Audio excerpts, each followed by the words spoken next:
are not degradable, but these natural coagulants like Jatropha cacas, when you use it as coagulant, afterward it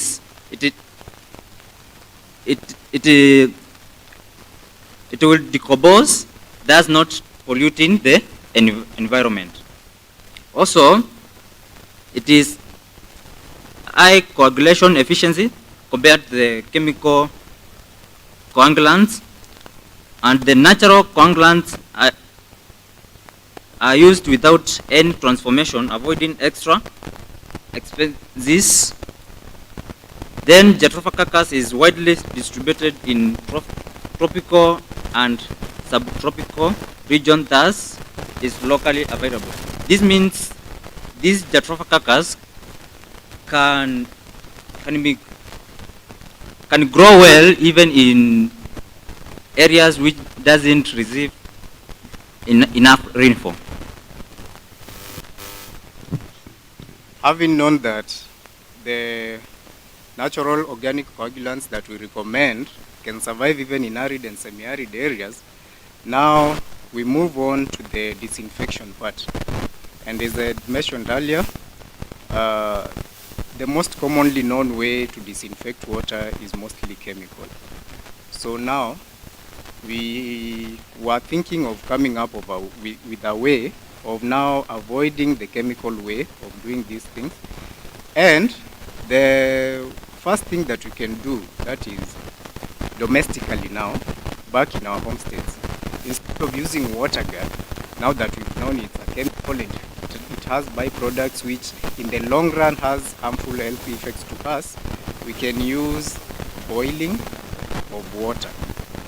Boiling of drinking water is very economical, and almost every homestead can avoid it, because even if you don't have gas and you're in the rural home, then you can, because you just collect it from around your water and you're good to go. So it's very cheap compared to the chemical way. You don't have to go to the shop.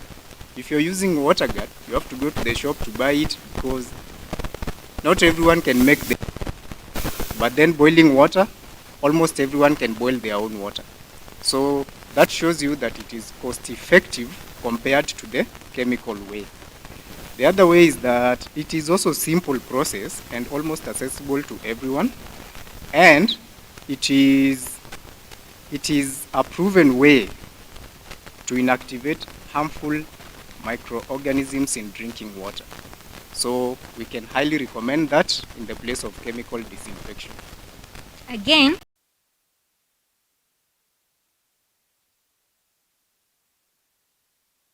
and unlike some chemical disinfection methods, boiling does not residue test or chemicals in water. Boiling is relatively simple and straightforward, making it an accessible option.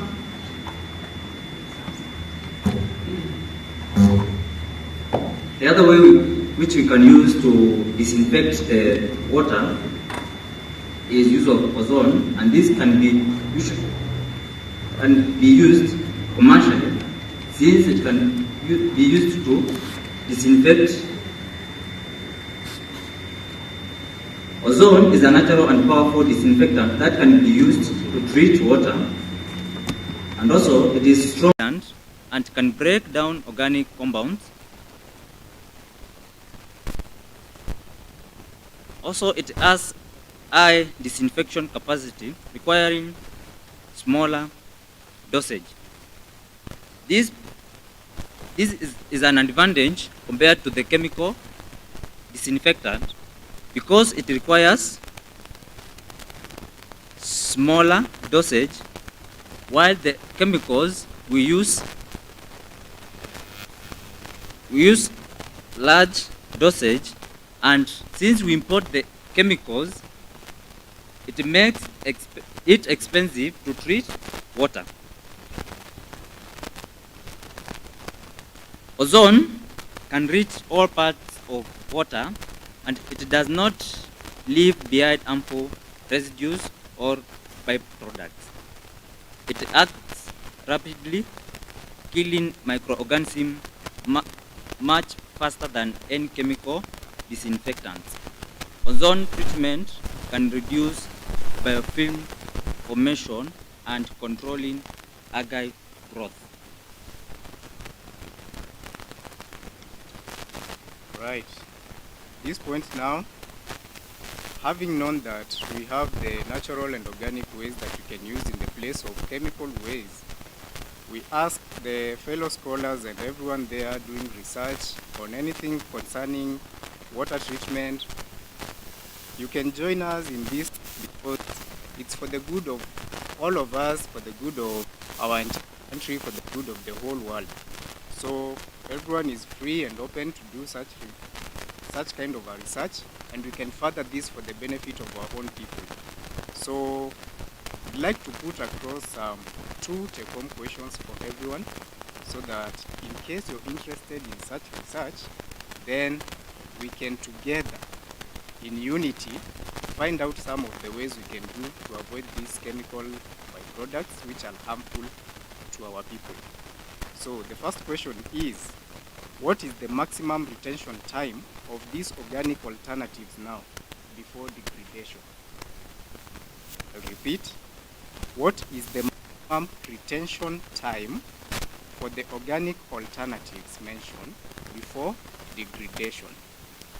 The other question that you can check on is, what is the stable metabolic concentration of organic alternative now that will be used uniformly in water treatment?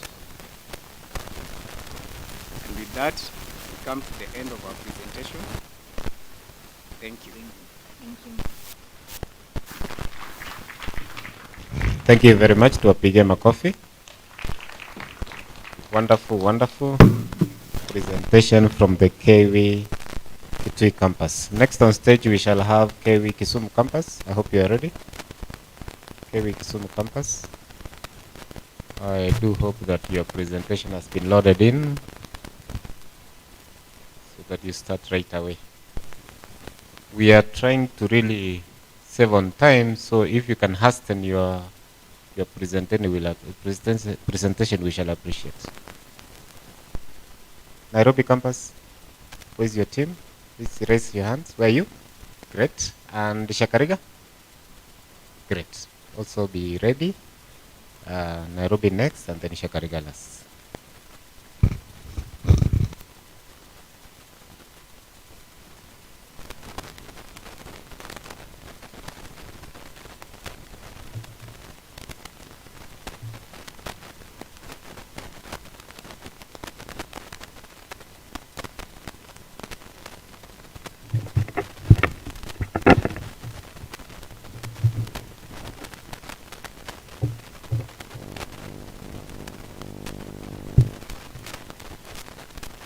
Okay, to all protocols observed, good morning. I'm Ivencho Otieno from Kewi campus, Kisumu. I'm pursuing water engineering. I'm in third year. We were together with my partner, Isaac Omondi. He can rise and wave. There he is. So we had the topic wastewater treatment using electrocoagulation process. That one was our topic of study. Wastewater treatment using electrocoagulation process. Let me define wastewater. Wastewater is water that is unsafe for usage. It can be black water, that's water from the urinal and our loose, or it can be gray water from the sink and maybe the bathroom. And it also encompasses the agricultural waste, industrial waste, and all types of waste. So we wanted to treat wastewater using electrocoagulation process. And electrocoagulation process, it is an electrochemical treatment of wastewater.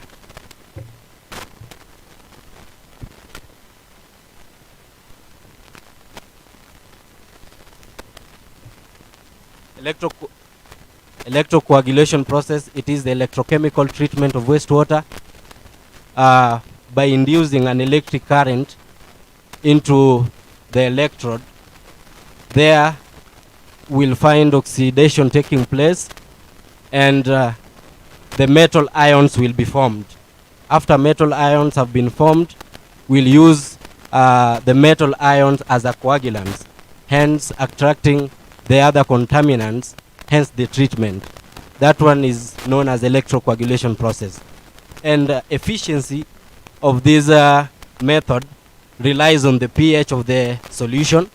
Number two, we have the current density, which we can use a lower voltage of 24 volts in this process. And number three, the efficiency factor is the distance between the electrodes. The distance between the electrodes. The narrower the distance, the more efficient the method is. Let me say that we can use three types of electrodes. Number one, we have zinc, we have aluminum, and also iron. So majorly, these are the three electrodes that are used for the experimental design of this electrocoagulation process. We can move to the next slide. So we have the background information about the electrocoagulation process. We can see that electrocoagulation process is very fit for oil and grease removal in wastewater. Number two, electrocoagulation process is cost effective. Number three, electrocoagulation process is can be automated. It can be done in an automatic way. Number four, electrocoagulation process can be used. It is an environmentally friendly treatment that it does not affect the environment. Number five, the process also is very fit for COD removal. We can regulate the high standards of COD using this electrocoagulation process. The COD has been a headache for water service providers in the country. You find if you move into a wastewater treatment, you find the rates of CODs as high, beyond the standards.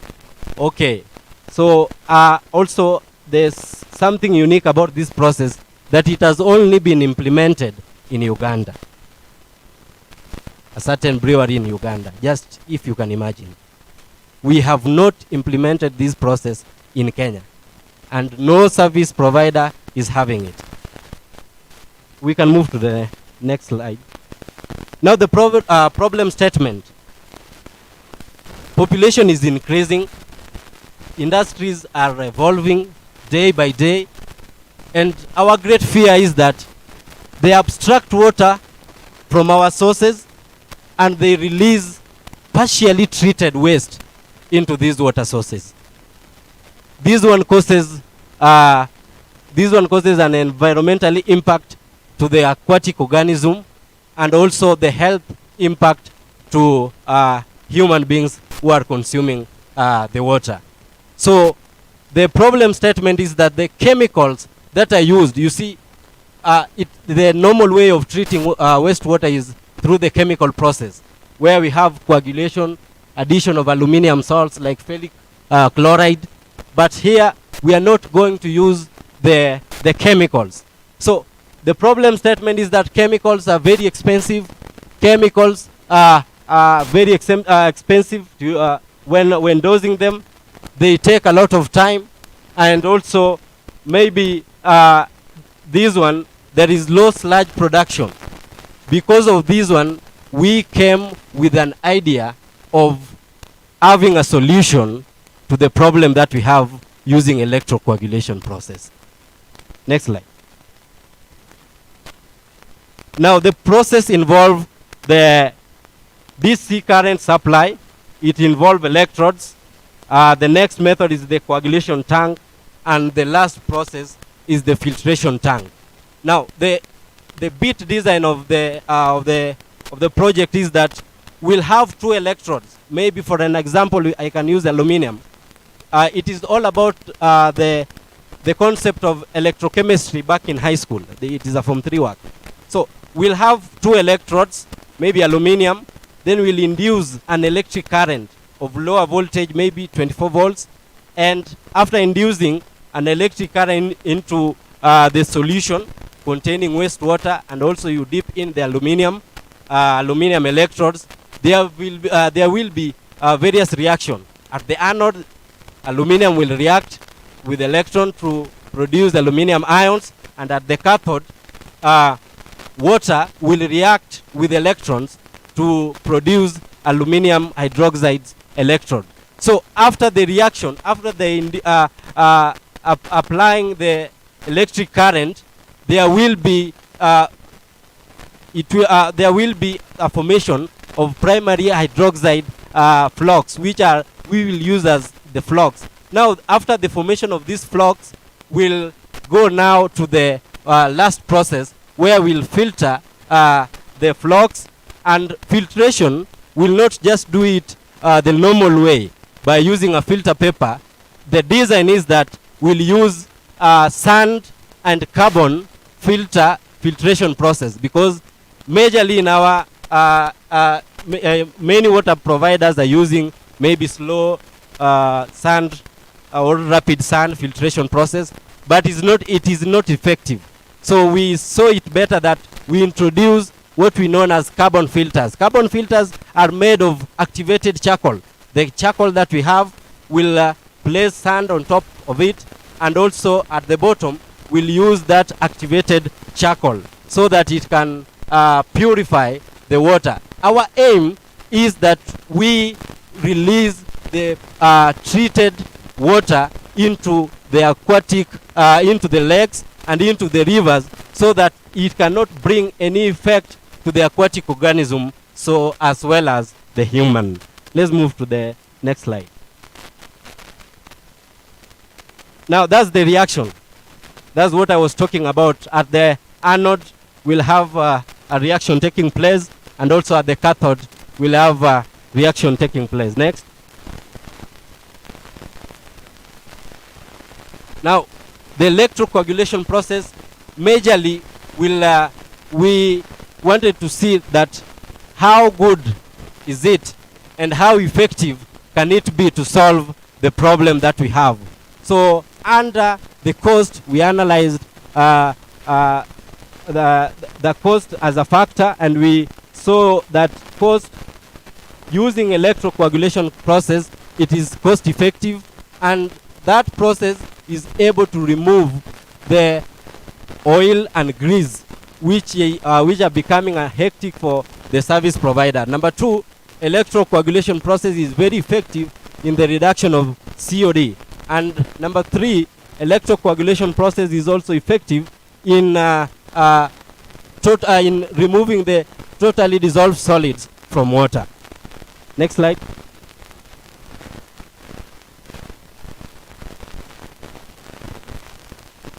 Now, that one is the table where we analyzed the cost, and it is a cost analysis table where there are different experiments were done using maybe coagulations, aluminum electrode, coagulants using ions, and we find that it is very effective.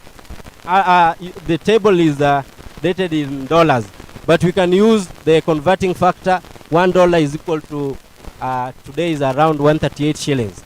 And if you can see, maybe coagulation by aluminum, using an aluminum electrode, you can see it is 0.004 per meters cube. So to mean that if we can, there is a service provider that can treat 1,000 meters cubic of water per day, you will take 1,000 times 138, then times 0.004. Very low compared to thousands that we use to buy chemicals so that we can treat the wastewater, which is not effective. So this process is very much effective, and the costs are very low. If you see from the table, we can maybe have coagulation. You can see it is 0.04. We are wasting so much resources in buying chemicals so that we can treat wastewater, which is not effective. Let us adopt this method so that we can have the wastewater treated, and we can also release them freely to our water sources. Next slide. In conclusion, what I can say that Kenya is a country of Kenya is a country that we can say it is our motherland. Let us adopt this process. Let us try it, because Uganda is not unique. We can try it in Kenya so that we can use it to treat wastewater effectively without going through expensive cost, without using very much expensive chemicals, and also without wasting time. I said earlier that this process can be automated. I know employers are at a headache of 3%. We can use this process in our various companies so that it can be automated. We can have quality water being produced with less number of employers that are, or maybe the manpower that are needed. In conclusion, I'm requesting that we can adopt this method so that it can help us. And because Kenya Water has a core value of innovation, it is a wake-up call to all water service providers, including including Nairobi Water, Kisumu Water, Nyeri Water. If there are no innovative idea around, wake-up call that you come to Kisumu, visit KW Campus Kisumu. You will meet Engineer Venture Utieno and Engineer Isaac Mondi for the implementation of this project. God bless you. Thank you very much. Tumpigie makofi. Thank you very much. Ladies and gentlemen, we are enjoying and appreciating these lovely presentations. But I know we have 2 campuses to go, but we had guests who we slotted in for 9, and they honored their request to be here at 9, and they have other engagements. So we have to pause here, kindly bear with us, to allow 2 very quick presentations. One from Professor Ratemo Micheka, and the other one from the CEO of KEFRI. In that order, please. So that after that, if we have another 1 or 2 other presentations, we'll finish as per the timelines we had scheduled, and then we'll find time to slot in the other 2 student campuses. Professor, Andy, karibu sana.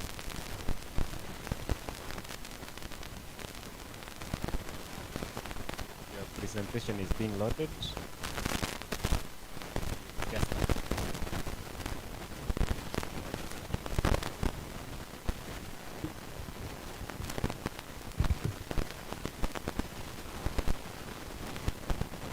The organizers, I do really hope and pray that I'm not stabilized your timetable and the procedures. The students who are actually supposed to have done yesterday, but today present, and I'm glad that they have gone through very really issues of water that we have all been through. Let me thank you very much indeed, KWI, for inviting me to come actually and give some talk, presentation on my view. And before I do that, let me, Professor Ratemo Micheka, I'll just start with what I really had the best in my thinking, that I used to be Director General NEMA, and I used to deal with the KWI and the water pollution for the whole country for a long, long, long time, and it was one of those areas that I had a lot of passion for, and I still have passion for water preservation, conservation, utilization, and recycling. So as I talk to you, really, as the chairman of the National Research Fund, I like to again thank you for inviting me to come and share my thoughts. At the same time, tell you that you are a partner in working, partner in operations, and whenever you need financial research, money for research, we do provide it, as long as you promise to produce some innovation that can actually help Kenyans attain water in their lives. Number two, I just got here really. I had a very, yesterday was the AU, Africa Union Day, and I used to work with a big organization called the African Scientific Research and Innovation Council, which did similar work on water, a subhead, or under the aegis of AU. We were based in Abuja, and I chaired that meeting for the utilization of knowledge from the academies of Africa on various substances, and one of them was indeed water. So as I go through some of the remarks that I really have prepared, let me say this on the onset. And I'm not trying to disturb your mind, but I'll tell you this. We are unteachable. Me, you. Unteachable in a sense that we have a commodity. This symposium is about water. And the institute is charged with the extremely important function of ensuring that water sustainability and utilization. And I say this because we have water, and there is water resource. Quality, and the water is a global dialogue. Water shall cause problems in the future, and the water is continuously being diminished and being polluted. Why I say we are unteachable is that we see that commodity is a natural substance and think it is really there forever, continuously so, for those who are lucky to be in a place where there is a lot of water. So this symposium, which I thought should have been so many of them, is really to ensure we have access to high quality water, sustaining that water for human development, human use, and agricultural production. Our ministry sees fit really, and is charged with a lot of heavy responsibility of ensuring that it is a commodity people take for granted. You know what? Whatever you get free, you assume it is continuously there and it shall survive and take the times of your life plus other intergeneration, which sometimes may not work. Irrigation, sanitation, portable, and for agriculture. I stand really here to think, give you a critical thinking. We do know what we want in life. Nobody wants to teach anybody on how to use water. Nobody wants to explain to me how to wash my hands until COVID came and we were told to wash in the fingers, in the hands, in the thumbs, along the ankles, neat. Yes, true. But even before then, we had an average washing hand schedule. So, ladies and gentlemen, essential as it would be, like any other food, your sector is important on the economies of what we use. The reality of life is this, that we have water available in some places, Kenya part of it, and around the world. But to ensure that it is sustainably used, not polluted, safety of that water supply becomes a headache. That's why sometimes we become unteachable. You can actually appreciate something until it goes. Population growth to date, believe me not, even if it slowed down a bit. India is now is ahead of China in population growth. And I have a book I was reading actually in preparation for this. Nice, hard-covered book. Actually, in the talk of book, I I have 10 copies of this. This is my book. I have 10 copies available out there for those who might be interested. And it has a lot of sections on water. So when I was going through yesterday for the preparation of this meeting, India, I actually nailed specific unpopulated cities, populated countries, and the utilization of water so that we don't think we are off scale. India is number one now in human population, has surpassed China this year, 2023, ahead of us. But, and that's a big but, the lifestyles, water controls, pollution directors is beyond recognition. I've been there myself occasionally, but I'm leaving it to your imagination. When you have millions of people along a river, a place. The gentleman here, the young man who spoke, the students, talked about waste. And then you have such a large number utilizing, wasting, utilizing, discharging, the same quantities roughly you people are the one KWI know. Input, output to a population of that magnitude. Think about it. It will just throw you off scale. So really, capacity building to me now is capacity building. That's why I said, and I use that word now the third time, not that we are completely unteachable, but sometimes we can't appreciate that such a commodity we are talking about is not going to be continuously there, finally. So, one, I see you have stressed on capacity building. Big, nice matter. The only difference I saw in there, and I thought I would put it clear to you, we have stuck our capacity building to a few. Capacity building, I'm now realizing, is not really teaching you people and myself to sit down capacity building and train. Capacity building should go down to the local mwananchi. Public participation, education, engagement, taking part of that capacity building, being part of those who must continuously preserve water. And I challenge KWI, I wish the minister were here. I would have told, ningemweleza vizuri ya kwamba ministry yetu ina matatizo ya maji kubwa. Matatizo yapo, and there shall be a continuous problem of this. Let me give you a practical example. I've been to Israel twice. I'm not saying what you obviously know. Those who are, you will talk about those arid, semi-arid areas, deserts. In that place, they are not here. The water from Jordan, next county, cross the border. That water with about, I think it's about a meter wide pipe is literally, and I happen to have sneaked somehow and seen it, literally manned by military personnel throughout that pipe, continuously. That water is life, sustainability.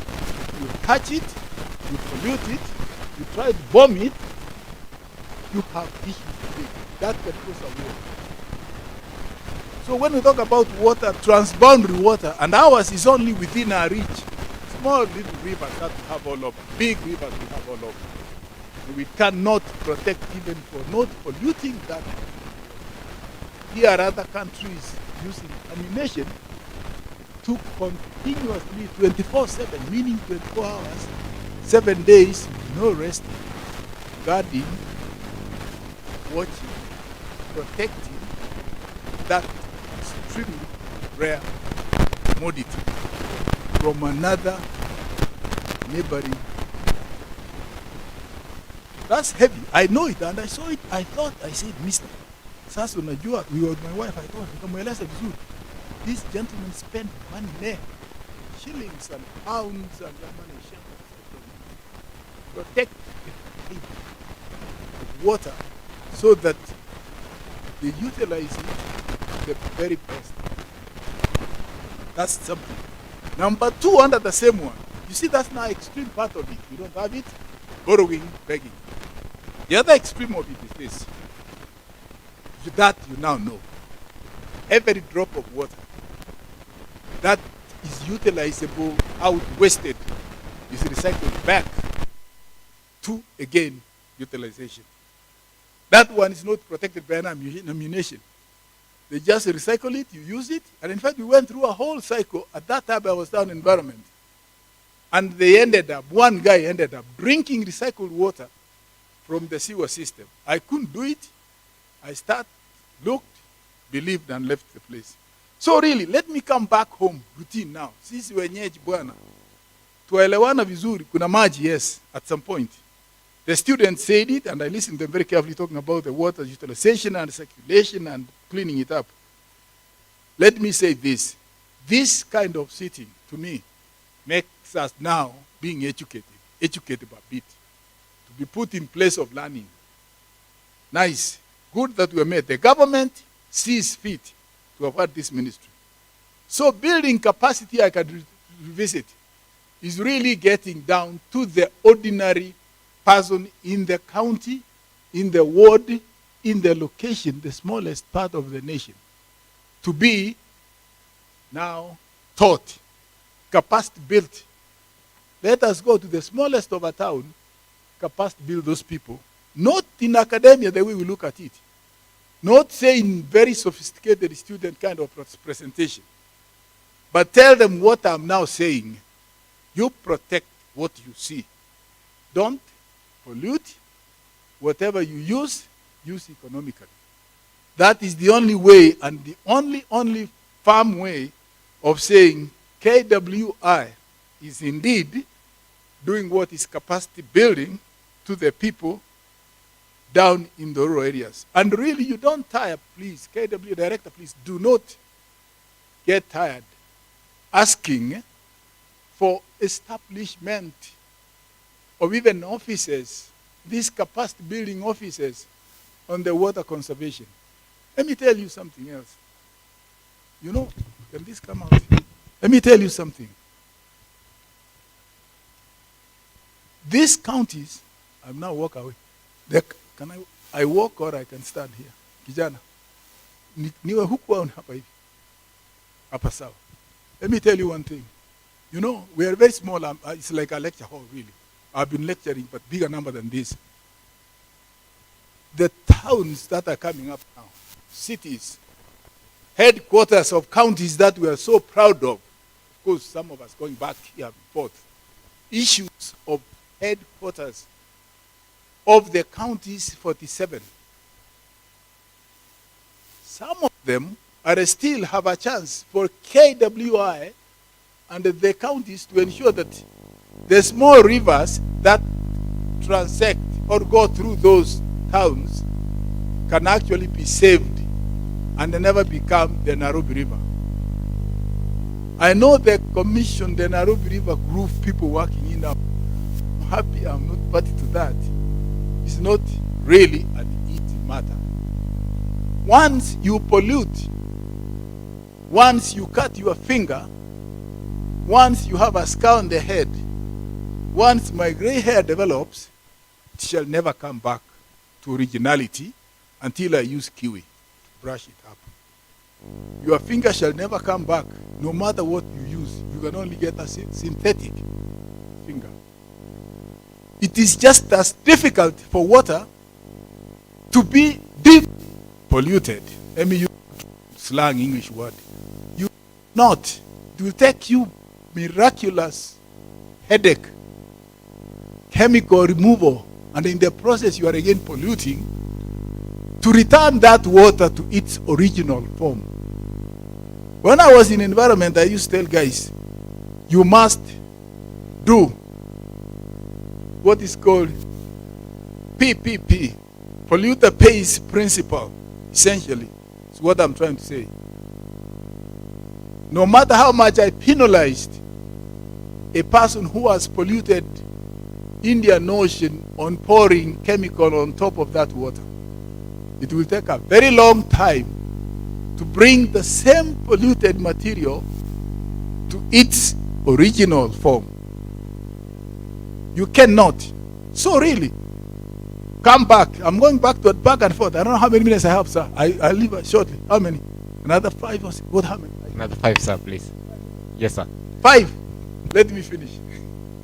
I'm sorry. I was going to give a lecture, but I just stopped. We used 2-hour lectures, but I stopped. The moment we say polluter pays principle, never comes back out to it again. I do know I'm asking for an impossibility. Once you have a scar of a quarry down there, there's no way I can tell this guy to bring back that scarred piece of land to its original form, no matter how much soil they put back and all that. All the natural products, vegetation, fauna, flora would have gone away. So the moment you pollute water and say somebody, oh, clean that water. So I'm not saying anything about Nairobi River, but I'm saying it will take us a little bit of time and headache to attain an almost impossible task, because the towns and cities that we now have in our counties can actually be protected and avoid being what the Nairobi River and others are. And I can give you a trick and a lot of jobs for these guys who are finishing, the students. Please, you can argue so much. I wish the PS you tell him or her, to ensure that you really go back to the counties strong and make sure that you have very strong advocating officers for education, participation, penalties, and alongside the chiefs can ensure that the rivers existing, the small streams existing, will definitely survive the future times and the feed generations actually come ahead. Will not be as it is now the moment they pollute. I do know that globally we talk about the same issues. This polluter pays thing I've just finished. Goal number 6 of the SDGs states clearly: ensure availability, sustainability, and the management of that water, and that it is clearly clean sanitation for all. It takes time to teach people to appreciate it, but it will take a very, very short time to pollute what you have and never get it back. So really, as I finish, let me say this. Gentlemen and ladies seated here, it is our duty, our all, as citizens, to protect our own internal water and talk about the transboundary waters from other countries that we utilize. And that brings us to the point of saying Kenya alone cannot survive protecting its water until we get East Africa community rivers that transcend across transboundary waters, AU, so that you understand and talk the same language of water protection from other countries. It behooves as a country, as a government, as KWI, to really educate and advise that let what goes on in Ethiopia, what goes on in Tanzania, what goes on in Uganda, be part and parcel of the good understanding, neighborliness in the water protection. Director, I'd like to stop here and wish you well. Thank you very much for your time. I had actually a lot more to say, but until I saw him, he looked at me with some red eyes, and I realized my time was over. Thank you very much for your attention, and I wish you well. Thank you, thank you, thank you. Thank you very much. Let's appreciate the professor.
For polluting a particular item, another 50 will not do that. The law is very clear on that, absolutely very clear. But we are actually weak in executing that law.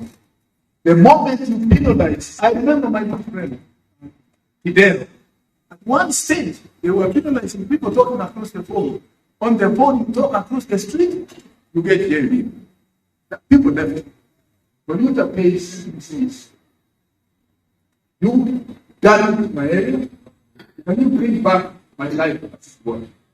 As much as they say the word, the English word saying is as much as its original form. Weakness is that we have not done it well, we don't do it, we are weak, and the example of the execution will throw to the courts. And then we can very clear on that and it gives specific penalties for every pollution that we call that. But I can't read. Okay? This is a problem. Thank you.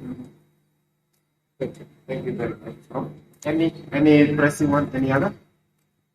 Okay.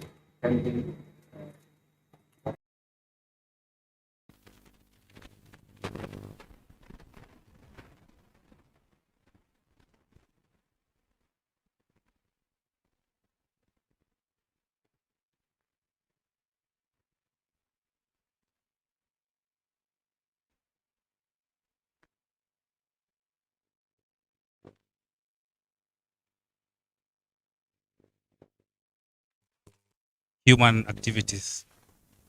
And my concern is it really a problem, or climate change has been happening all through since all years, since probably 1900, or is it just a recent problem? Because recently there's been a lot of financing on climate change and people are saying it's a scam. So I would want to know your input on that. Is it a scam? And if climate change has been changing all through since 1900 and years past.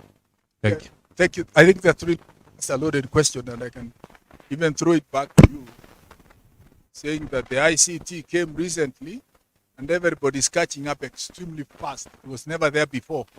Climate change is a continuous big headache under the world's development.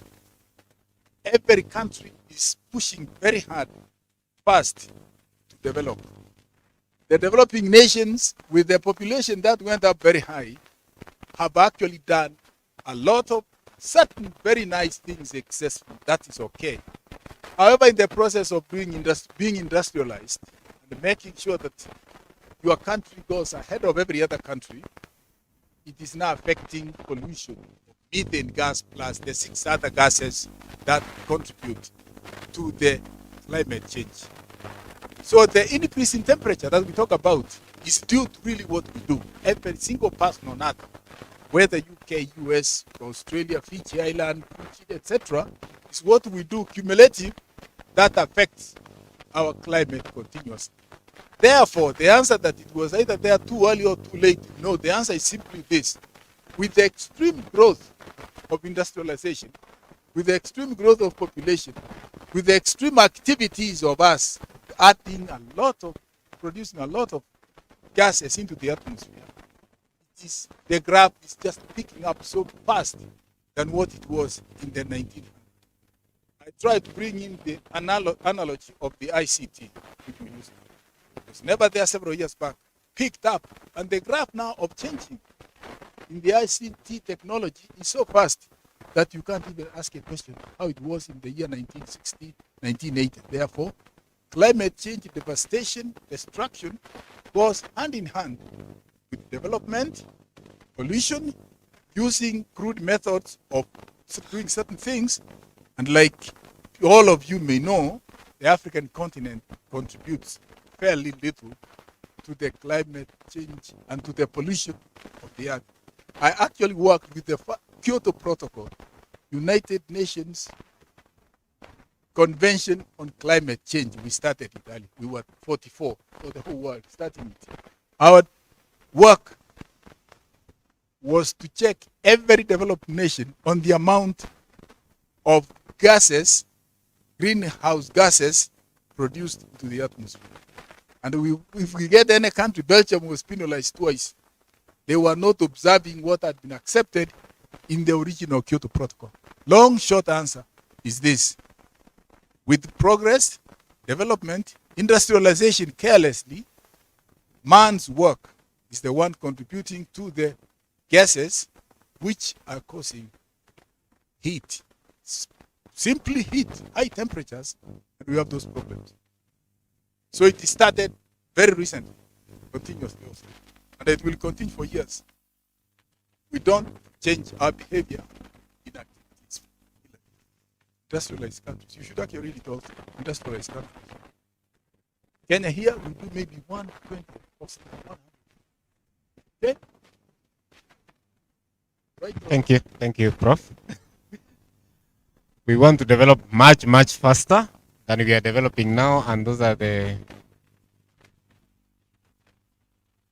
repercussions. So it's a delicate balance, isn't it? A really delicate balance, and your words of wisdom, sir, are well received by this panel and the whole world at large, because I can assure you, everybody's listening in, and we are recording also for many more to learn from this. On the interest of time, I wish to request that now the presentation from Kefri, CEO Kefri.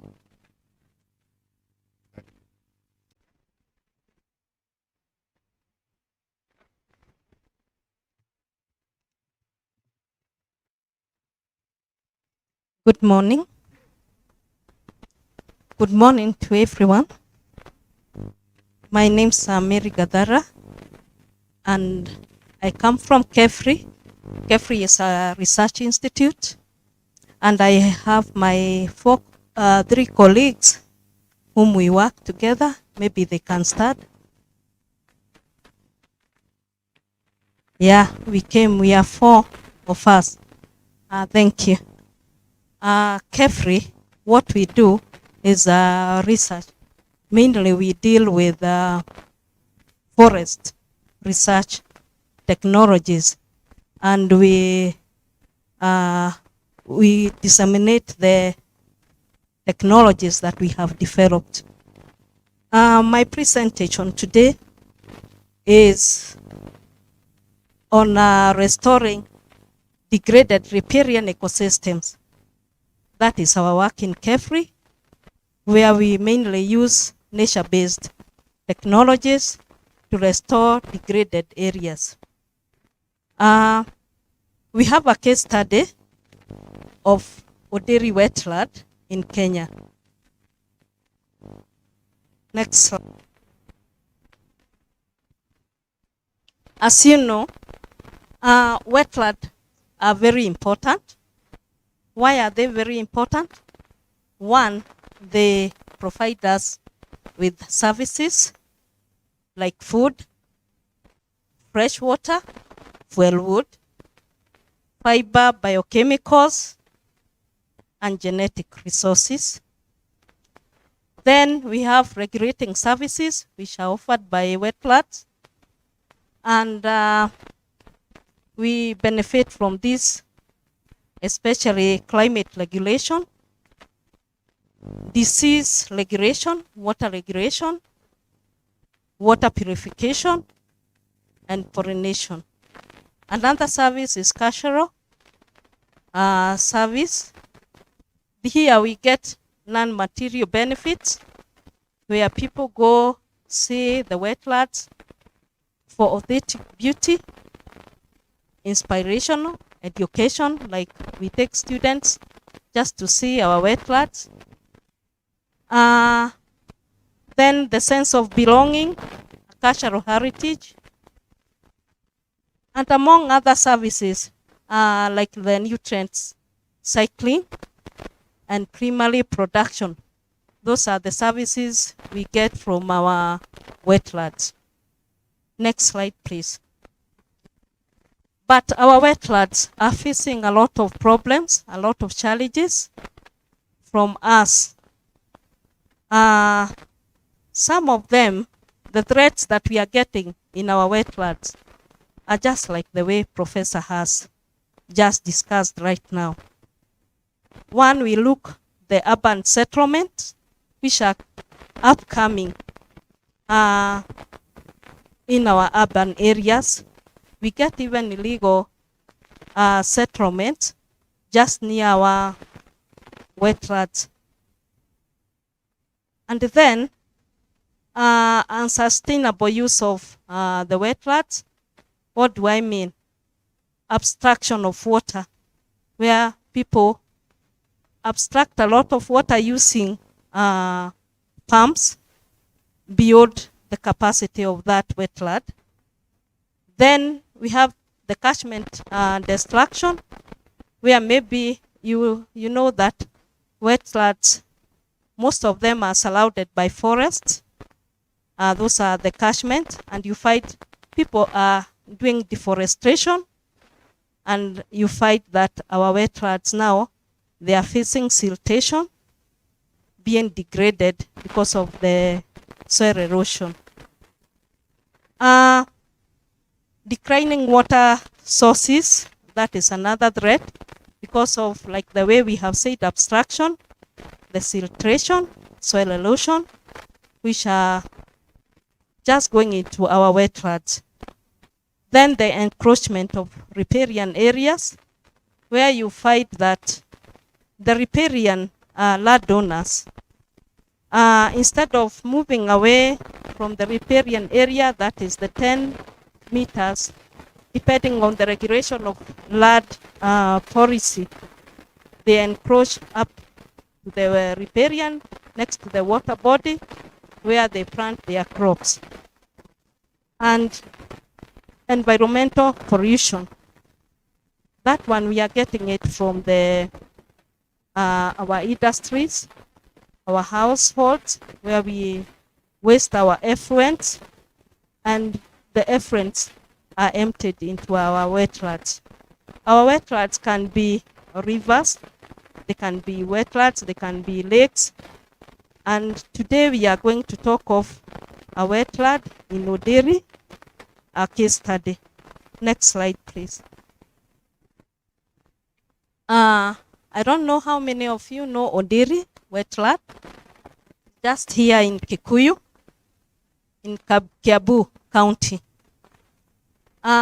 This wetland is approximately 30 hectares, and it stretches 10 kilometers with a perimeter of 3.3 kilometers.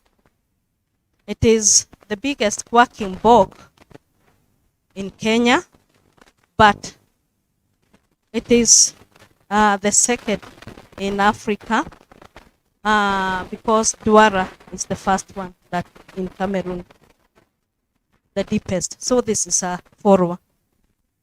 This wetland is a very important birding area where birds come migrate from other countries.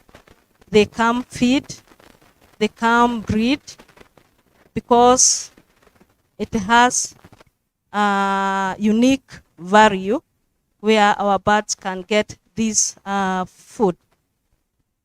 It's also rich, very rich in biodiversity, that is flora and fauna. All this beauty has been destroyed by anthropogenic activities, making this wetland the tragedy of the commons, meaning everybody is throwing the waste into this wetland. This has necessitated KEFRI, together with other stakeholders, to start rehabilitating the wetland and to conserve using technologies with one common intention of protecting and conserving the wetland, that is, to maintain the biological diversity and productivity. Next slide. That is where Oderi is situated. This is the ecosystem of Oderi. You can see that it's within the catchment area. We have the Muguga forest. It also has other feeder streams that are underground, and all the way it starts at Thogoto, then joins Nairobi River. Next slide. Our objectives. Our main objective of this study was to assess the levels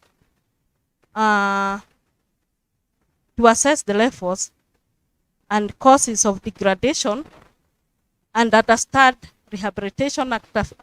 undertake rehabilitation activities to restore this wetland back into its function. Our specific objectives were to determine the impacts of land use activities on the ecological and socio-economic functions of the wetland. Number 2, to assess the pollution and degradation of water quality in the wetland.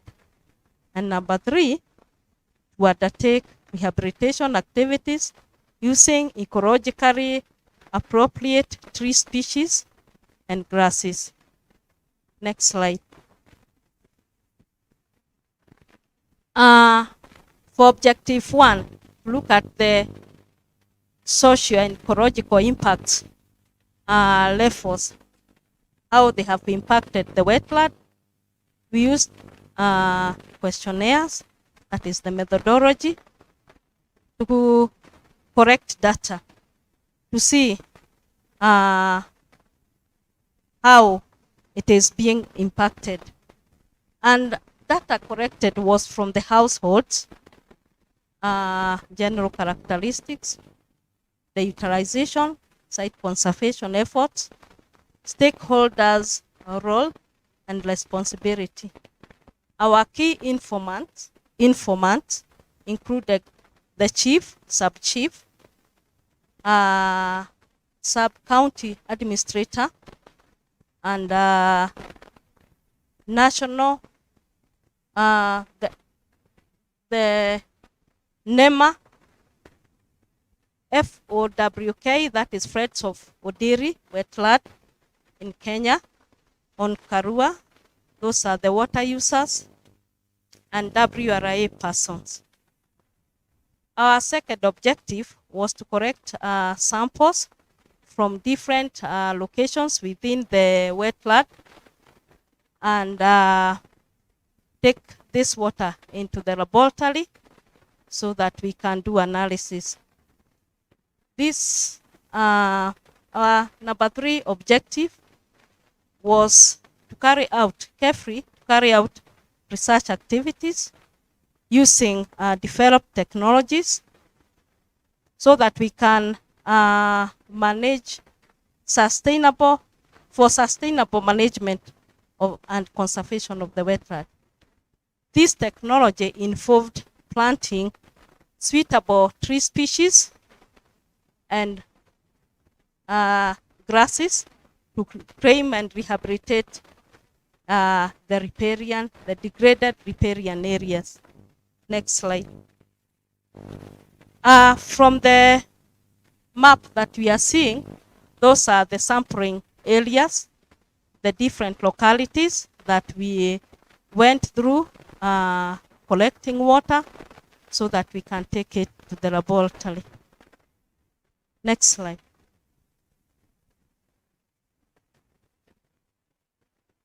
Next slide again. For the threats and impacts affecting the ecological and socio-economic functions of the wetland, we found out that there are several threats, like the land ownership issues. You find that the impact is encroachment because of unclear riparian boundaries Then the second threat is the increasing human population. This one has impacted the wetland by increased pollution and decreased water level and conflict over the water resource. Over exploitation of the wetland, that is another threat. We find it has also impacted the wetland by decreasing the water levels and loss of biodiversity. Then the industrial, agricultural, and domestic waste, which is coming from the households and the effluent coming from the upcoming industries, we find the impact.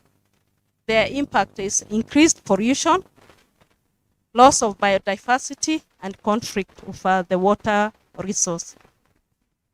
There's also another threat, that is growing exotic trees like the eucalyptus and maybe the Acacia melanoxeron.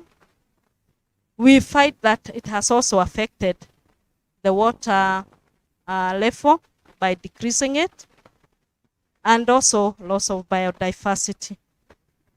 Then the uncoordinated stakeholders' efforts, because you see, you cannot win alone. Like Kefri, we cannot win alone. We have to have other stakeholders so that we can collaborate and put our efforts together so that we can conserve this wetland. You find that the impact of uncoordinated stakeholder efforts makes it, the impact is fragmented and uncoordinated. That is, the approach of rehabilitation becomes very difficult. Why? Because you find that the policy in land ownership and maybe NEMA and maybe WRA, Agricultural Act, they are conflicting. Maybe in the measurements of the how far should a riparian be. Some say 10, others say 30 meters. So there's no definite rule. So laws that are keeping on conflicting. Next slide.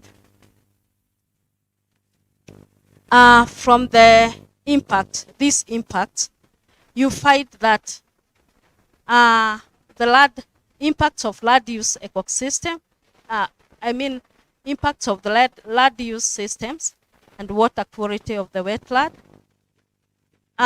This thread that I'm giving here is for 3 years. And the elements that were tested in our laboratory is cadmium, chromium, and total dissolved solids, where you find after intervention of this stakeholder and carefree planting suitable tree species, we are finding in year 1, cadmium was 11.12, that is milligrams per liter. And in the year 2020, it lowered a bit to 8.96. Year 2022, that is last year, it was 2.9. But the WHO, World Health Organization, and the KEBS allowable levels for cadmium is 0.05. So meaning this water is contaminated or is polluted. When we go to lead, the levels in year 1, 2019 was 2.74. 2020, you find it is 2.68. 2022, 2.20. Again, you find these levels are higher than WHO or KEBS.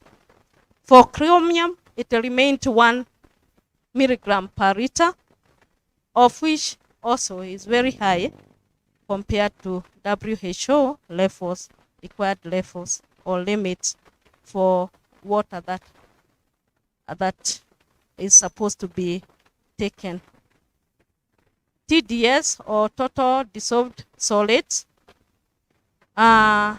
This one remained 900.02, 900.13, 900.01, and again it's a bit higher because allowable levels are 832 milligrams per liter. Next slide. Then rehabilitation activities using ecologically suitable tree species and grasses. This rehabilitation started in the year 2018. How did we do it? We started by creating awareness on threats impacting the wetland as the wetland resources by sensitizing and engaging several stakeholders through seminars and workshops, including the community and the riparian landowners. Our stakeholders included the WRA, NEMA, KWTA, FOC, like I said, this is Freds of Foderi, wetland, Onkaru, Rua, Chief, Nyubakumi, and the county government, so that we can be able to sensitize why we should conserve the wetland. Because already now you are telling them this wetland is polluted and we need to restore it back to the original way it was. Then sensitization was to educate stakeholders and urge them to participate in rehabilitation process, stroke activities. Next slide. Rehabilitation started by demarcating the riparian area. This one carefully, we are not mandated, but WRA, that is Water Resource, WRA, Water Resource Authority, they are mandated, and they use the Act, Water Act 2016, regulating wetland riparian measurement should be 11 meters from the water body to the riparian land. Then we marked the boundary. We fixed poles or a fence, a perimeter fence using concrete posts with a chain link. Then assessment started by taking inventory of the indigenous trees species to be adopted, such that it can guide us in restoration of the wetland. Next slide. Then we started rehabilitation in phases using planting layout. We didn't just plant. There is a way we planted, and the layout started by layer 1, where we planted vetiver grass. That is a grass that is deep rooted, and also we included bamboo species adjacent to the water body and the sieges. Why is it important to put these two grasses? Because bamboo is a grass family. These are perfect barriers that filters out sediments, controls soil erosion, recycles soil nutrients, and absorbs heavy metals from the water. Then layer 2, we planted assorted indigenous seedlings upper to the farmlands. We didn't just plant indigenous tree species.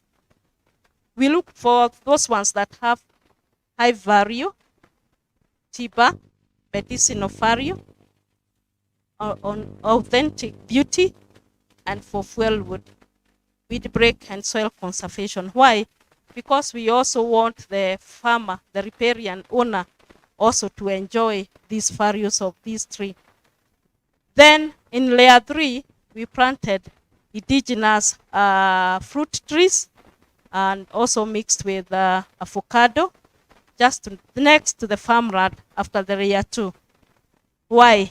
because we wanted the riparian owner to have medicinal value, and also he can put beekeeping, and also weed break.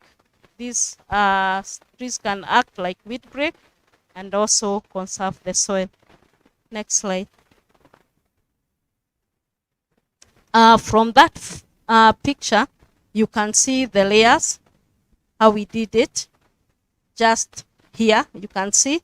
But on the other, where you are seeing the upper region, it has not been rehabilitated. But just here, you can see how rearing it we have done. And this is a 4-year-old riparian rehabilitated demo, and it is doing very well. My conclusion and recommendation is that we should continue monitoring the heavy metal levels of pollution in the wetland. Then we should complete rehabilitation of the whole perimeter, that is 3.3 kilometers of the wetland, by using ecologically suitable tree species and grass. Then we assess the performance of the ecologically suitable trees planted along the riparian. Then another very important recommendation is to gazette the wetland, urgent gazettement of the wetland. Then recently, last year, we launched a management plan which has been developed by stakeholders led by NEMA. That is, the management plan is called Oderi Wetland Integrated Management Plan. That is 22 to 2027. And this plan is for 5 years. It was launched this year on 29th January, and we need to use it. We need to be practical so that we can save this wetland. Thank you. Thank you very much, Madam, for that lovely presentation. Tumpigie makofi tena. Thank you very much. We were juggling two balls in the air. Now there are 3. Because as you are aware, we were having the student presentations post. We are now doing the presentations. And we still have 2 more to go. That's from the WASPA CEO and Director Accerating Solutions.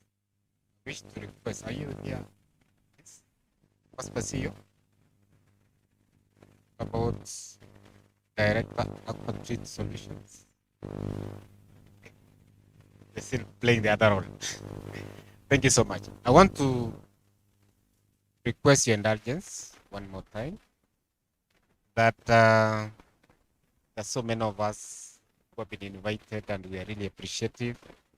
In the next few minutes, we'll be doing the signing of the MOU with Safaricom. Mr. Wanjoya, karibu sana.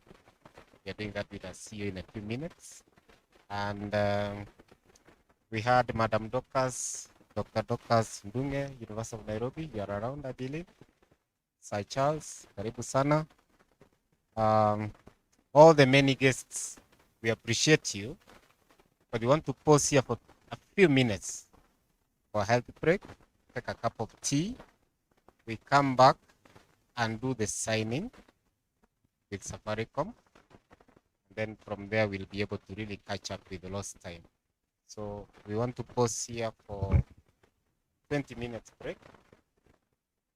I want to request Engineer Oduor to show our guests where we are going to take the tea. So kindly, if you can lead our team this way so that we take a cup of tea as soon as possible. We come back here 10 minutes to 11. Is that okay? 10 minutes to 11. Please.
watakuwezesha kwa kitu chochote wewe.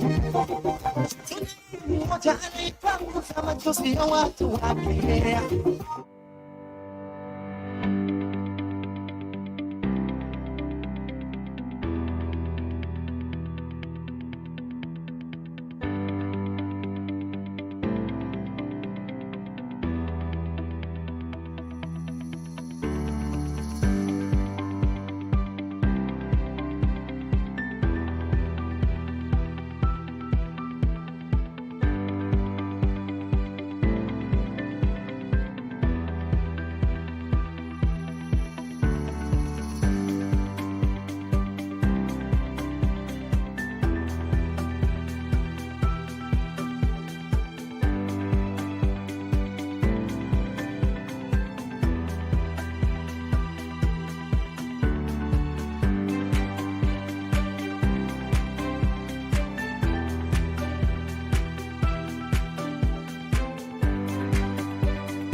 tukiwakura urare uraye wakarushinde tutumbere ijetegetanda kiambere tukiwakura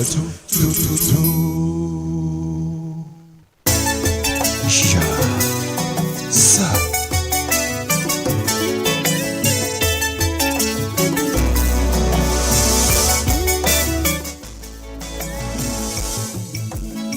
Kaya Paprika, c'est mon bon et arriver, chanter la voix,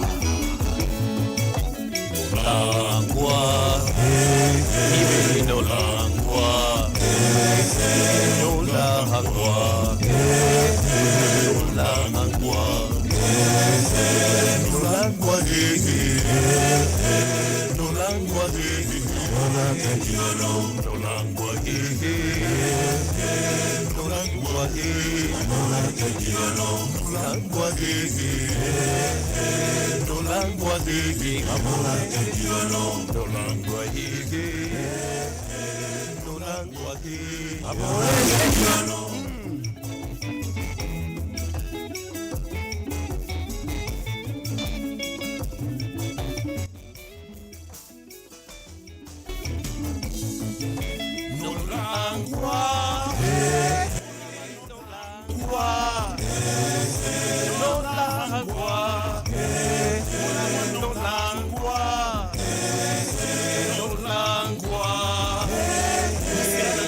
Ecofia non sangani chore Lolo la ecofia Ecofia non sangani chore Lolo la elicoti Elicoti che sangani singa Lolo la elicoti Elicoti che sangani singa Arumba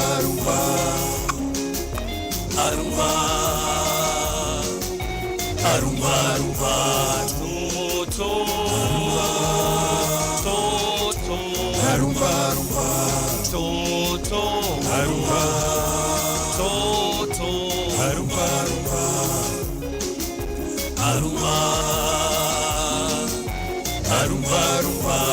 Funyange sangada Omwane funyange sangada Sivitinge kwena Omwane funyange kwena Sivitinge kwanza Omwane sivitinge kwanza Arumba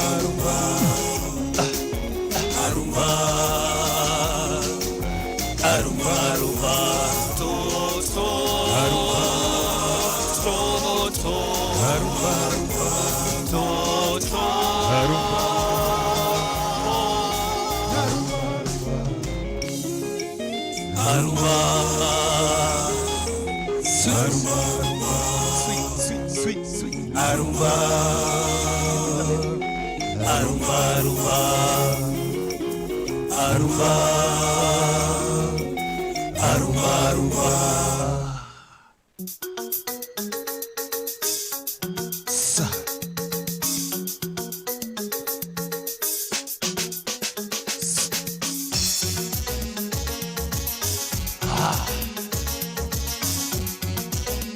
Muziki ikiwa tamu.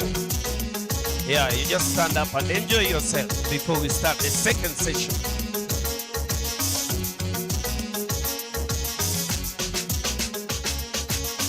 I am deeply worried at heart. I am deeply worried at heart. 'Cause they got child I love so well, my friend has snatched from me. Now I really don't know what to do, but to hang my head and cry for my lovely Elizabeth.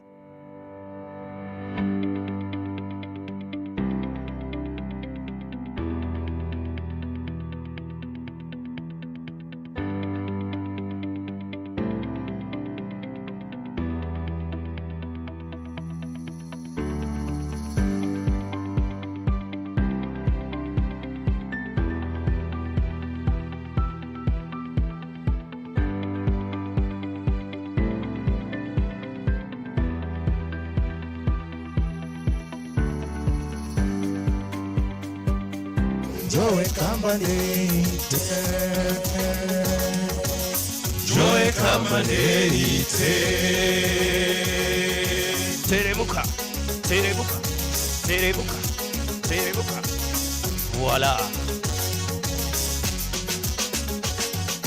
Some people say there are many guys that are really crazy after me, but I'm not interested in me. Save my love Elizabeth, my sweet Elizabeth.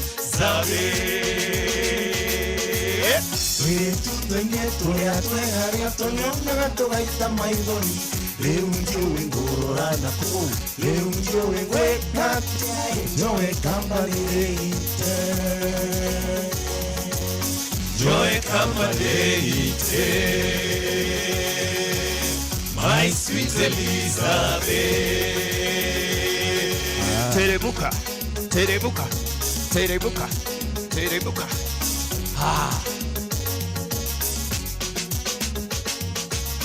Chunya pori mirogombi, chunya pori mirogombi. Antina ngo Kakane na medo heri, Usipe koro yuaka yuaka. tia timuranadi, joka ya mapenjo, tia timuranadi. Sauti Tia Timranadi.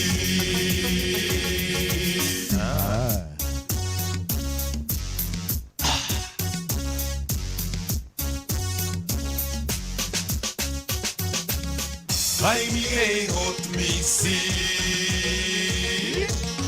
I hot me see. Avomo chamenenyu, negiret chorwenyu, nono kongo ale ale, alichi chamenenyu, chamanenyu lesobe, chamanenyu lesobe.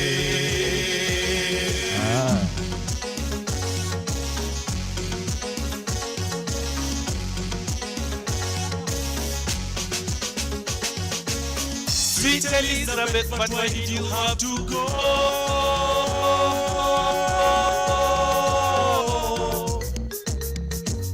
My Elizabeth, but why did you have to go? Come back to your lovely Roji, yeah, blacky boy Roji. Don't you miss me, whatever they may say. Come back to your lovely Roji.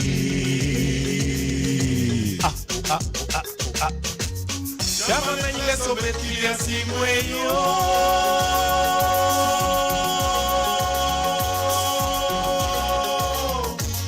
Chama na ile sobetia simweyo. Iwe choke chama netrosi, ye miso bilioroti. Vea tu voljoto emoe. Iwe choke chama netrosi. Chamanenyu lesobe,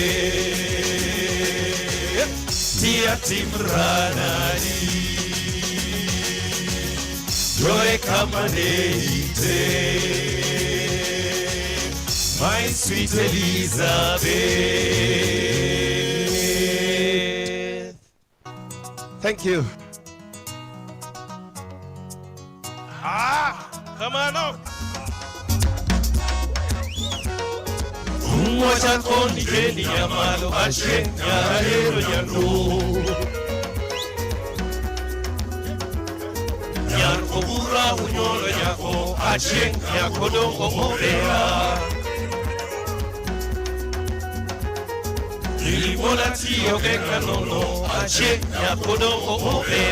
Do we have Luos in the house? Wajaluo muko wapi?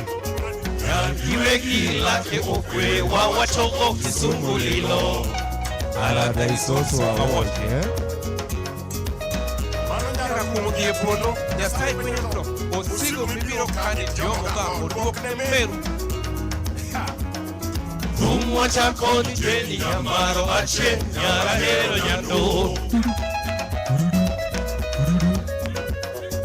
Yar kubura unyolo yako ache yako dongo obera ache tiene yo iri mora si ogena no ache yako dongo obera Yar iwe kila ke okwe wa wachogo kisungulilo au ni kusipra au ni kwengano ko wira uriyo kara ukubene gonda uriyo kano chungudra Moj manadini yeah Jenny acheng nyara hero nyando Jenny acheng nyara hero nyando Nikowa nyaka ne wachopo kunya Nikowa nyaka ne wachopo kunya waparo woinyo wilakianda waparo woinyo wilakianda December Christmas moro nyoshiorona December Christmas moro nyoshiorona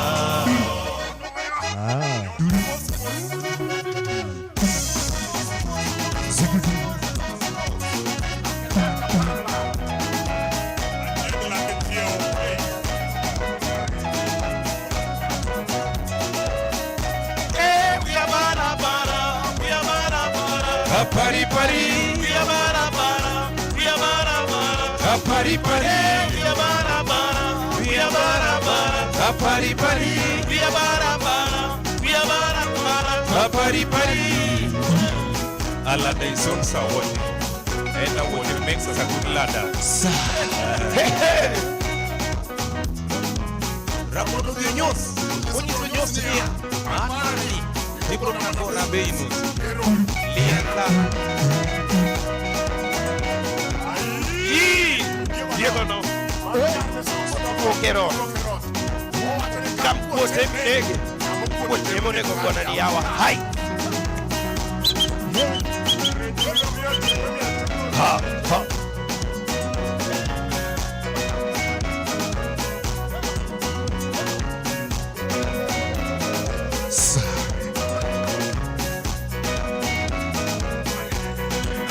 Yasumi wakni yakajaini tre hey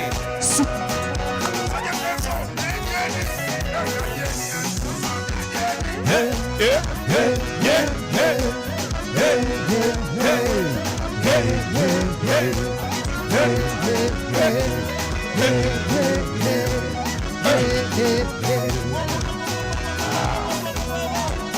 Ochamani Ochama boro Ati ochamani Adi Ochama boro Ochamani Ochama boro Ati ochamani Ochama boro Yema koro Yema chama boro Yema koro Yema chama boro Yema koro Yema chama boro Yeah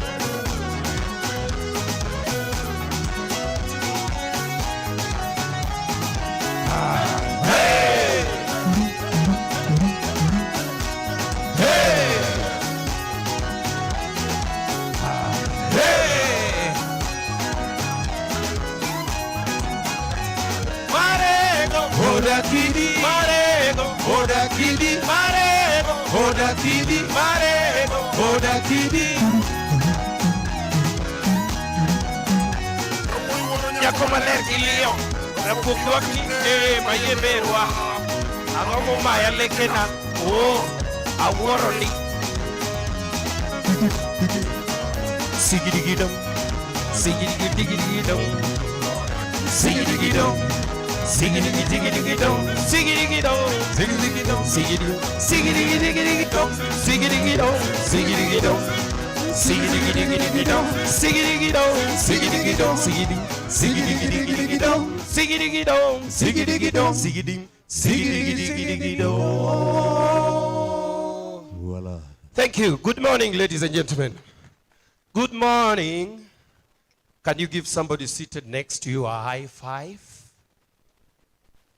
And for those who are outside, please make your way into the auditorium. And for those who are at the back, please just come and sit in front.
Weka mkono namna hii. We are just thanking the Lord for this day.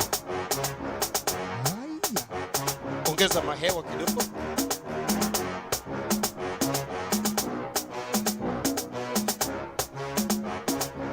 Aya, wekelea miguu namna hii.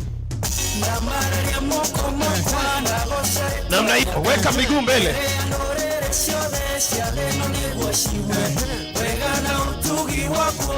If you see somebody not dancing, huyo ako na maneno, msongo wa mawazo. Can you dance to the Lord?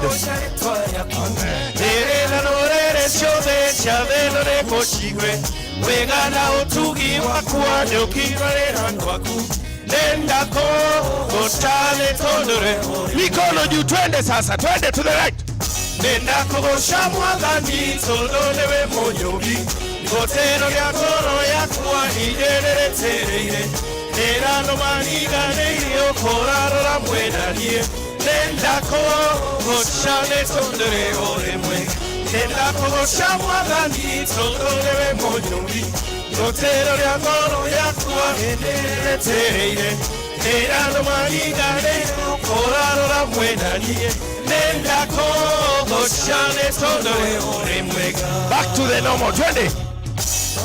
Nifura emwe kibedera rekwenda Agedurera kianda ine Rekwenda Nifura emwa kiambata Emaine Nemora Dimane tono eore mwega Nifura emwe kibedera rekwenda Agedurera kianda ine Rekwenda Akura emwa kiambata Kora emaine Nemora Dimane tono Mikono juu, twende sasa, twende Nenda kogosha mwadhani Tono lewe monyoli Gotero ya goro ya kuwa Tereire Erano manina neme Koraro la mwenanie Nenda kogosha Tono lewe mwe Nenda kogosha mwadhani Tono lewe monyoli Gotero ya goro ya kuwa Hiderere tereire Erano maniga neme Koraro la mwenanie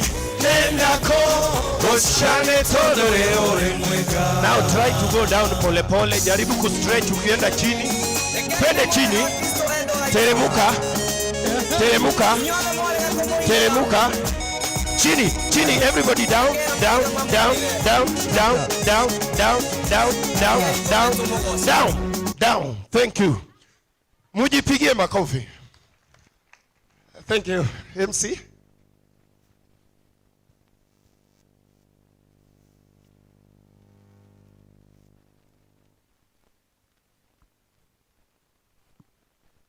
Thank you very much, Kayamba Africa. Everybody's energy has gone up a bit. I wish to request, since we are at the point in time we'll be signing the MOU with Safaricom, that we all, those of us who are on this side, kindly move so that we fill those seats.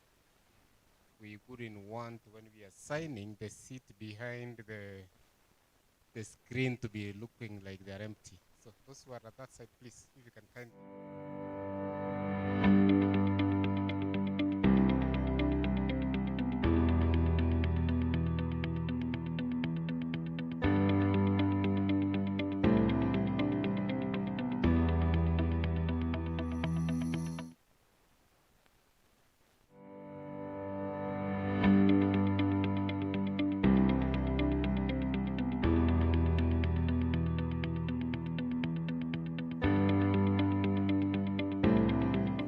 Session. Thank you. Karibu sana, Mr. Makoha.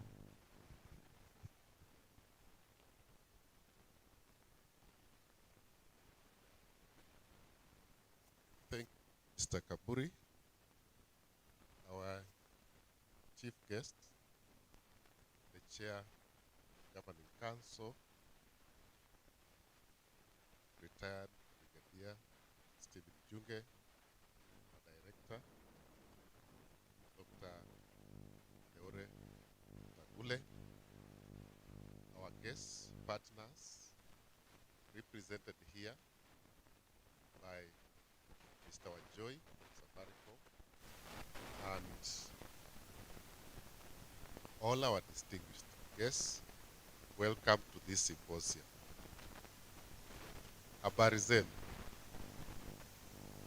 We are very delighted today to be signing a long-term agreement between KEWI and Safaricom. This has been a long journey.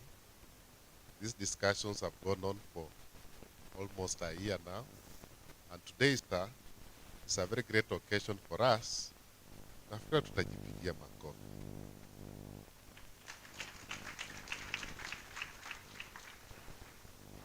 We believe that it's going to be very, very useful to us, and because of time, I would wish to request that our director, Dr. Letangule, takes us, gives us his remarks so that we proceed from there. Asante.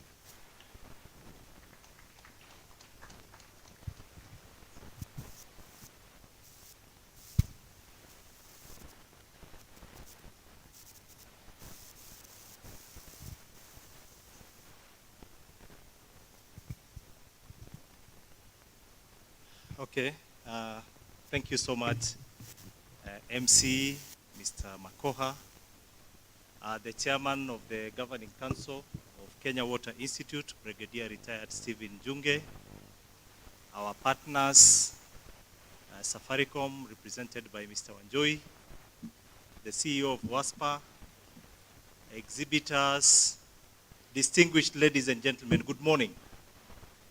We are indeed very excited as the Kenya Water Institute family to host you in this important symposium, and which we started yesterday, and so far we are moving on very well.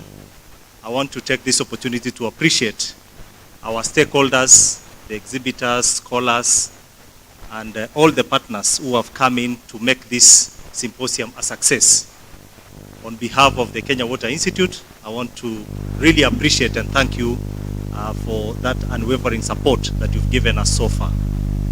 With those few remarks, Chief Guest Chairman, allow me to give this opportunity to Mr. Wanjoy from Safaricom to make a few remarks, and then we proceed in the program. Karibu sana Bwana Wanjoy. Let's clap for him.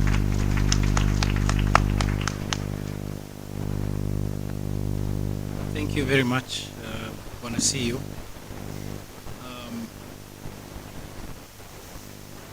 Chairman Brigadier Stephen Junge, MD, Dr. Letangule, invited guests, ladies and gentlemen, good morning.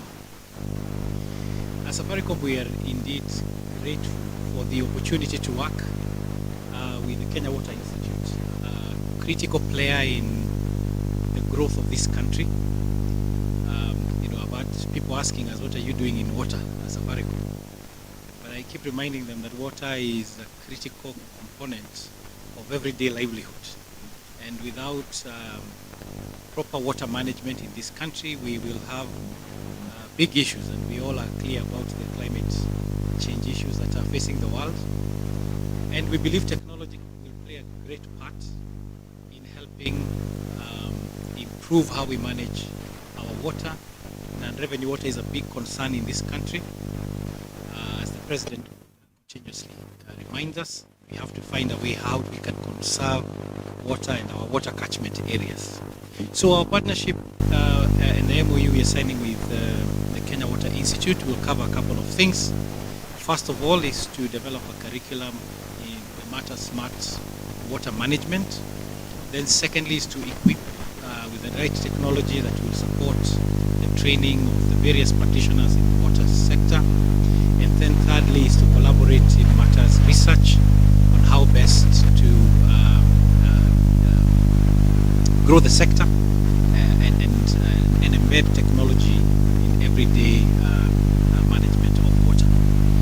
So we are indeed very grateful and look forward to a great partnership. Asanteni sana.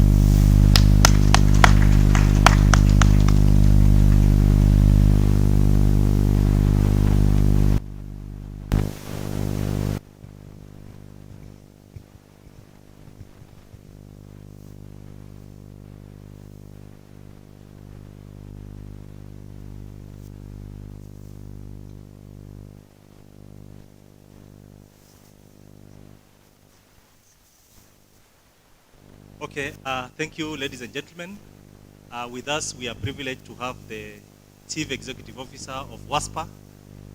And I want to take this opportunity, although I know we've not prepared you, but I'm very sure you have something to say. So we want to now put our hands together and welcome the Chief Executive Officer of WASPA, Karibu Sana. Welcome to our symposium. Make a brief remark on behalf of WASPA, and then we proceed. Thank you, Bwana CEO, Chairman, Brigadier, who is also my longtime friend, Bwana Wanjohi and Jerry from Safaricom. I know we have worked together. The senior management staff at KP, and all delegates, my friends from Kayamba, Africa. Jambo. Mlitoka huku mkaingia huku. Asante. Can I pull it? No, I'm tall. I'm trying to bend. I think I need to pick it. Prepare me to do this talk, but on behalf of Water and Sanitation Providers Association of Kenya, we have transited water services providers to Water Sanitation Providers Association. This is because of the importance that we now attach to sanitation as a nation. I'm glad to join you in this symposium, and you're looking at the issues of water quality, which is key. Yesterday, and that is the reason why I was not here, with the ministry, we had a pre-conference on the Kenya Water and Sanitation International Conference and Exhibition, which will also be looking at matters of water quality. So if you look at one of the unprecedented global challenges that is facing the community of nations, it is climate change. And climate change also affects the quality of water. In fact, from COP27 in November last year in Egypt, it has now been agreed worldwide that the crisis of climate change is the crisis of water. So if we are able to fix the crisis of water, we will contribute significantly in fixing the problem of climate change. And that is why I'm happy to participate in this symposium today. Because if we have poor quality of water, it makes even the cost of making that water safe expensive. And if that water cost becomes expensive, what happens? The costs are escalated to the consumer. And this is now a dangerous trend. The Kenyan citizen is under siege. Do you want us to add the price of water when the price of other commodities are now, or almost, I don't know to say, murdering the common mwananchi? So ukisikia maji imeongezwa, and these are issues of water quality. So at the end of the day, we also look at sanitation in the entire value chain. How do we dispose our waste? Because if our waste is finding ways still in the waterways, and we say surface water is polluted, the cost of treatment becomes very high. So it is important for us to look at the issues of water quality. In fact, looking at the entire value chain, not just getting the water at source and treating it, but the issue is that looking at the entire value chain from the hydrological cycle. Otherwise, I'm very grateful to join you, and I'll be glad to listen to any new ideas that we have within the water quality space. Thank you very much. Thank you very much. Let's give him a better clap. Thank you. Chairman, with your permission, allow me to now invite you to make your brief remarks, and then we proceed with the MOU signing ceremony. Let's clap for the chairman. Karibu sana.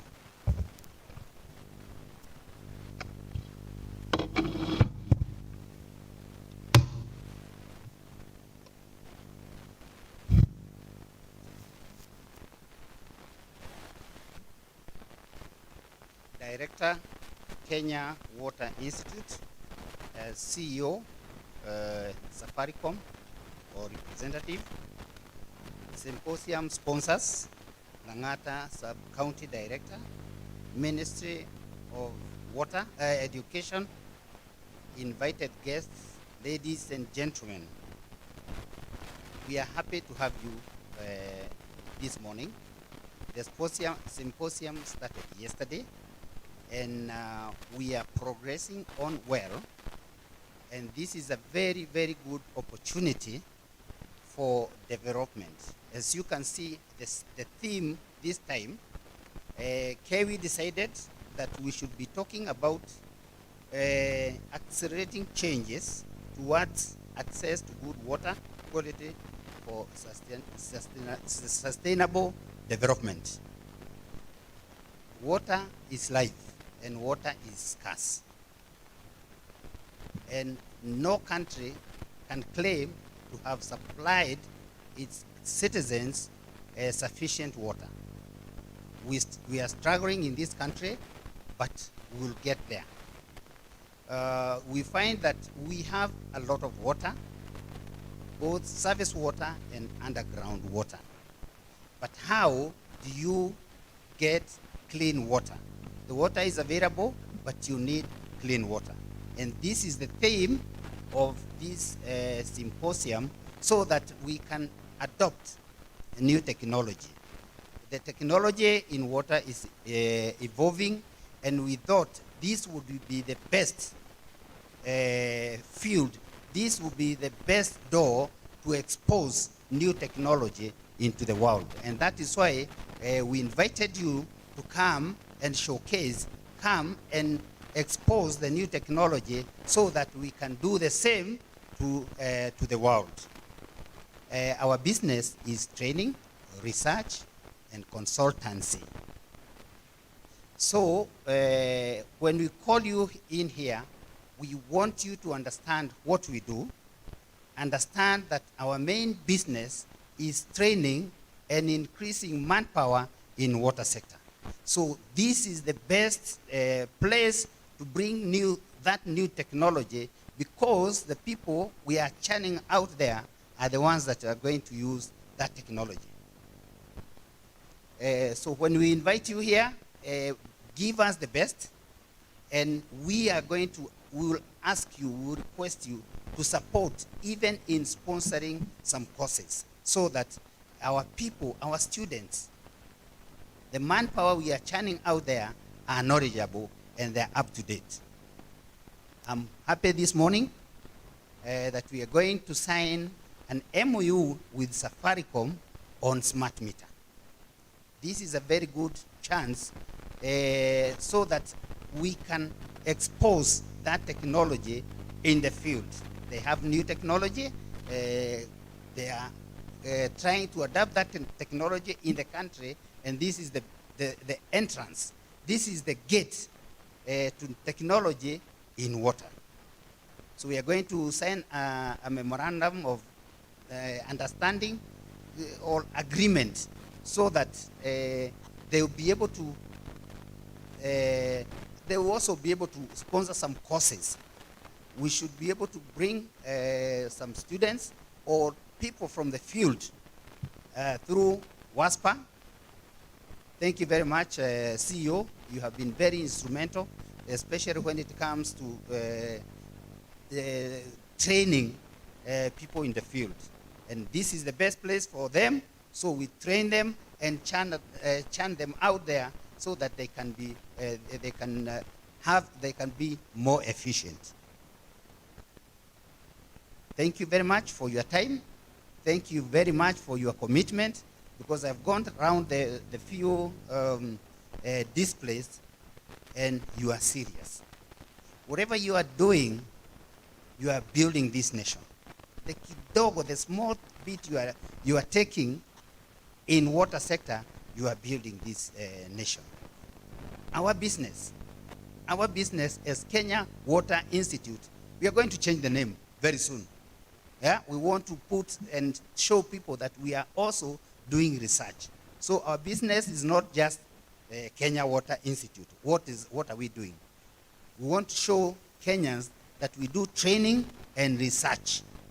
This is a training and research institute which is mandated to train Kenyans on water issues up to diploma level. So when you are bringing your technology here, when you are promoting your company through KEWI, you can be assured that you will get promoted, because when they get out there, they are going to be using your equipment, and you will be sure that they will be able to sell your equipment. So you are not in the wrong place, and I will encourage you, next time we call you, you are welcome. We partner together and move this sector forward. Thank you very much. Enjoy yourselves. We'll meet again during the closure. Thank you very much.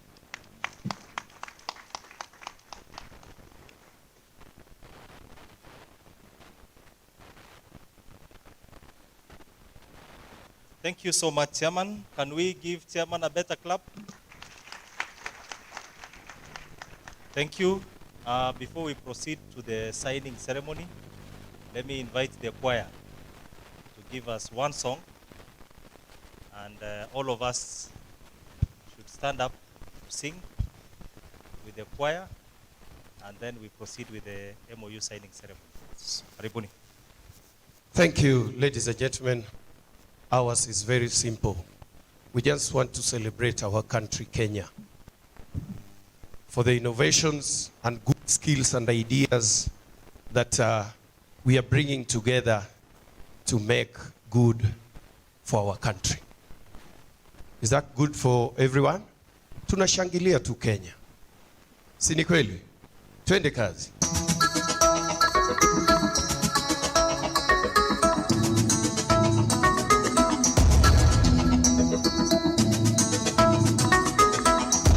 Tushangilie Kenya, taifa letu tukufu, Kenya tunayoipenda daima.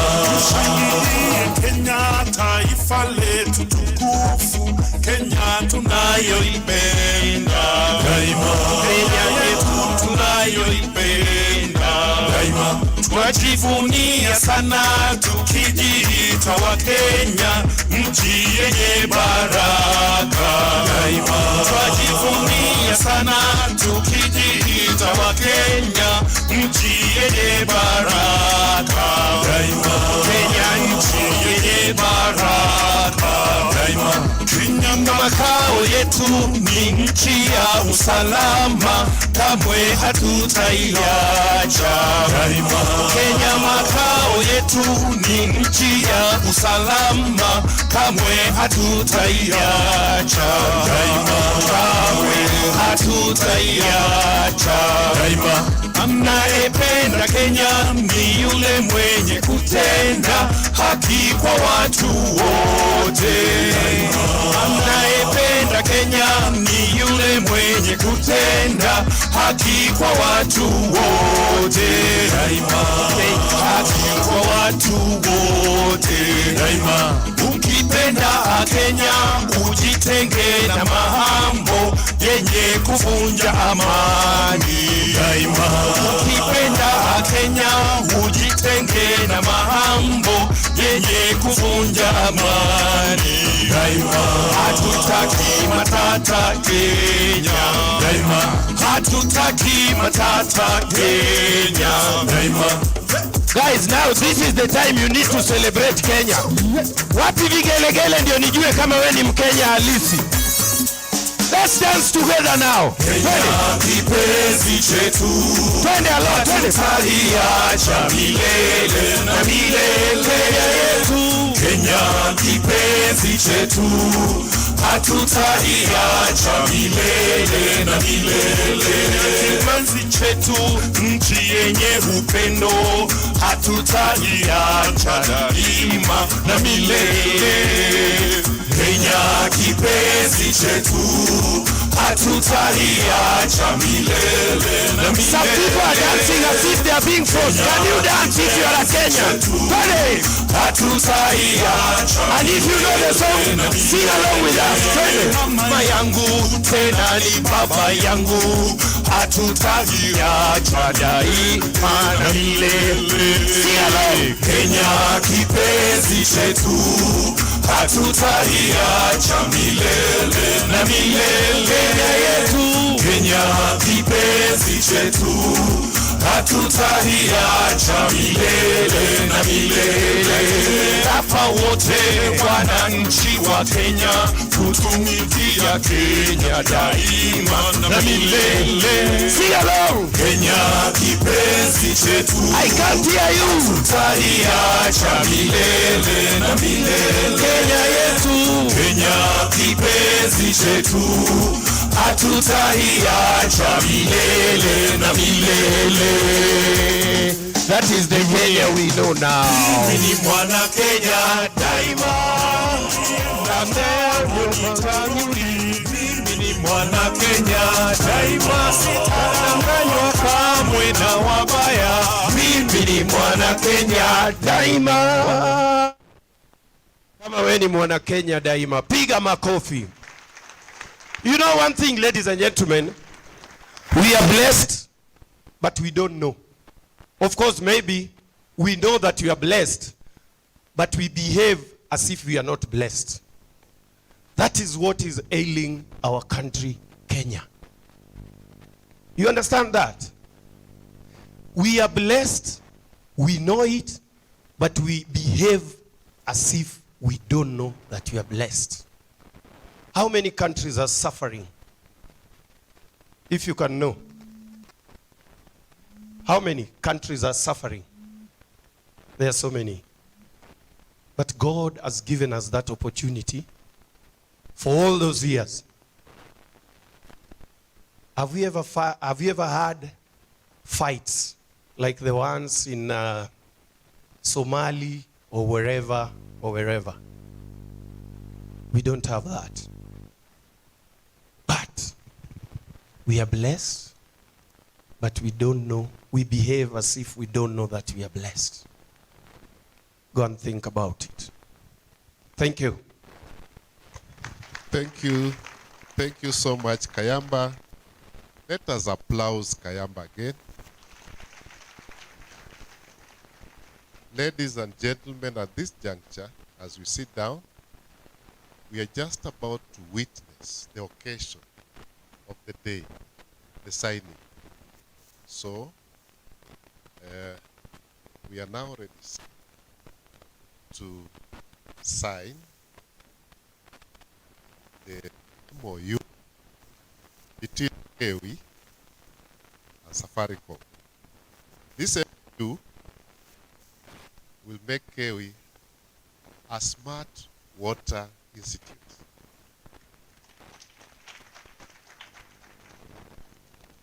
We are going to witness digitally any drop flowing through KEWI. So, pige makofi. Thank you so much, sir. Karibuni. Now we can witness, I think it will be on the screen, as you'll notice the signing going on. It will start here, then I think final.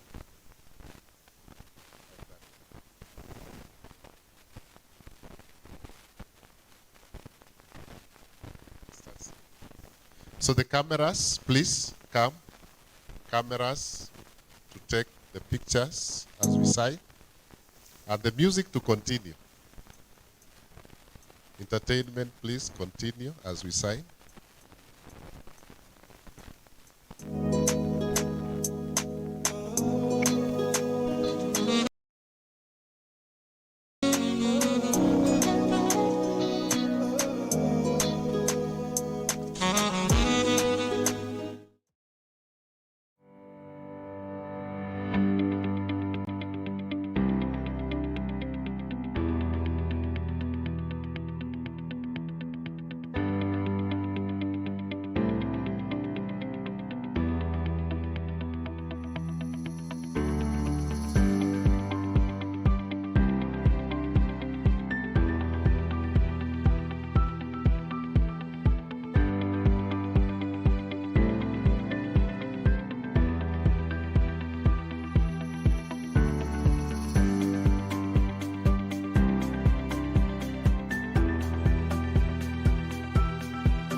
Tuamuke, to applause.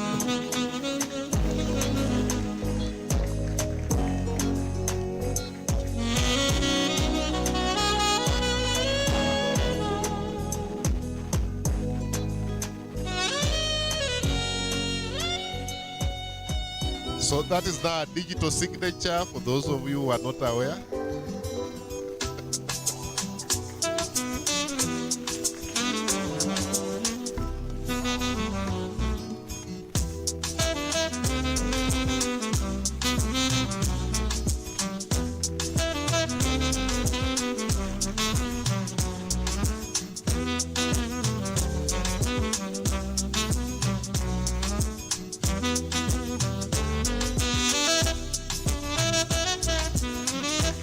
makofi, makofi, makofi. Na museme twaweza. Twaweza, museme twaweza. Thank you so much. Tuinuane.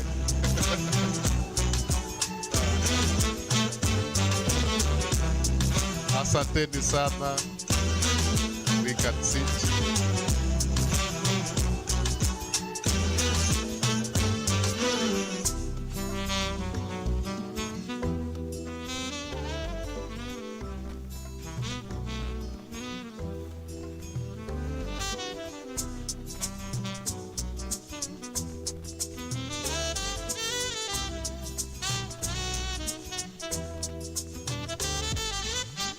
So I'll invite Mr. Kaburi to continue with the program. Please, Mr. Kaburi.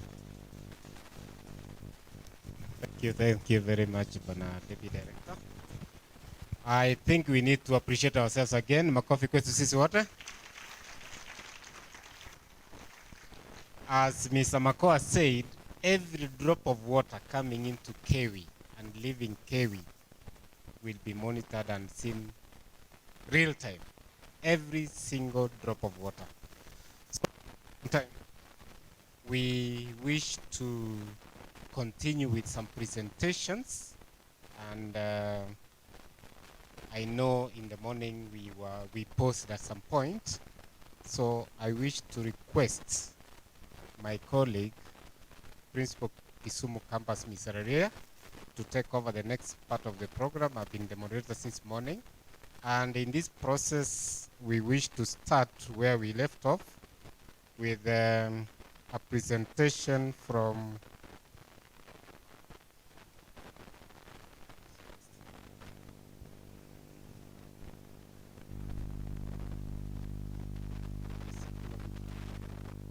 yes. We had Kefri presenting. We had Isaac Karaoke. Karaoke. Where are you, sir? Yes, you are presenting now. After your presentation, then we shall have gone back to the program where we shall be at 11 till noon as per your program. Karibu sana, Bwana Karaoke.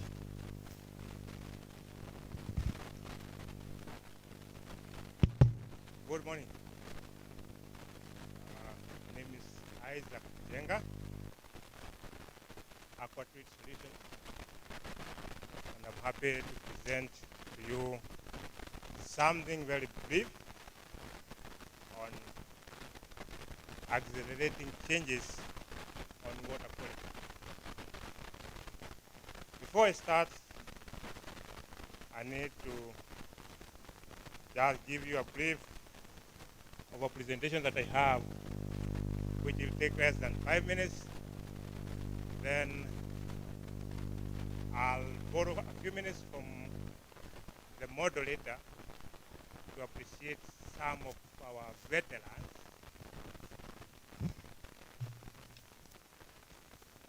I'll borrow a few minutes from my moderator to appreciate some of our veterans, guys who have been in water for quite a long time, guys who can tell you where it pains, where it pinches on water quality. So I think you have already put it on the screen, and that is water quality symposium. And go to the second page. The theme of today is accelerating change. Accelerating change. So we have the changes with us. We are accelerating. What is it? Or what are we accelerating? We are accelerating change, but do we know what changes we have? Yeah? So my main concern here is accelerating changes. What are the changes?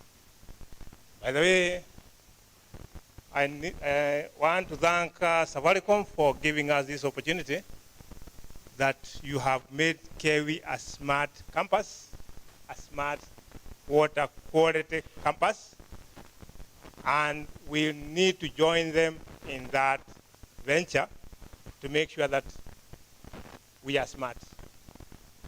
Can we clap for Safaricom? And also, can we appreciate Kewi being a water institute? Now it is becoming smart. Do you know what is water quality? Guys, maybe we are talking of water quality, but we don't know what is water quality. Professor Micheka, who was here before me, came and told us that we are unteachable. And he just to add a few words on his statement, we are ignorant. Simply because we got guys who have done water engineering, we got guys who have done so many other courses on water, so many researches, but what are we doing? Minimum, very minimum, showing that it is not that we are not teachable, we are ignorant. We have the information with us. We have so many books. Professor had a big book on water, but what are we doing with it? We are keeping it, we are putting them on our archives, our shelves, gathering dust. So water quality, I don't want to bore you with so much literature. Water quality is the terminology used only to give a relationship between water content and water standards. Water content and water standards. We have WHO, KEBS, so many other standards, but we need to adhere to those standards. If we can adhere to those standards, well and good. That is what we call water quality. How do we achieve water quality? How do we achieve water quality? We achieve our water quality by using equipment. We need to test our water quality. So that is my next slide on water quality. We need to have equipment. Thanks again, Safaricom, for giving us equipment to test our water. And also, I challenge you guys, the institutions. What do you have in your labs? We got WSPs here. What do you have in your labs? How do you test your water? So the biggest problem here is the connection between treating our water and analyzing our water. So guys, we have so much to do. We have big budgets on water, but the connection between what we are doing and what is supposed to be done is minimal. We take an example of just a simple lab, a water quality lab. What are the parameters that you need to test on a water lab? Very few parameters that you need to test, and you can be very sure that your water is okay. Some of these parameters are temperature, pH, dissolved oxygen, turbidity, microbiome, and nutrients or fertilizers or maybe like the nitrates. Those are very simple parameters that you can do, but we are using some millions. I've been in the labs, I've been in this industry for over 20 years. I've visited so many other labs, and I know we are going wrong because we are using money where it's not supposed to be. A simple lab is buying a spectrophotometer, and 2 years down the line, the spectrophotometer is still in the box. That's a discussion for another day, because I can tell you 2, 3 WSPs, they have spectrophotometers worth not less than $1 million, but it is still in the box. Nobody to use it, nobody to enable, no reagents. Some reagents are expired, and even they don't know what is the purpose of our spectrophotometer. They could have bought a pH meter, a turbidity meter, a DO meter, and they are well to go. So I'll urge those in this field to be a bit conscious of whatever is happening. We are spending a lot of millions. In my company, that is Accerating Solutions. I do consult each and every week. I have like 2 consultations. How can I set a lab? The first question is, what is your budget? Because if you have 100,000 shillings, I can set you a simple lab. If you have 10 million, I can do that for you. Most of these guys are coming, no, we don't want, why are you asking for budget? We want equipment. So how do I help? I don't know how much you want to spend. How much do you have? So it is a bit challenging. By the way, I'm a businessman. So maybe you might wonder why I'm talking of the other side of economics instead of telling you the good stories of whatever is written on very old books about water treatment, how it was done by very old people. I'm telling you the reality. We are doing it wrongly. We need to change our attitude. A simple lab requires 3 to 4 items and you are good to go. You can give quality water to your clients. As an institution that is KEWI and other institutions, I believe most of the colleges and universities are giving us courses on water. Please, can we try to consider or maybe try to expose our students to whatever is happening? I got students in my lab right now and just asking him to do pH. He can write a whole page on pH, but cannot do a pH. Cannot give you analysis on a pH. Cannot do turbidity. Cannot do temperature. Titration. Please, our institutions, can we expose our students? And if you are here and you have an institution, you are having a problem on how to expose your students, how to maybe attach your students, the contacts, please contact me. I believe for those who I'm calling the veterans, know that we can have contacts from Moyale to Mombasa, from Garissa to Kisumu. All those guys need to help your students, but they don't have the students. So please, if you have that issue, please contact me. I'll give you somewhere your students can be attached. Then the other issue I have is we have what we call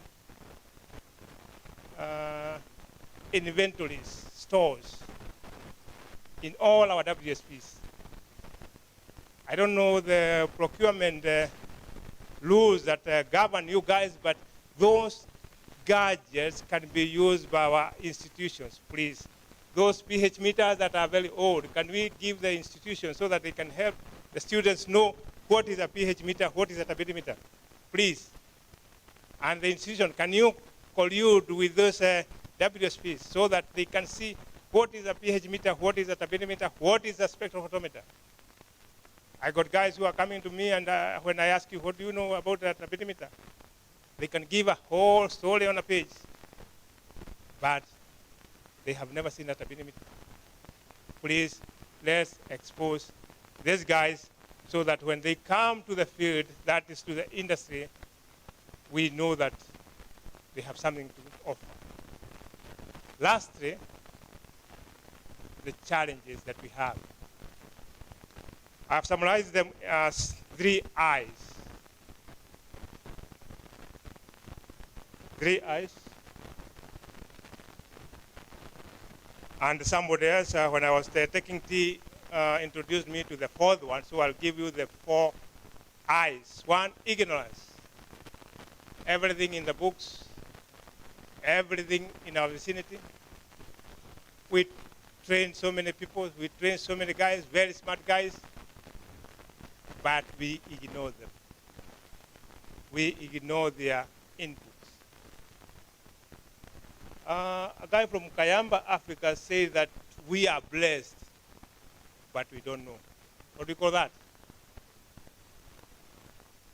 Is that not ignorance? We are blessed, but we don't know. So that is ignorance. We ignore that we are blessed. The professor talked about Israel, who are guarding their water by military. Our Nairobi River, I don't want to talk about it. The other lady from Kefri talked about Ondele swamps. Instead of guarding it with the military, we got guys who are crouching there getting some plots. If I use my mother tongue, I'll say, Broti Maguta Maguta. We are very much ignorant. That is one thing. Very much ignorant. That's what is killing us. The second one is information. So much information in our books, so much information in our archives. What are we doing with the information? After this symposium, there will be a declaration, there will be conclusions, but after that, where do we keep that? It gathers dust in our shelves. Nothing we are doing with that information. Please, can we try to use the information that we have for the betterment of our society? The third one is implementation. It is already related with the information that we have that we are not implementing. We've got so many machines that are sleeping on our inventories that are not used.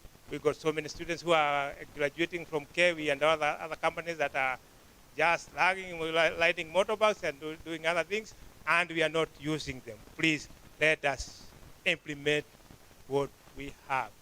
Lastly, is what is, maybe some people are calling it a dragon interest. Wherever you go, everybody is talking of na mimi yangu iko wapi? Interest everywhere, interest. We won't achieve an inch with our interest. If we don't change the attitude, then we are going to die, all of us. Because our attitude is focused on killing us, and because we are ignorant, we don't know that we are killing ourselves. So we'll be like, I don't know if it is muddy fish. When it is very dry, it starts eating itself and it clears itself. So please, guys, we need to wake up. We need to utilize. In fact, we don't need to go even as inch further to get information. We have information with us. We don't need to do any other research. We have all the research with us. We can implement what we have and do very well. Water harvesting. Why should we just start designing a big dam instead of maybe like just doing a few gabions each and every other kilometer in the river? We do water harvesting. Yeah. Why can't we use maybe the National Youth Service to do some silangas in our area so that we can get water? Yeah. Why can't we use our graduates from the colleges to analyze our water and know what we are doing? So what are we lacking? All that we are lacking is how to do these things. How to do these things. And all depends on our attitude. There are some strategies, and they have been well elaborated by my former colleagues. I need just to end up with some quotes. Education is not the learning of facts, but the training of minds to think. That is Einstein, Albert Einstein. All that we are doing here, we need to put our minds in a position to start thinking, not learning of facts. Somebody did something maybe 19th century, or somebody did whatever yesterday, but are we thinking what that guy could have done if he had an opportunity to be here today? Are we thinking? Are we using our minds Get your education, get your diploma in water engineering. Can you use that? Thinking. Don't you use the facts. I was taught this and this and this. Don't use those facts. Think how you can apply those facts. The second one is I like to be taught how to think, not what to think. Think how to solve the problems. Think how you can do something. Think how, not what, because what I'm telling you is what I have already invented. So how are you thinking about it? I don't want to direct you to what to think. I need you to how to think. Lastly, in conclusion, water is our richest and the most natural resources which must be protected. Any pollution, as the prof said, will come back to us. He talked of maybe like excavating somewhere. You'll never return that to its natural process or natural state. So if you pollute water, if you pollute your environment, you'll never recover that. Unfortunately, we are ignorant. The word that I used earlier on, we are ignorant. Throwing bits of papers, throwing bottles, doing each and every other thing. I hope, Kevi, I'll be following up with you. Guys, Kevi, you are becoming smart. So I'll be following up next, maybe next month, next time. I'll be coming here to see how are you doing your water. Because it is very imperative for guys to come here and say that we are smart and we don't do what smart people do. We need to see that the meter that is leading maybe like 2 meter cubed of water from coming to Kewi, we need to articulate and maybe sum up all the 2 meter cubes that went into Kewi. How was it used? That's how smart these guys should be. My friend from Safaricom, I hope you will come back and ask that question. Yeah? So either me or you come and ask that question. How are these guys? Because smart meter, that is an English name. That is an English name. Make sure that if somebody has called you smart, you behave smartly. You work smartly. You think smartly. You do your things smartly. So that by the end of the day, the meter is not the one that is smart, but you guys. Last but not least, prevention is better than cure. Let's not pollute our environment.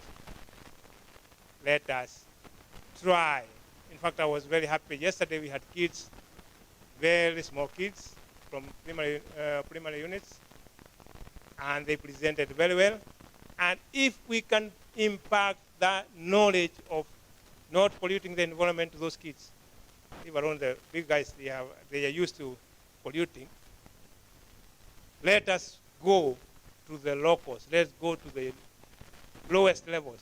Tell them, don't pollute the environment, don't pollute our waters. By the end of the day, we'll do something better than maybe teaching all of us the curing of pollution, and we are the ones who are polluted. Why should we take all that maybe time of teaching you how to sort the problem that you have caused? Let's go to the units of the small kids and teach them. Then we'll leave you to, I don't want to say hell, but and with that, I'd like to recognize my fellow veterans in water. I don't know where Mr. Mohammed is, just to talk, to say hi to the guys. Is he around? Mohammed. He's one of the veterans. I don't know, you can have the Mohammed is one of the guys that have been in water for so long that when I talk to him, I feel at home. You have 2 minutes, then Abraham will talk, and I'll conclude my statements. Thank you. Good afternoon, everyone. My name is Mohammed Yunis. I work with the Nyeri Water and Sanitation Company Limited. I am a quality assurance officer. Before I give my comments, I'm also a former student of KEWI. I joined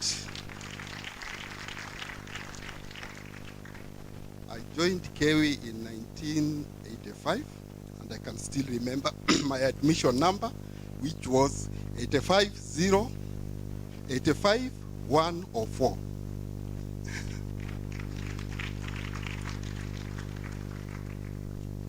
So as far as the topic or the theme of this symposium is concerned, being in the field, working for about 35 years in the water quality sector, I can say that a lot has been done.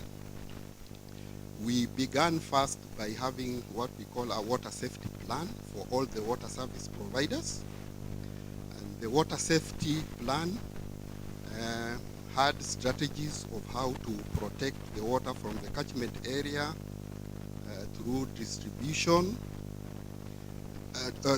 treatment, distribution, and also to monitor the quality of the water at consumer points. A lot has been done up to now, but as we say, that there is always room for improvement. And our challenge now is to embrace innovation so that we can be able to move to the next stage, considering that the environment has changed. It's not the same as what it was, let's say, 30 years ago.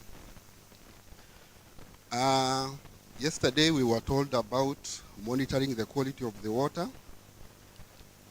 and also the data which is being collected. And suggestions were made that KEWI can have a database which the stakeholders can be consulting to.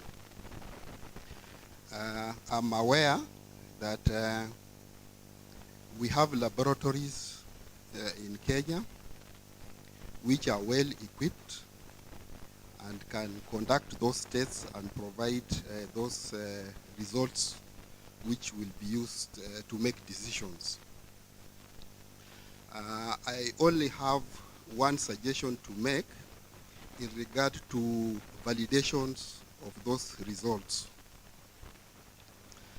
Because each of those results, each of those laboratories are giving out results, but I believe there is need to have some agency, preferably KEWI, to come up with a proficiency testing so that we can be able to validate all the results and the data which are collected, so that when we make decisions to utilize resources, that it is done through objective evidence on the ground. Thank you very much.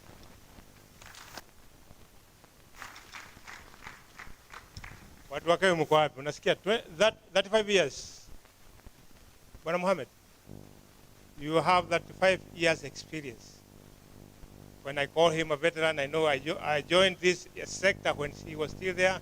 He has taught me a lot, and I know that he is a veteran. Those are the guys that you can consult, and he can tell you, even maybe some of these times he dreams doing water analysis. He talks water quality with passion, and he's a little man. I know him. Abraham, I'm not seeing you. I don't know where you are. Oh, okay.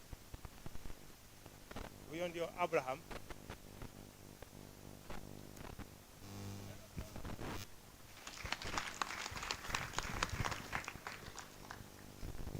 Good afternoon, colleagues.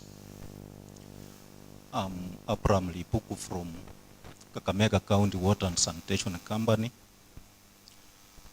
I've also been in this water some time. And I can attest that Mr. Njenga has played a tremendous role in the transformation of water quality, because the time when I joined water, most tests were very analog. We used comparators, which relied on vision. So if your vision was not good, you could give unreliable results. For example, residual chlorine, color, and even turbidity, where we could use a turbidity rod. But now, since 09, when we knew each other, he started supplying us with water testing equipment, which have transformed our quality section so much. He has a variety of water quality equipments, those that can analyze a single parameter and those that are multiple. And I think since I knew him in 2010, so many transformations have taken place. Like our treatment plants, some of them run even, we operate even at night. And this equipment, because they are digital, you can analyze at any time of the, any time, whether it's day or night. Unlike the other equipment where we entirely rely on light, you could get it that when you are on a night shift, your results are unreliable. And what I can urge, Kewi,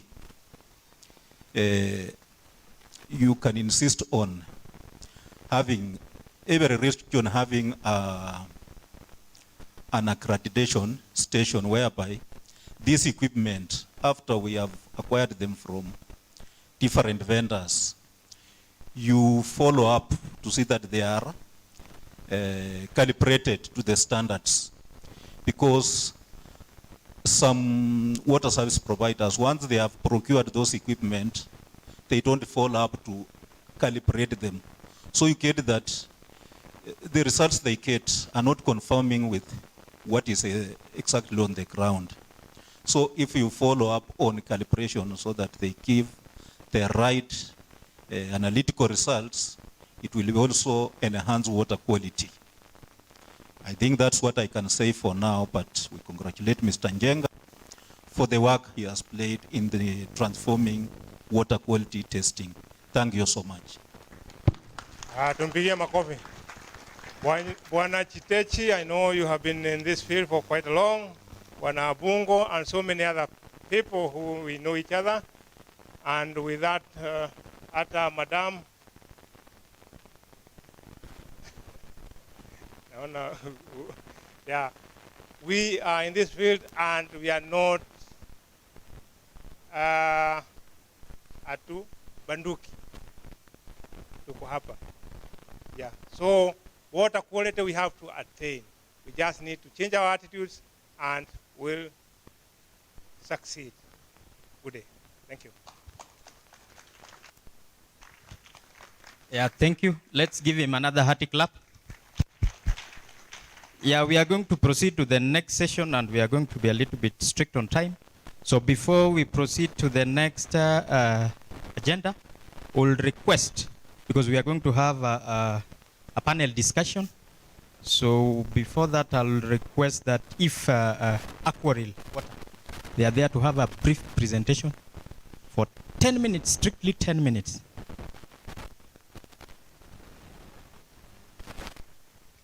Let's give a welcoming clap.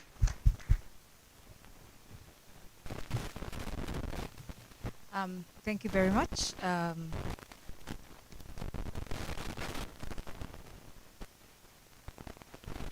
Okay, as he's preparing the slides, I'll just make a brief introduction. My name's Dr. Peace Musonge. I work for an organization called the Acquire Institute. We're headquartered in California, but we have a branch in Nairobi.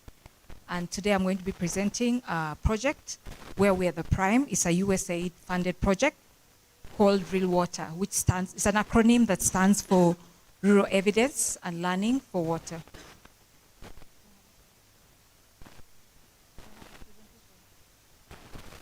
Okay. I thought I'd sent it. Okay, just in respect of time, I'll just start what Real Water is about. Real Water is a 5-year funded project that began in 2021, and it's looking at strength. It has 3 research streams, but today I'm going to focus on strengthening water safety management, and that's what brings us to Kenya. We're working in 4 countries in Africa, and we also have India in addition, and we've also added Madagascar. So for what I'm going to speak about today is called the Water Quality Assurance Fund. It's a novel financial model that we're trying to implement. It's an implementation research to see how we can strengthen water quality monitoring in rural water systems. So I don't know, what's happening? Okay, yeah, so has the presentation started? Okay, so I'll just wait for them to, yeah. Okay, so I'll just give, as I said, I'll give a brief overview. We can move on. Our funders, okay, so this is a map that was done by Acquire. The source, we have a Sun Plan app, and it shows that 70% of most of Africa rural areas now, because of development, lie within 2 hours of an urban center, which already have a laboratory or could get one. So with this model, we're looking at centralized testing, pooling certain areas among water systems so that certain costs are shared. For example, equipment consumables purchased in bulk for sample collection. Then we also have training and equipment maintenance and quality control is easier to manage. As the presenter had spoken about, that we need, in every area, there should be like a center that calibrates equipment. So we're looking at seeing how the centralized model is one we can work with to strengthen water quality monitoring on a monthly basis as per World Health Organization. We can move on to the next slide. So this is an example of a rural system we visited in West Pokot. And the rationale for the Water Quality Assurance Fund is that rural centralizing water quality testing, as I earlier said, is more effective and economical than on-site testing. And then a number of water systems, based on our scoping study around Kenya, can afford to test for their services. And then existing laboratories find it reluctant to do business with rural water systems. So in part, the Water Quality Assurance Fund comes in as a financial safeguard for those laboratories. Then we know that water regulations are not being enforced. So with this model, we're trying to see an enrollment by deforcement, bringing in good behavior. We can move on. So this is just a graphic depiction of how the Water Quality Assurance Fund works. We have a laboratory, comes and does monthly testing in a rural water system. So the water system also commits to paying the lab for that monthly testing. And then, but we know that sometimes the water systems do not have enough income. So that's where the assurance fund comes in, and we cover the unpaid testing fee. And we're working with the county.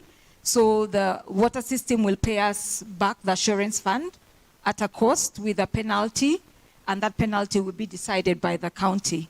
So the reimbursement will be followed up by the county, but not the assurance fund. So some of the key activities that we'll have in the assurance fund are, as I said, it's a financial safeguard. We'll pay the lab in case a water system defaults. Then we also carry out laboratory audits and quality control. Then there's also technical assistance around treatment at the request of water operators. And then we'll have monthly meetings with water operators to debrief about the test results, and we'll also share that with the county officials. And then there'll also be active community engagement via local radio, encouraging water systems to communicate to their customers. So we'd want the water quality results to be communicated to the customers. So Acquire has been testing this model in one district in Ghana since March 2020, and we had encouraging results. 9 systems serving 59,000 was the pilot, and we carried out approximately 240 microbial tests. And access to water quality information, interestingly, triggered a series of changes because there were water systems that were not chlorinating that asked for chlorination. And then in terms of tariff, because you know that treating also is a cost. So there was an increase in the tariffs, and that meant more funds for the water systems to test for water and treat. And the consumers were okay with increasing the tariffs because they could see that the water is being tested. So this is a quote from one of the managers in Ghana, like due to the water quality testing results we shared with them, we gained a new contract with a nursing training college. And yeah, so this is something that we want to see happening, triggering in Kenya. So we're looking at the assurance fund as a drawdown fund, but it's more likely cost effective than other methods to subsidize testing. So the assurance, like in Ghana, the assurance fund paid the lab only 11% of the time. And then also water systems have reimbursed the fund only 33%. So 20% of the scheduled tests did not take place due to intermittent water supply. And in that case, the assurance fund compensates the lab. If they go to test water and there's no water, we pay back the lab. And also it's a channel for subsidies. This happened in Ghana during COVID. The government said water is free, so water systems were not making money. So the assurance fund subsidized for water quality testing. So those are some of the cases that will also follow through subsidizing. So with support from USAID, the Hilton Foundation, and the Helmsley Foundation, we are going to evaluate the performance of the assurance fund at larger scales, as I said, in these countries in Africa. So we're looking at enrolling 120 plus water systems for this pilot in Ghana, Kenya, Uganda, and Tanzania. And currently we have negotiations with agreements with urban utilities in these 3 countries. For Kenya, we started the scoping last year. So we have identified 33 systems in 3 counties. We've partnered with 3 accredited labs and testing, and we have 3 testing agreements. This is a model we have, one of the agreement models we have with Nakuru County. We're working with NAWASCO, the lab, then the service authorities, the county water department, and we're going to pilot this in 18 of the 25 NAWASCO water systems. So we have 1 single agreement. Then for Uasin Gishu, we are partnering with ELDOAS. The service authority is the county water department. And then also we have sub-agreements for systems that are not managed by the county, and we have one agreement with the county-managed water systems. So this is just a brief one, but it's a very broad project. So the MD, strictly 10 minutes, just the way Dr. has done, please.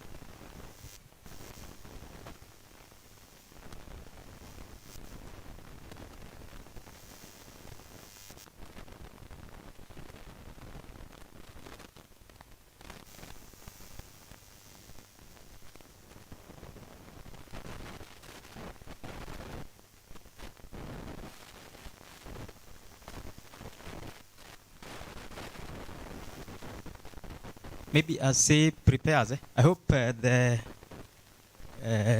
delegates and the audience, you are picking notes, because the next time will be a very interactive session.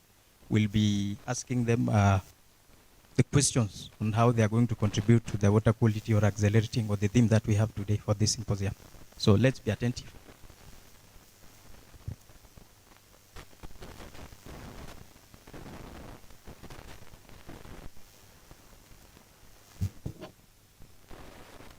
Good afternoon, ladies and gentlemen.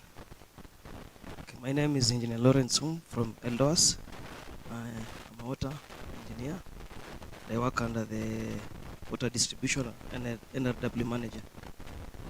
I'm here to represent the MD, Mr. Peter Kibet Biot, who was not available today, but I'll present his presentation.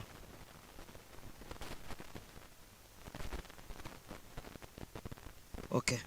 The presentation is about financing water quality management in our water sector. So, the presentation was by Mr. Peter Kibet Biot, our Managing Director. Next. So, one of the models that will be used to finance the water quality management is the the PPP, the public-private partnership for water quality management. whereby this one involves the access by the private sector expertise and also the use of the technology and investment so that we can have that partnership with the water utilities. This one will enable share risks and responsibilities between public and private entities. Also, there will be improved efficiency and effectiveness in the water quality management under the PPPs. The public funds will be combined with the private investment, and also the risks. Here, the risks will be shared. User fees and tariffs will be there to ensure sustainable revenue streams. Grants and subsidies from the government and also donor agencies can be used so as to act as a PPP rider. Under the PPP, LDOS has been able to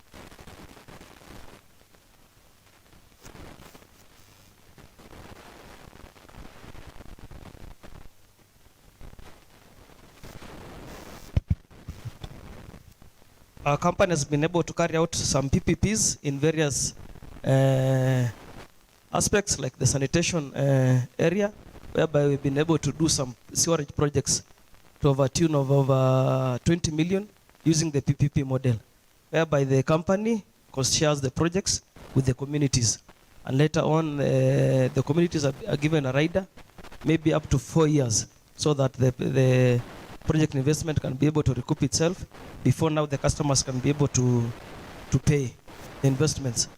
Also under the PPP model, LDOS, we have a project going on, a DMA project for installation of smart meters, and we have been able to partner with Safaricom, whereby we'll be able to be able to know where to map up all our areas with the water supply with smart meters. And through this, you can be able to reduce our NRW values from a high of 39% up to the recommended industry value of 25%. At the moment, the project is ongoing, is around 70%. And by the end of the year, we can be able to come and relay our results of what we have been able to achieve. Next.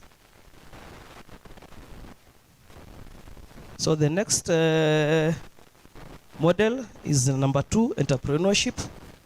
You've gone to number 3. Number 2 is entrepreneurship, whereby we are encouraging entrepreneurs in the water quality management so as to promote innovation and financial sustainabilities, whereby the opportunities for entrepreneurs are like follows: developing and implementing water treatment technologies, offering water quality monitoring assessment services, providing consultancy and advisory services on water quality management, financing options for entrepreneurs, startup capital from private investments, and also the issue of loans. So entrepreneurship in this field is a new thing, and it will be able to help in the water and sanitation sector, and most importantly in the water quality management. Okay, number 3 is the modeling, whereby we have the tariff-based financing model, whereby the user pays tariff based on their consumption. And this is what is being carried out by WASREB, whereby every water utility has a tariff, whereby customers pay as per their water, by their water usage, as per the tariff. Okay, the next one is the polluter pays principle, as we've been informed by the Professor Macheka, so that under this part we can be able to ensure that the quality of our water is maintained, so that the industry can be able to pay if they pollute. Then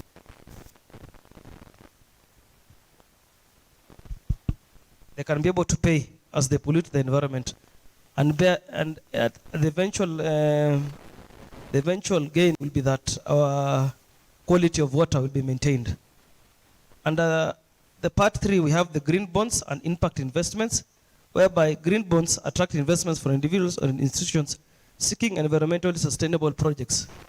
So proceeds from the green bonds issuance can finance water quality management initiatives. Impact investing involves investing in projects that generate social and environmental benefits, including water quality improvement. Hereby, like an example, now we have the green energy initiatives, where bonds can be made and issued to the public by the government, so that people can invest from that investment now, we can be able to take care of our environment and also the water quality aspect. Next is the government grants and loans, whereby under the government grants, this one will help a big way by improving the financial support through grants and low interest loans to fund water quality management programs. Grants can be targeted towards specific projects and initiatives. Loans can be repaid over time using revenue generated from water services. It is important to assess the suitability for each financing option based on the local content. Here under the loans, maybe we can be able to partner with the local banks so that the loans can be able to take more time, because the current loans being given out by the banks is 7 years. And as you know, water and sanitation is a basic right and is a social good. So if it's possible, the loan period can be extended to over 20 years, so that it can be able to impact the community, and also the payment can be able to be done well, so that the water utilities cannot be able to shoulder that burden, but it can be able to pay it very well. Also under here, the grants, we also have opportunities, like through the other government institutions, whereby we can be able to be provided by long-term loans, so as to be able to carry out our projects. Thank you very much. Yeah, let's give another hearty clap for engineer. Engineer, you can join the panel. Our next session, just as I said, maybe before that, WSTF, do we have a representative? WSTF? WSTF? Okay. Then we proceed to the next National Bank panelist, please. Dennis. Then Waspasio can join the panel. So I hope we were taking notes, and just as you were told earlier, these are the gurus in the water sector. And maybe before we start with this, I think it is National Bank that has not maybe given us a word. So Dennis, please, you can give us maybe what you do, what is National Bank, and how are you contributing to the water quality management before we go to the next session.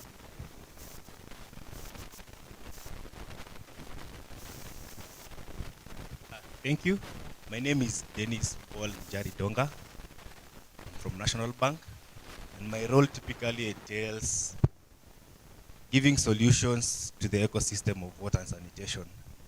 And what we do at National Bank, we're offering financing, because we acknowledge the big or the huge deficit of financing. And our challenge to the people in the water space, including engineers, as a nation, we all know that we are no longer a low-income economy. We are a middle-income economy. So right now, things to do with grant, we should forget about that. It's high time we all embraced commercial financing to address the many challenges that we are having within the water and sanitation ecosystem. So National Bank, what we do, what we have done, through our partners, we have one anchor partner called Aqua for All, who gave us technical assistance money to come up or develop a product called MagiConnect. And what we do through MagiConnect, I remember there was someone who passed there and asked, what is the bank doing here at a water quality management symposium? So for us, we are offering financing. We partner with the technological service providers like Safaricom, Earthview, to finance utilities, MSMEs, and individuals who need services around the water space. And we are so happy to be part of this symposium through our sponsorship, and also just try to create awareness of what we are doing at National Bank. So for all entrepreneurs who want financing within the water space, talk to us. We also have a mentorship and internship program for some of our students here. The last cohort of my interns who left were from here.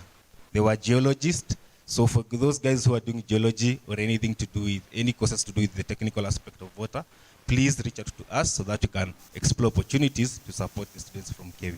Thank you. Let's. Yeah, thank you.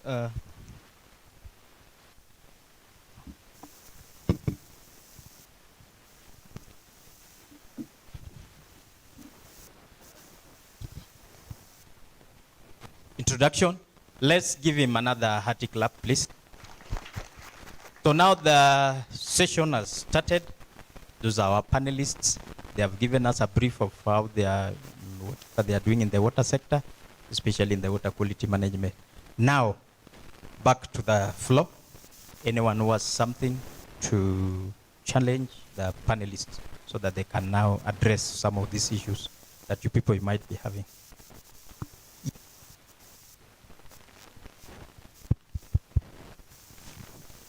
Hello, good afternoon, everyone. I want to compliment the presentations on their effort to monitor the water quality here in Kenya. And Mrs. Pease, I have a question for you. You mentioned in your presentation that you tested 240 water sources. What was the outcome of those tests? There were like 240 microbiological tests. Can you share the results, please? Anyone? Another one before she answers? Good afternoon, everyone. My name is Steve Muli. I look after sustainability at British American Tobacco. So just again, thanks a lot. Great insight in terms of what you're doing on managing the water quality and enhancing its monitoring. I think I also have a question to Dr. Peace. My question is regarding, you've talked about, upscaling, the water quality assurance process. My question is, where is the monitoring? What is the scope of monitoring? Are you only monitoring at the tail end, that is at the end user, or are you going to monitor from your catchment area all the way down? And if that's the process, what are these areas that so far you've started to monitor? Thanks. A lady? Okay. Thank you.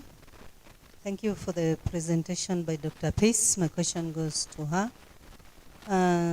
The scope still. You started with Nawas, Koldoas, I think 3 areas. How long are you taking there for you to move to the other rural areas? And for water quality, the importance of water quality is to get to know the interventions one is going to make. So what kind of intervention, after knowing that this water is not of good quality for these rural, maybe water projects? Thank you.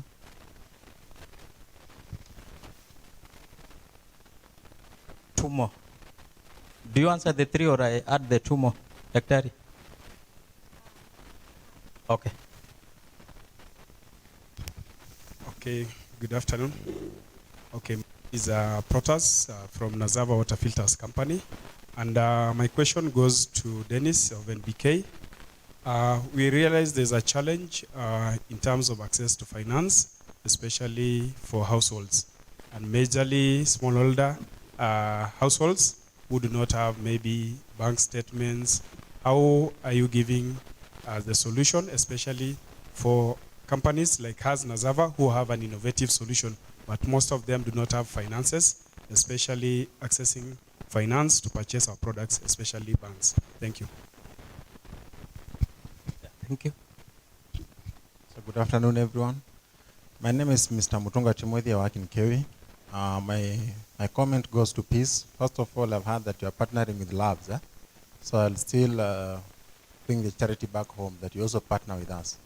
Then the other question goes to all the other panelists, and it comes from a presentation that was done earlier on. And my question is, in terms of accelerating change and climate change and all of this, the chemicals used in water disinfection and even testing, What are the organic alternatives? For the WASPA CEO, what is the world saying about using aluminum sulfate, using sodium bicarbonate? Because some of these things like aluminum sulfate, when it comes out to the environment in terms of dislodging, we don't know the health effects even in future in the environment. When we say we want to maintain a climate change, we have some organic alternatives. Do you have research that is going into looking at maybe moringa seeds, banana peels, and all of that? Thank you. Yeah, thank you. Dr. I think we can start with you. You answer the few. Yeah. Okay. Yeah, thank you very much. Yes, I'll start with the study that was in Ghana. This keeps.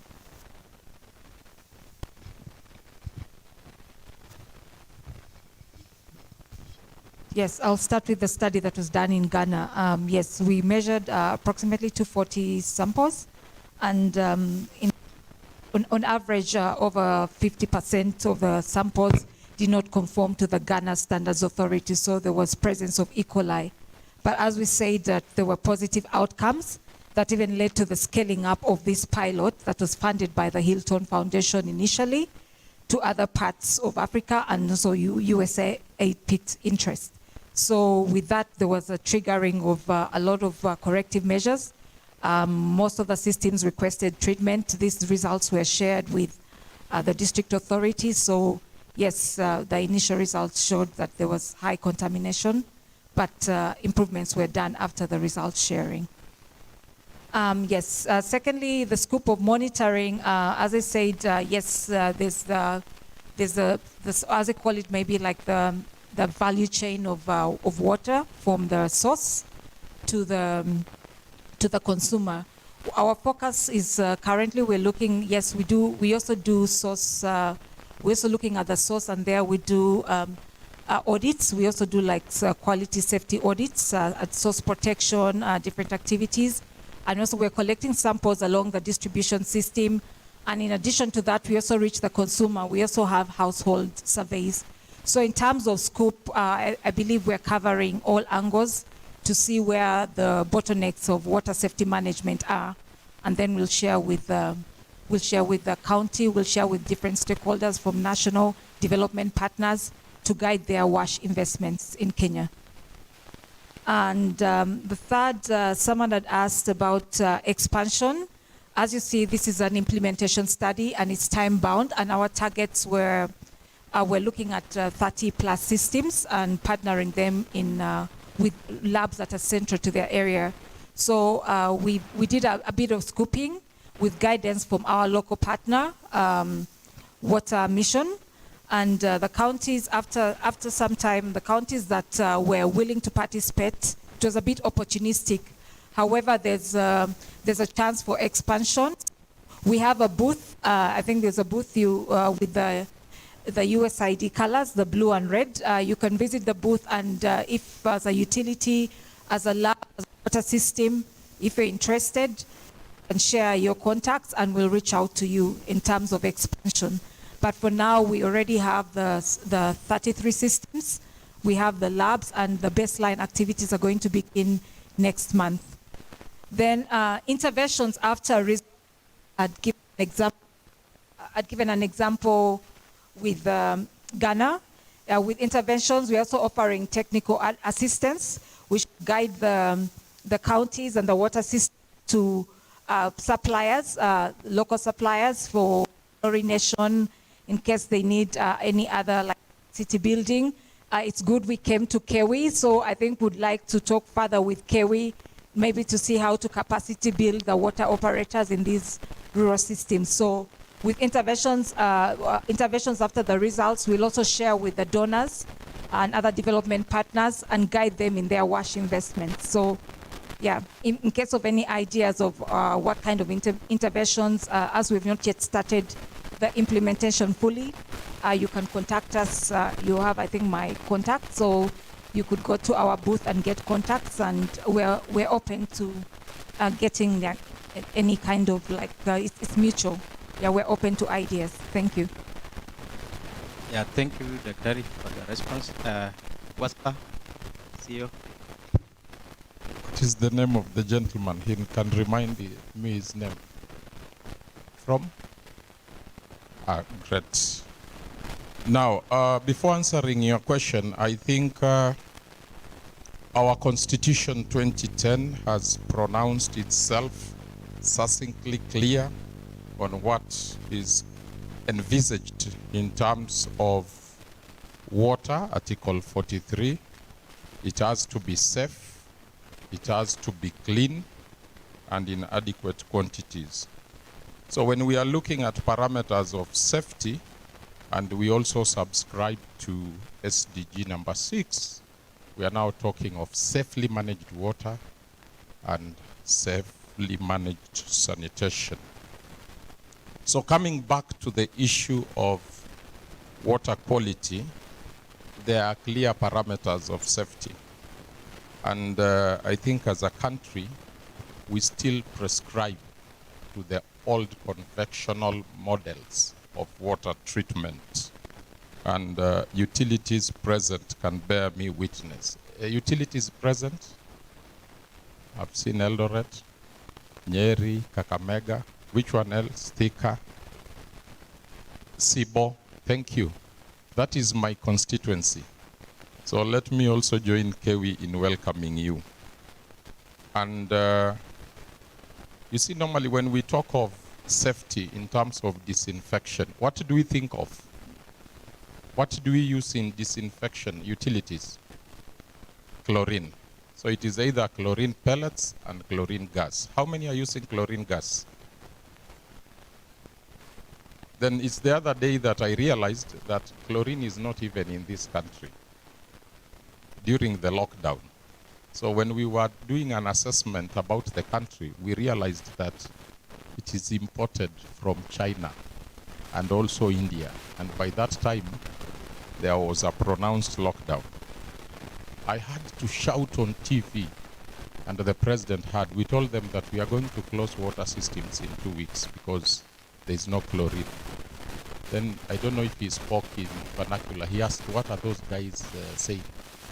Akasema, wapatie besha, and we were given some 200 million. So coming to it is that we have stuck to this models in terms of disinfection.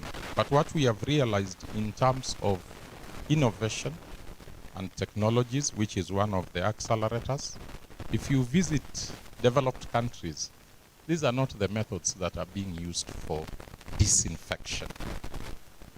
They are totally different.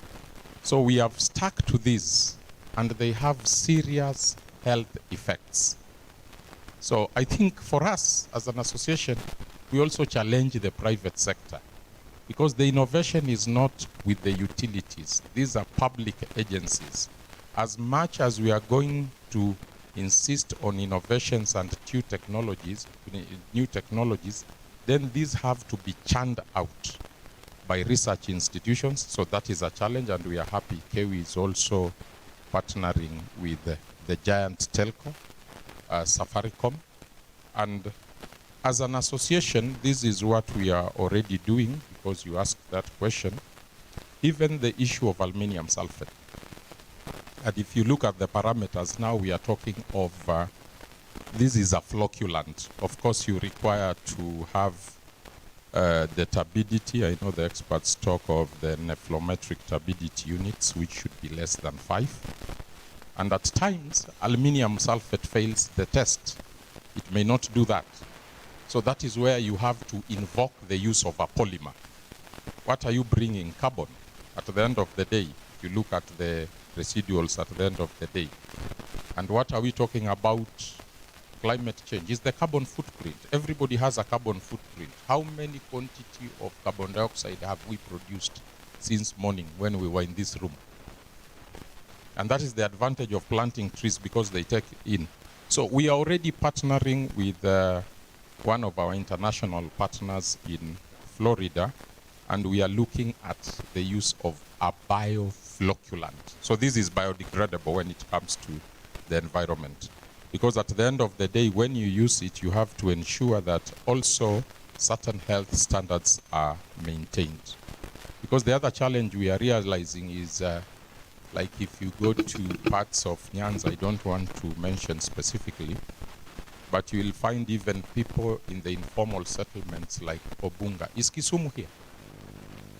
Kisumu, not here, but Obunga is a famous informal settlement. And we know cancer is the disease of the effluent. Then you find that in the poor households, people are having cancer. So the question is, where are they getting cancer? Then if you trace it in water, and you find there is presence of heavy metals in water. And our tests, this is a challenge. Are we testing for heavy metals in water? So our parameters, we are looking at disinfection. Of course, you are dealing with the pathogens, and you are also looking at the suspended solids. But at the end of the day, there is also heavy metals in water. So that question is that there is a likelihood that we are drinking water and saying it is safe and clean, yet there are some parameters we are not mentioning. So, and that goes to the issue of the water quality. So when we say that water is safe, is it really safe? So there are certain parameters, the water quality experts, where are they? Don't just come out of Kewi and stop to only all those traditional methods. And this is where research now is impossible. What other dissolved substances are in water? Aquatreat was here. Where is Aquatreat? Na hukuongea mambo ya heavy metals, hiyo pia mimi nakupatia challenge hiyo ya hiyo. So let's look at the issue of heavy metals. And these are the heavy metals that are contributing to cancer. So to me, the issue of innovations and technology, we have to continue interrogating the chemicals we are using. And if we are saying that there are other alternative methods and they're expensive, then let us look at it in the entire value chain. Why should you consume small dosages of chlorine that you think are safe, then at 60, you have cancer? To me, then that is expensive because even cancer is now more expensive to treat than the water you have been taking. So I think this requires a total paradigm shift on how we approach the issue of water quality management within our institutions, especially our WSPs. And to me, this is a call on the research institution to see if their research can be made now further and find out. I was in a conference in Busan in 2009, and the question is, 2012, how safe is that safe water? So there are other parameters in water that make water very unsafe for us. So there are those interventions we are doing, but we also call on and challenge our colleagues that we need to synergize together to make this water safe. Because as you produce as a utility, at the end of the day, you will find you are one of the consumers. You are maybe siblings or kindred, family and friends. You remember the sugar saga? Somebody brings sugar and he thinks that he is punishing a few Kenyans. But at the end of the day, your father and mother ends consuming it. So that is the intricate web we are in. Thank you. Yeah, thank you very much, National Bank of Kenya. Okay, thank you for the question, but I'll start by asking a question as well. How many of us, when Hustler Fund was launched, experienced issues with limits? By show of hands. Why? How many of us had issues with the limit that Hustler Fund was giving us? How many? By show of hands. So the reasons to why so many of us had issues with the limit, it's because of our financial records, our creditworthiness. So to answer the question from my good friend is that as banks, we're finding it a challenge to advance financing at the household level. Those guys whom we call micro. Why? Because there is lack of financial records from these clients. So many of them are listed. Their creditworthiness is something that is over question. And this is attributed to the lack of financial literacy. And what we are doing as NBK, we are going an extra mile as we meet our clients outside there, be it MSMEs, be it corporates like Eldoret, Eldowas, Thika. We find that for them to understand the banking landscape, for them to understand what you need to have or to do so that you can access financing, that is the greatest barrier. Yesterday we were at a conference discussing how can we enhance access to credit. And here it was more of a gender discussion.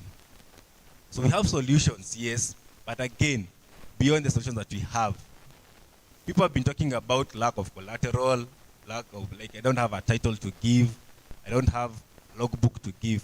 But the question is, are you credit worthy? Do you have proper financial records?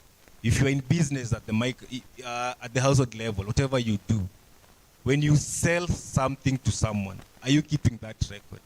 So when you visit a branch like what you have here across, and they ask you, how do you keep your books? The simplest way, not this complex way, the simplest way.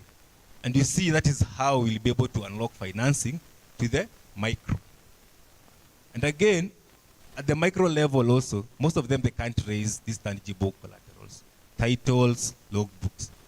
As a bank, we have a guarantee in place to support households, individuals, MSMEs who don't have collateral. But again, we are still going back. You are not credit worthy, so we start from negative. Build your credit history so that your rating can improve and we can give you or avail you financing. We have done so much, including supporting water treatment technologies. We have a client in Kisumu whom we supported to do an urban water test. And how I wish our Kisumu guys were here, because they are the customers to this MSME that we supported. So to my brother, as you do your outreach out there, please, let's collaboratively work around economic empowerment so that by the time a client is visiting any financial institution, not just NBK, they have what it takes to access credit. We're also experiencing challenges with MSMEs and corporates. Their proposals are not bankable. And we have gone an extra mile through our partners to offer this technical assistance for them to have or be ready. When they are coming to us as banks, we support their proposal. Thank you. Yeah, thank you very much, National Bank, for the response. Any other questions to the panelists? Comments, compliments? I think then we'll give a hearty clap to the panelists as they come down. You're free to come down. Another one. So we'll proceed to the next theme, which will take about 30 minutes before we break for lunch. So just bear with us so that we hurry up the program. We are a little bit behind schedule.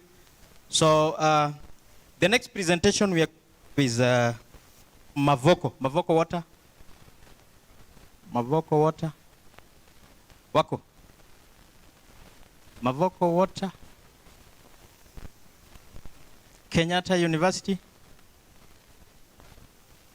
Water Kiosk Director. Yes. Sir, get the presentation from the Water Kiosk. Kenyatta. You okay? Then. So let's have Kenyatta University. Then Water Kiosk. Are you ready before we go for lunch?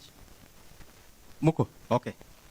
So strictly 10 minutes. Then we break for lunch. 10 each.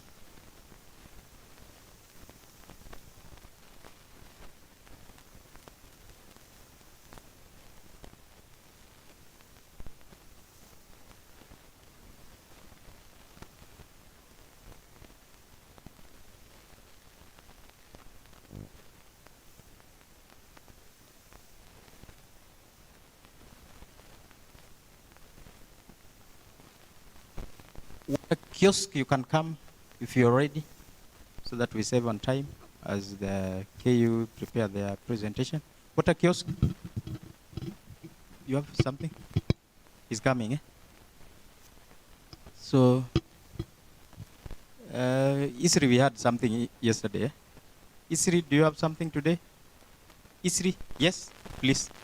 Strictly 10 minutes. So, Isri.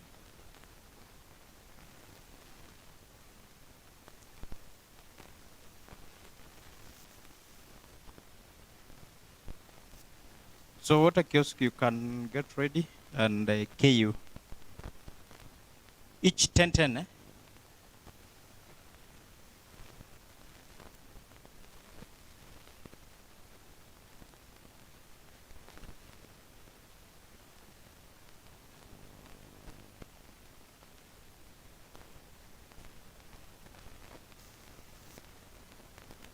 You ready? Okay, proceed. Okay. I think it's, oh yeah. Good afternoon.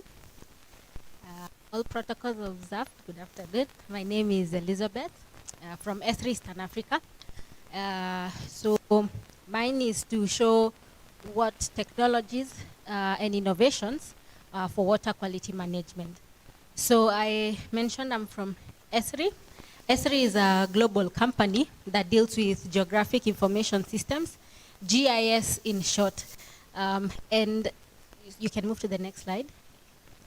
GIS in short. And we have offices globally. So S3 Eastern Africa is the regional point of contact for the Eastern African countries. S3 Eastern Africa is who serves those countries. We serve our clients with working GIS solutions, so that tailors across all sectors, including health, institutions, learning institutions, government, utilities, that being electric and water, as well as telcos, and also natural resource management. So GIS cuts across. So we can move to the next slide. We are located in Upper Hill. We're neighbors right here in Cusco Center. So maybe you may wonder, what is this GIS? Simply put, it is a tool that gives you more information, like shows you a photo of that building or some extra information that you use as a decision-making tool. And that's something that we use every day. So now let me try and tie it into water quality. You can move to the next slide. S3 develops ArcGIS. It is the software that S3 develops. ArcGIS is a complete GIS for all sectors. And right now I'm focusing on water quality management, where it starts as a system of records where you're able to store your data and retrieve that data from it. You're also able, it is also a system of engagement where you're able to access maps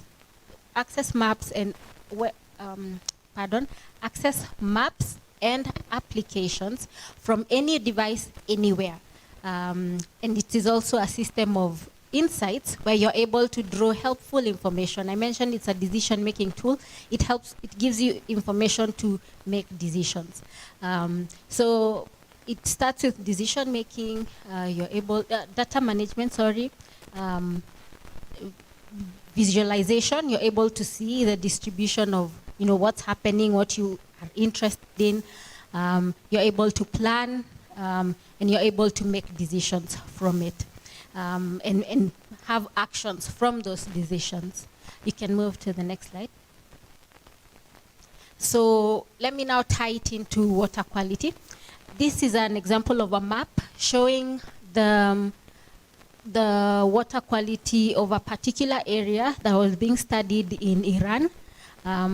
So, for example, if the data that is collected from boreholes, various boreholes around a particular region, once you have that data, so those black dots over there are boreholes or wells, called wells here. So using that data, they were able to assess the quality, the various parameters that are used to measure the quality of water. And then it was interpolated to be able to tell this particular region the quality is good, this particular region the quality of groundwater is not very good. So this gives insight in the future. If someone wants to drill a borehole in the region that's colored red, it would be advised against, because using GIS, you're able to tell that particular region based on the data that has been collected from the one borehole, because you see the red region is there's only one borehole. That particular region is not advisable that you drill a borehole there. But in the regions that are blue, it shows that it's good. And, so it can give insights. You can move to the next slide. So now I want to bring in ArcGIS, the software that Esri develops. Some of the shortcomings that are existing is that the data collected sometimes, or the location aspect may not be very emphasized upon sometimes. So using ArcGIS, you can create field apps where when the field team goes to collect data, and in the event where maybe they are doing those analysis and testing the quality in the ground, while they are there, they can key in those values directly, like on an app on their phones, and the other thing that they'll pick is the location. So they're able to submit that, and in the ArcGIS system, they're able that information will treat and real time, like the field team is working and the team is able to see that the results have been submitted. You can move to the next slide. So this is an example of a dashboard, ArcGIS dashboard, where if you have field teams working and they are collecting sample and the things that they are doing, over time you'll accumulate information, data rather, that you can also use to make decisions. For example, you're also able to know who did what, when, and you can trace the history of that data, and it's helpful moving forward. I am glad to hear that Kewi will soon have will be a smart water institute, and ArcGIS allows for integration with IoT, so now the smart meters, so that there'd be a dashboard like this showing the readings coming directly from the readings from the smart meters, so that if there's any downtime or there's an issue, it can be seen real time, like on a dashboard. They're able to tell there's a smart meter that's not transmitting. What's going on? Is it the battery that's failing?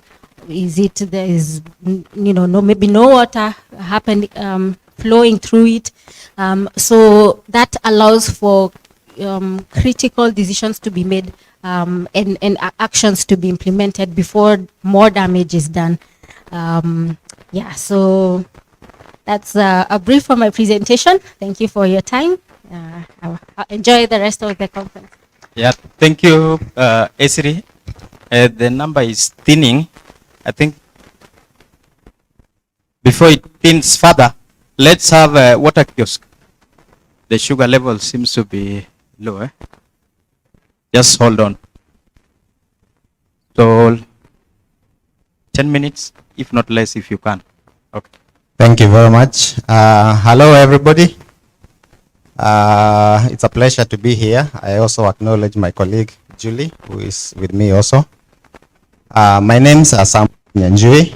I'm a director and a co-founder of Water Kiosk Limited. Water Kiosk is a registered company beyond the notion that people think of a kiosk alongside the road. It's actually a patented brand in Africa. We patented for it for Africa. We deal with solar water desalination. So my very brief talk, my very brief discussion or presentation will be to connect the main theme of this symposium of accelerating the change towards good water quality access for sustainable development, but I'll have it in a focus of solar water desalination. Yeah, we go to the next slide. We all know the challenge that we have, most of the regions in Africa, with the low access of water. And if you have that water, in most of the cases, the quality is also questionable. Next.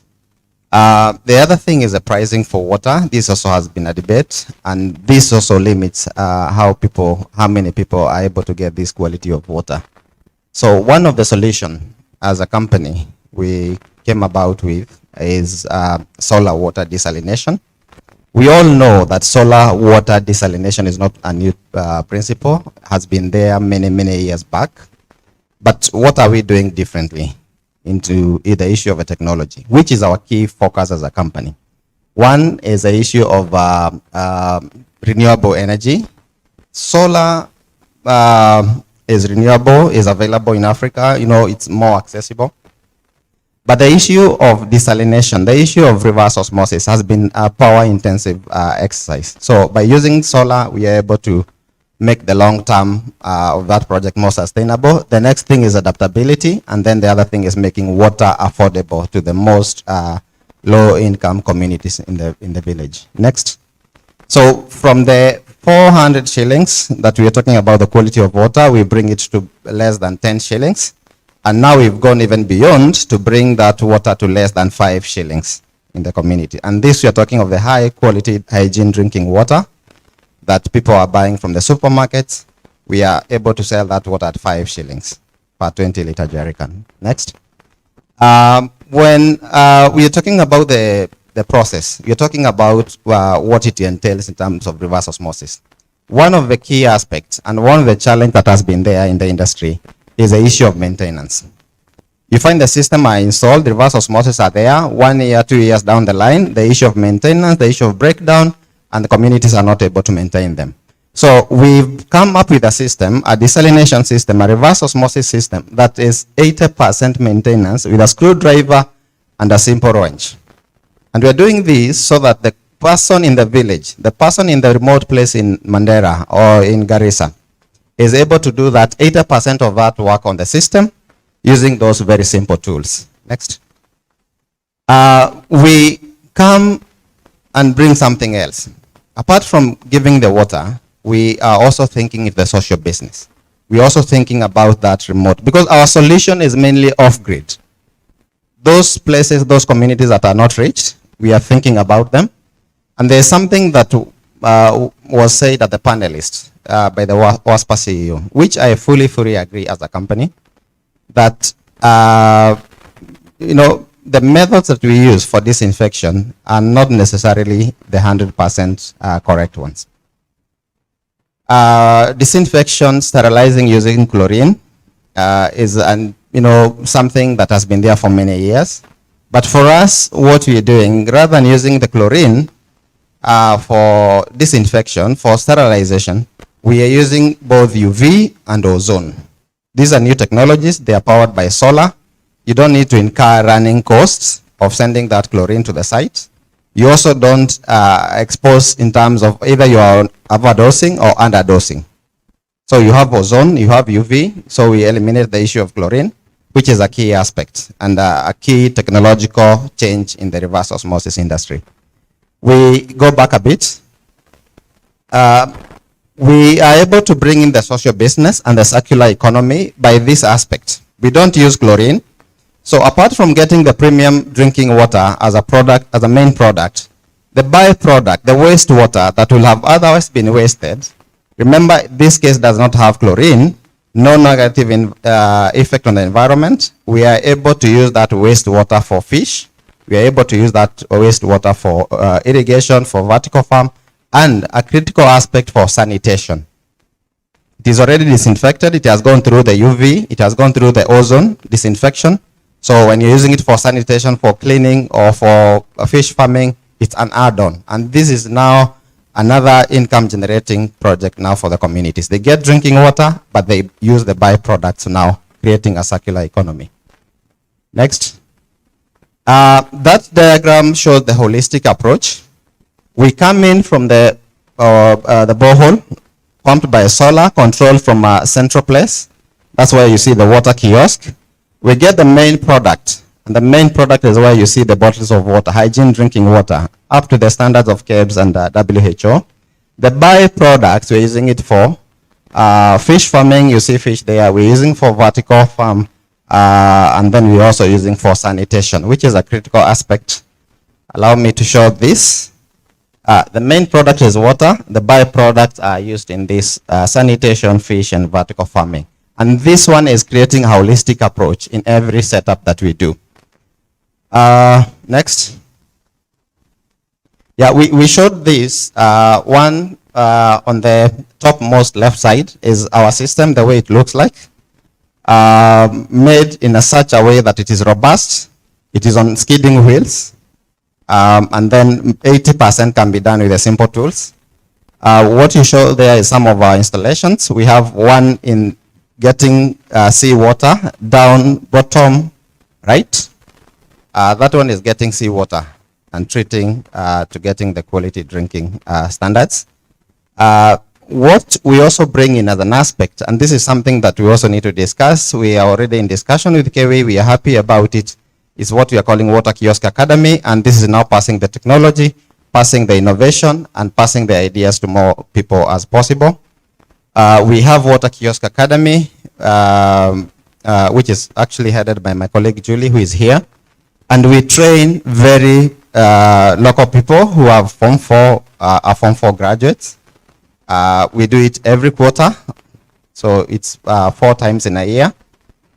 Taking them through the process, taking through the technology, and this is making sure that the innovation passes to as many people as possible.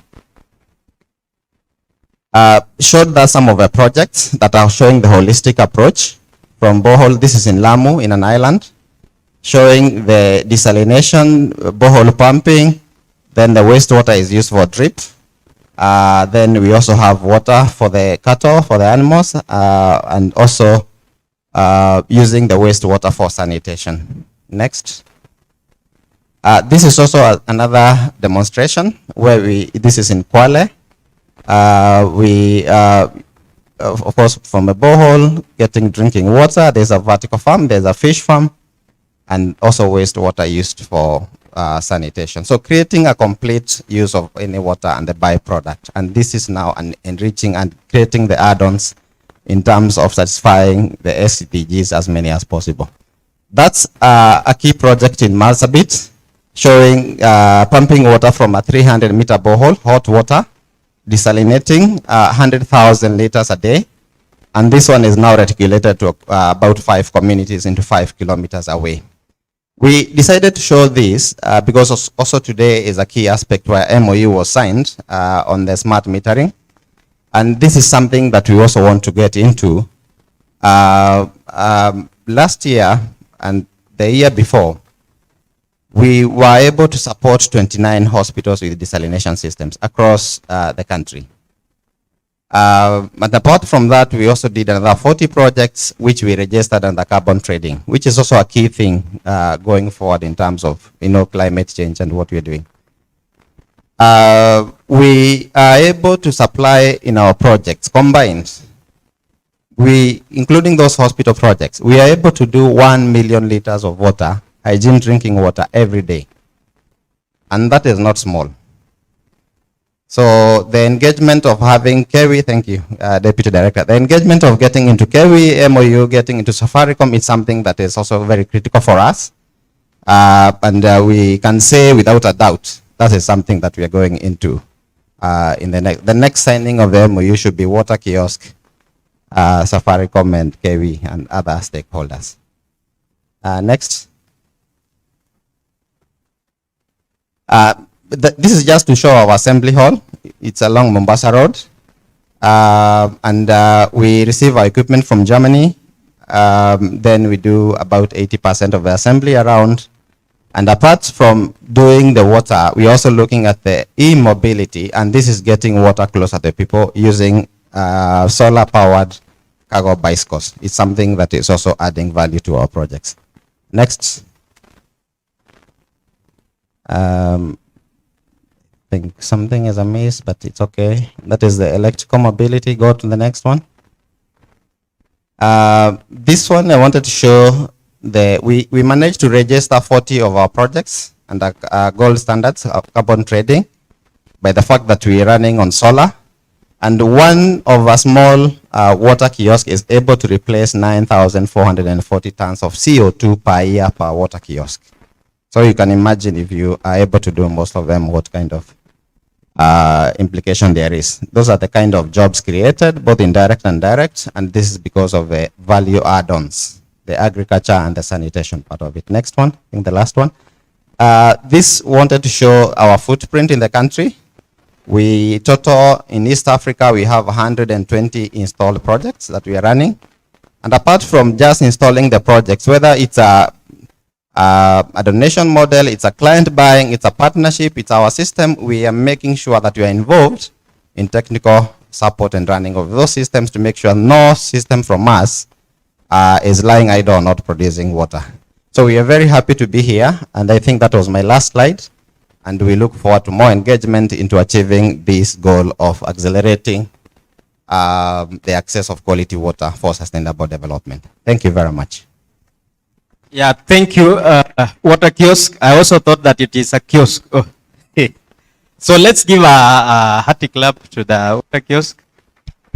Our next presentation, which will take 10 minutes, then we go for lunch. KU.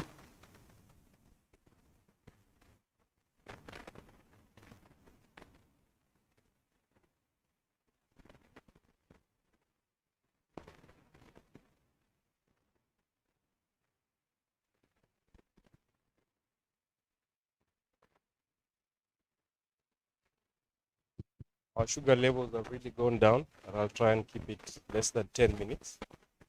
As they work, continue working the mitambo hapo.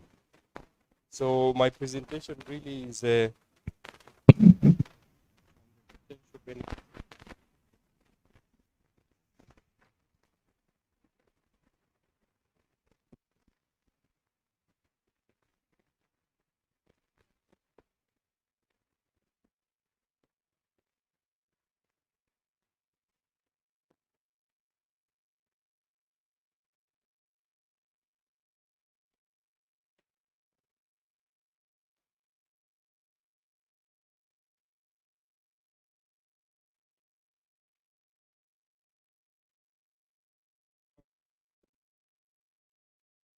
My name is Engineer James Ondari.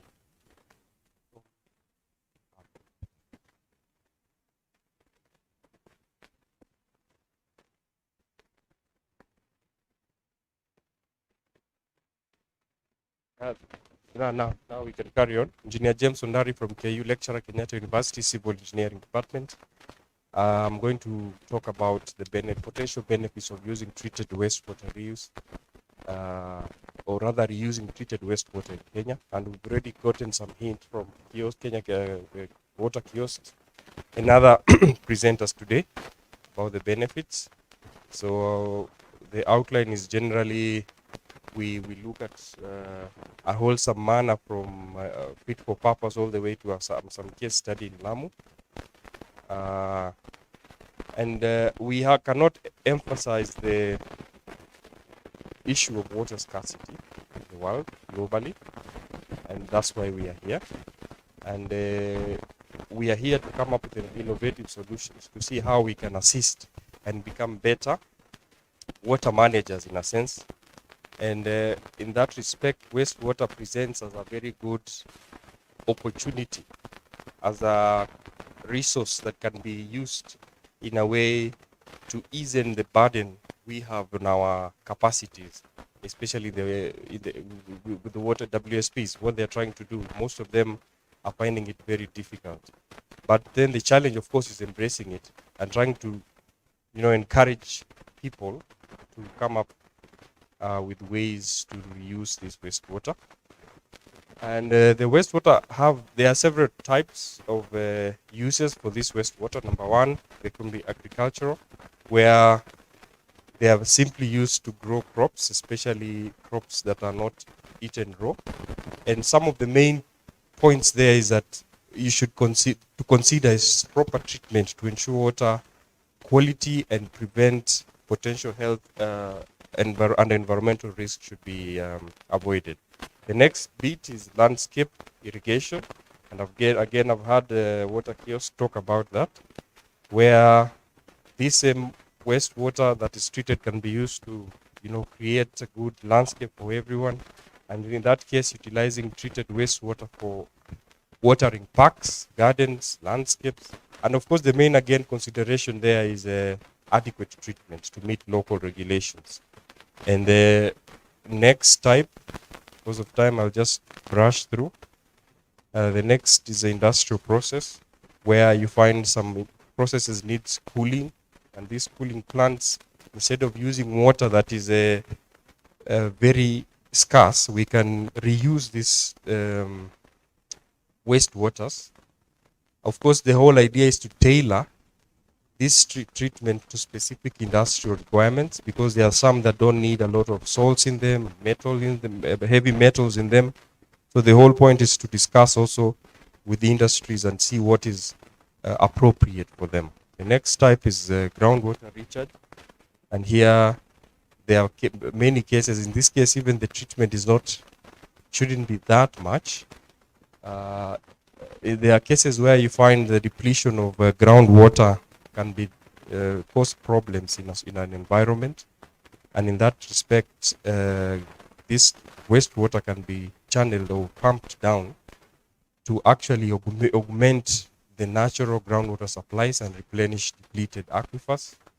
And of course, here the main consideration is high quality treatment to meet regulatory standards, especially in where you find communities wholly depend on this groundwater resource.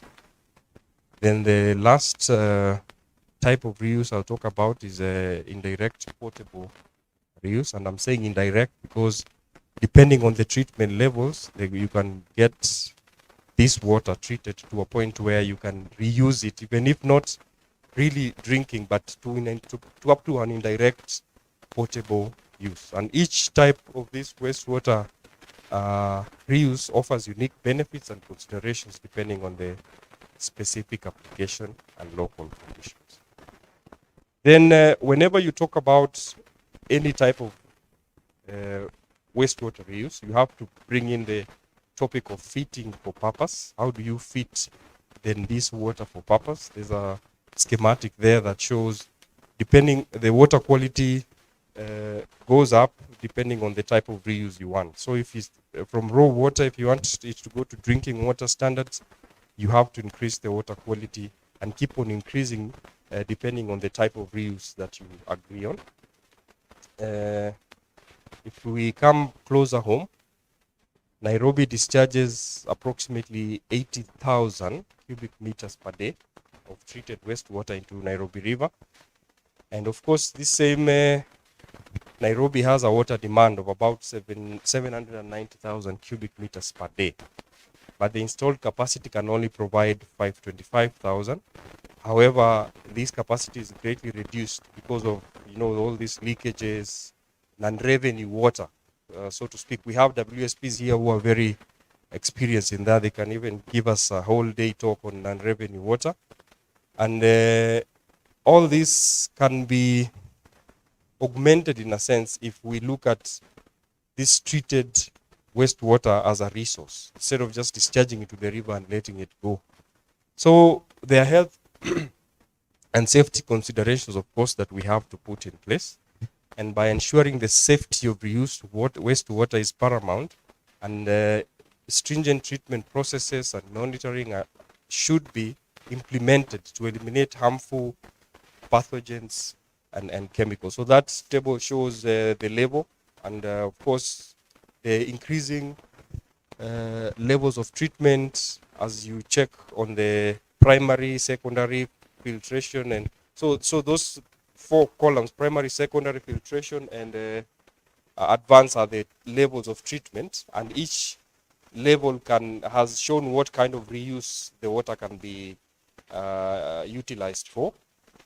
And so of course you cannot talk about reuse or health and safety before you reach out to the public and tell them, do you know that you can actually convert, this water and reuse it directly? Because without public changing the public perception, it's difficult to really go that route. Yeah. So negative public perception have derailed the adoption and, of course, viability of wastewater reuse projects. And then this misconception should be taken care of so that then we can try and bring in this education and awareness programs, which are very essential to address any concerns or misconceptions and emphasize the benefits, of course, and safety measures associated with wastewater reuse. Amazingly, only 11% of treated wastewater is reused globally. So if we try and bring it up a little bit, we'll find that we can really maximize on the benefits of reusing treated wastewater. Case studies have been done globally. We have Orange County Water in California, groundwater replenishment system that they are using treated wastewater. We have Singapore. We have Windec right here in Africa and soil, Namibia. We have Athlete Village in Australia.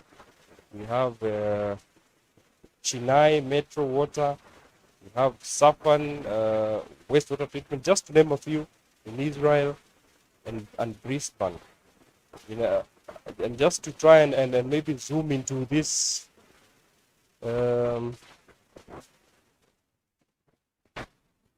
into Windec, which is something that is a plant and a project that is existing here in our country, sorry, in Africa.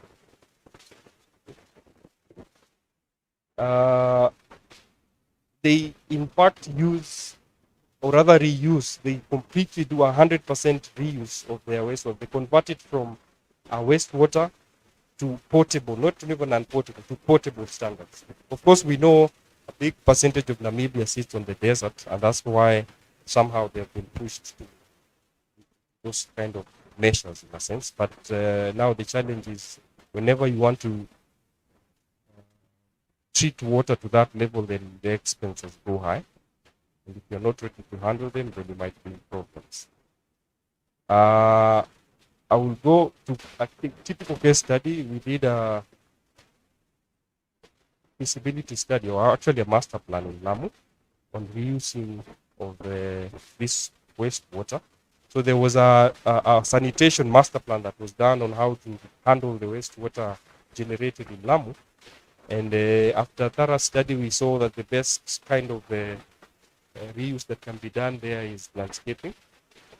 And the flow that would have been generated, that's the dry weather flow. So dry weather flow that can be generated per day is 4,600. Out of this,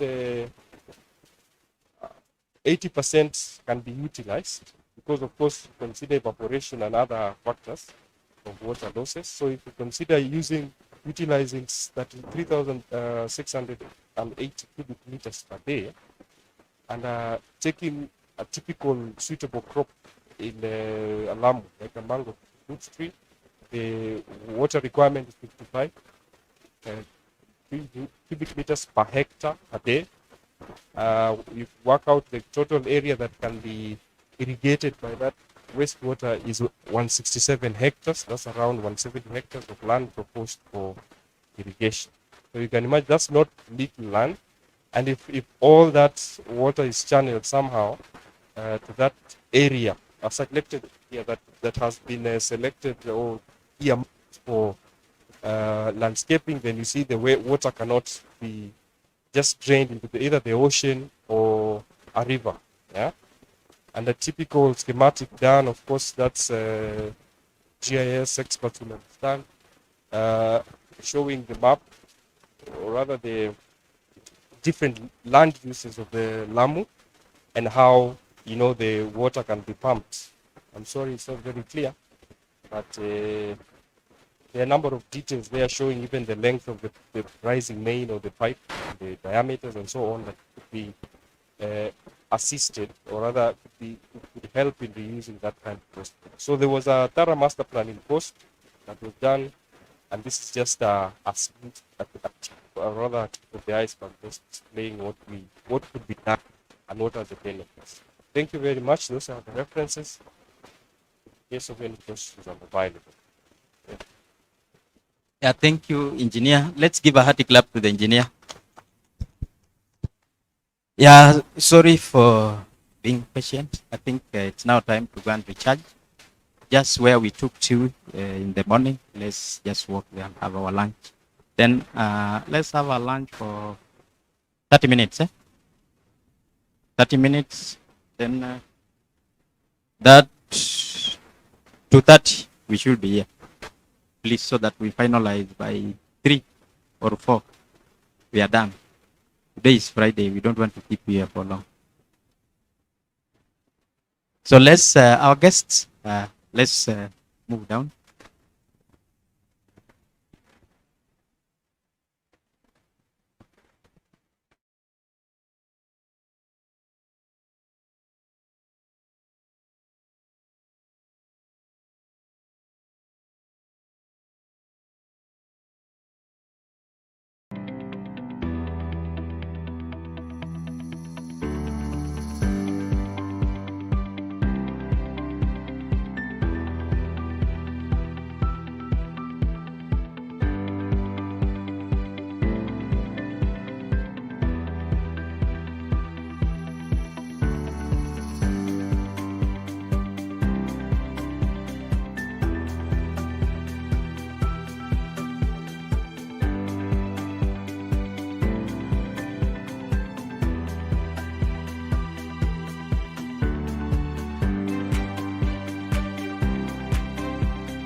Jaber mangeo, jaber koada, koada kodiaga, bene angeo atwaro mondage.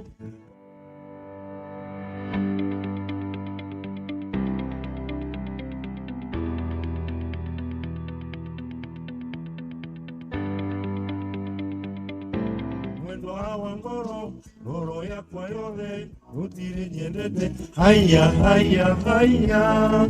Lokana ndige, iye nagodaida. Nagodaida, oina mando kana ndige. Msiki Villages. Yeah, for those who are outside, please make your way inside so that you can start. Thank you.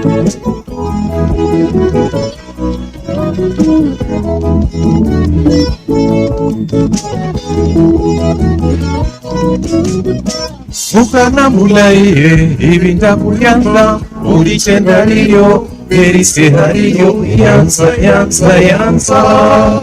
Ibi muyanse, venyanga murindi. Ibi nuyansa, venyanga usewe uwanje. Ahora kwai, mwendo awa ngoro, ngoro ya kwa yore, utire nyendete. Haya, haya, haya. Lokana ndige, iye nagodaida. Nagodaida, oina matoka ndige.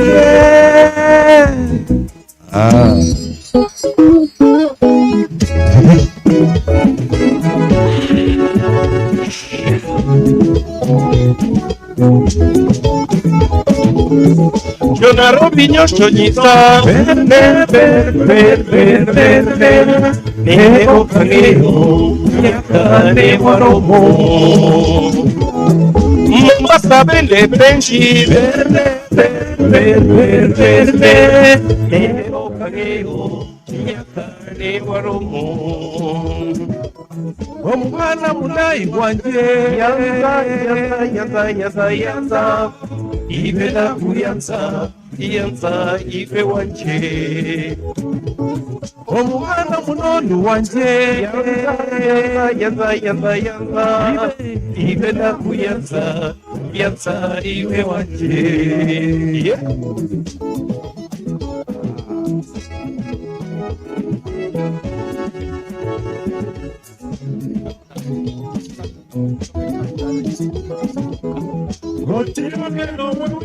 Asha, asha, asha, asha, asha. Leo que te onge, no es wako watene. Nendera ibandera komisi. Asha, asha, asha, asha, asha. Leo que te onge, no es wako watene.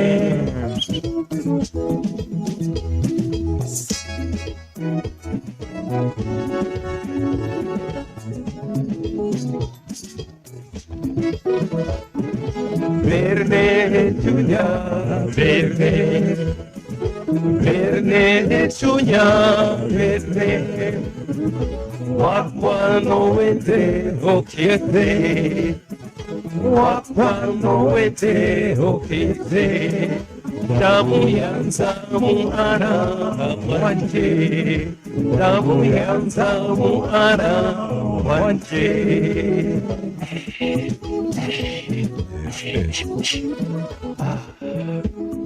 Voila. Thank you. For those who are outside, please make your way to the auditorium so that we can start. We don't want to leave here late. So na Friday, na maji ya dasani lazima igeuzwe ile maji ingine. Inaweza kuwa soda ama something higher than that. Ama mkubali. Somebody is clapping there. Ebu piga makofi vizuri ndio tujue. Yes, it's Friday. Hataki kukaa hapa sana. Mambo ni mengi. Si ni kweli? Yeah, so wale wako nje tafadhali, if there's somebody who can call those who are outside so that we finish early.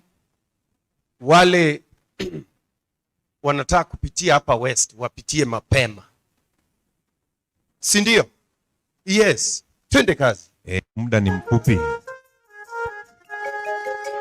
Magale, magale, Mangale, mangale, unanoni mangale, unarau mangale, mamubana katama wangu, usimubana banda, mamubana katama wangu, usimubana banda.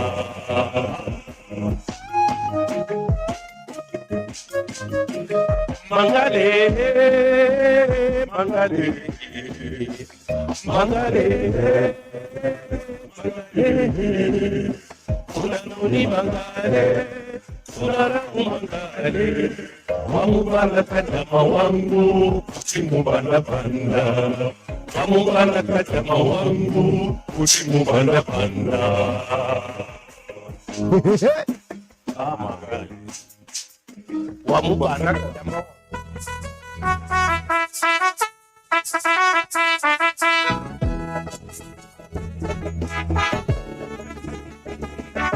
Pekeshe mwamile muna muyunaza, pekeshe zinalinda ngoma we. Mwamile muna muyunaza, pekeshe zinalinda ngoma we. Mwamile muna muyunaza, pekeshe zinalinda ngoma we. Mwamile muna muyunaza, pekeshe zinalinda ngoma we.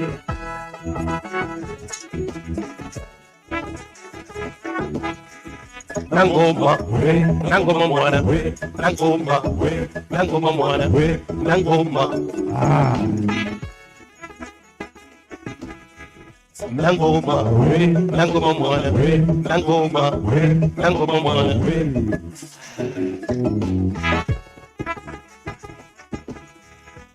Muso muno, benitoto, benitoto, adume muno.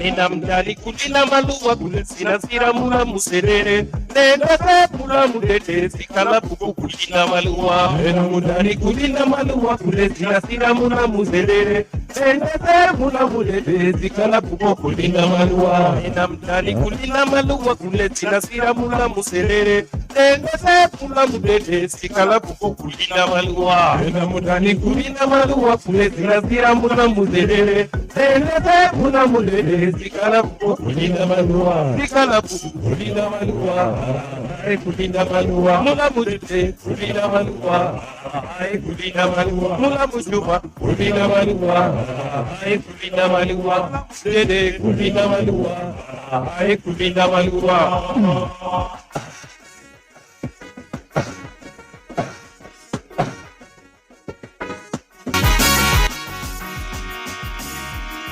Simba ngulume, we simba ya ngulume. Simba ngulume, we simba ya ngulume. Simba ngulume, we simba ya ngulume. Roe, roe, roe, roe, roe, roe.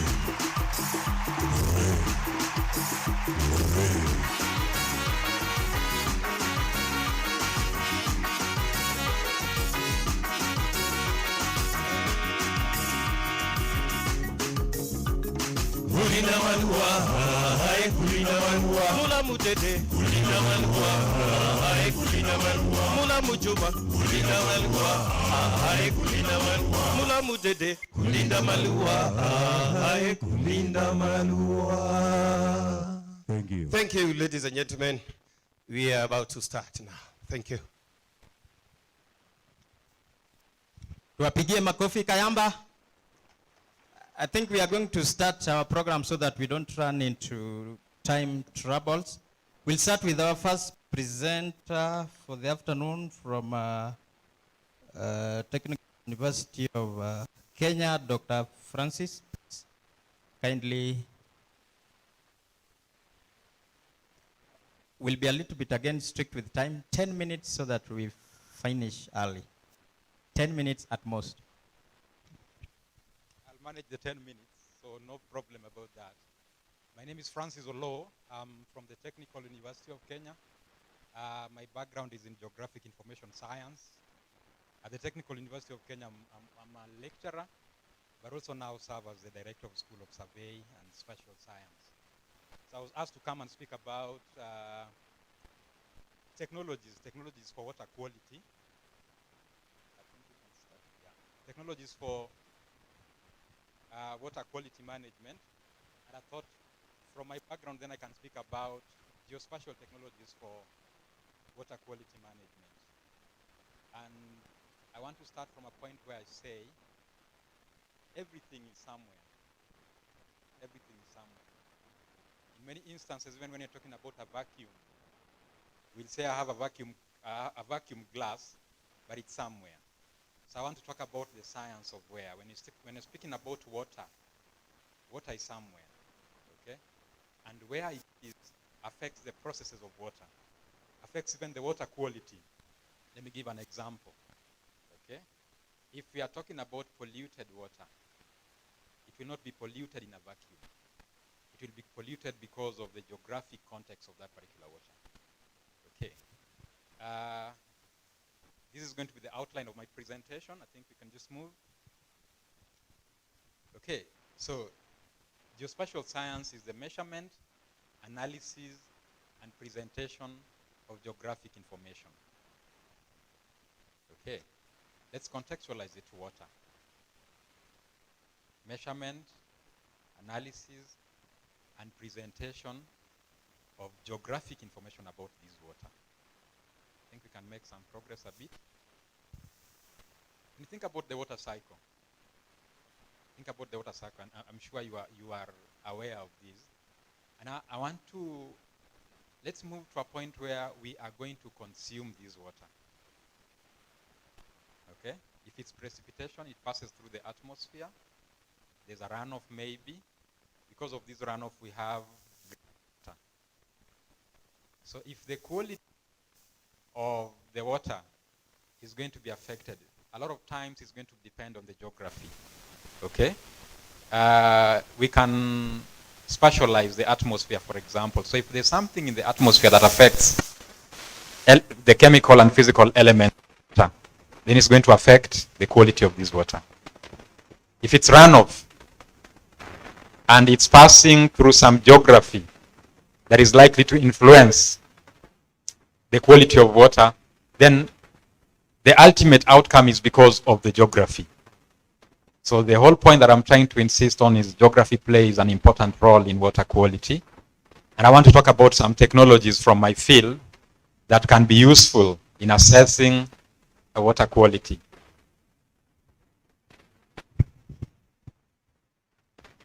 Broadly, geospatial technologies are many. I can highlight just a few that I'm going to speak about. At the moment, if I asked you to show me your phone, maybe 80 or 90% of your phones will be smart. And part of the smartness is because they are geolocational. Your phone can tell you where you are. Okay? And that aspect of location is from global navigation satellite systems. The second aspect that I want to talk about is GIS. Okay? GIS is the system, the computerized system that allows us to capture, manage, analyze, and present information. When you think about water, there are different aspects of the water that we can capture. We can collect the location of a borehole, for example. Okay? We can manage water utility information, can analyze, and we can present. In the way we do this, it will help us to see, it can help us to understand water quality issues.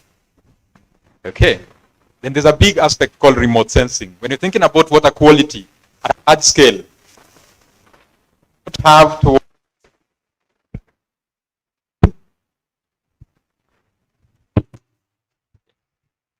when you think about water quality from a large scale, you may not have to walk every meter to assess water quality. You need a mechanism that allows you to assess it without being in physical contact. Because sometimes in being in physical contact, you actually affect the quality. So remote sensing is this technique, is this science that allows us to do this kind of analysis. We'll make some progress and see some examples.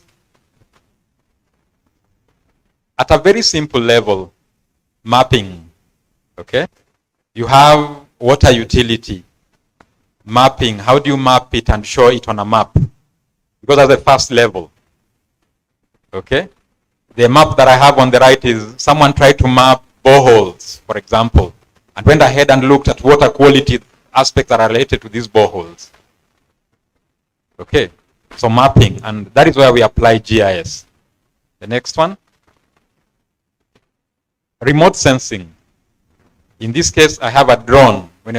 Because with a drone, you can fly and capture information about some water feature without being in physical contact with it. The advantage of a drone also is the resolution that you get. Okay, because sometimes you don't just want to analyze water quality, but you want to mitigate. You want it in a scale that you can know precisely which place is affected so that you can mitigate. Okay, we'll make some progress a bit. Now, from remote sensing, when you do the analysis, we get some indices that tell us about water quality. For example, if you are in Kisumu, for example, at the shoreline, you expect water, but there's some vegetation that is coming up on the shoreline. And this vegetation may be because of the quality issues in water. So if you want to understand the chlorophyll content, we can use indices to tell us the chlorophyll content in water, which may be indicative of other effects that are on water. Okay? Make progress a bit. Mobile phones. Okay, we have mobile phones, and a lot of times we are using them to communicate, and we're using them to take photos of ourselves. But these mobile phones are small computers that we can customize to do quite a lot. Okay? I want to give an example. This is a project that we are currently involved in, and it's a project about mitigating for non-revenue loss. Because if you are losing water in the system, it's also indicative that the quality of the water that the ultimate person finds has been compromised. So we're developing a system called emitter. In emitter, we have an integrated system where you trace water from source to end, and it gives you the capability of not just tracing the water, but even tracing the customers that are using that water. So a company can onboard on it, have the customers registered there, be able to do billing, but most importantly also be able to trace the non-revenue loss across the system. I think the next slides will just be showing us some of the things. When you are in this particular system, the first aspect of the system is always to know where your assets are. You know, when you're thinking about water, we're thinking about water. But even the users of this water are important. It's important to know where they are. The utilities where you have them. If you have a pipe, knowing where it is important. When you have your meters, knowing where they are and their state is important. So emitter starts from a point where you can do an asset inventory using GIS, using geospatial technologies to create a map like the one that we have here. At the resolution potential, you're not seeing the lines and the meters, but that's where we start. It will not show well. Emitter also comes to the dashboard where you can trace different aspects of your utility. The revenues, the customers, the non-revenue loss across this particular system. In conclusion then, as we discussed then, like I said, I was going to take 10 minutes. I hope I've managed to. Number one is that geography is important. Geography is important because the geography of water, understanding the geography of water is important. Number two, in order for us to be able to address water quality, we must be able to understand the geographies of water. And number three, there are different technologies that we can now leverage on, different geospatial technologies that we can leverage on to be able to assess and manage water quality issues. Thank you.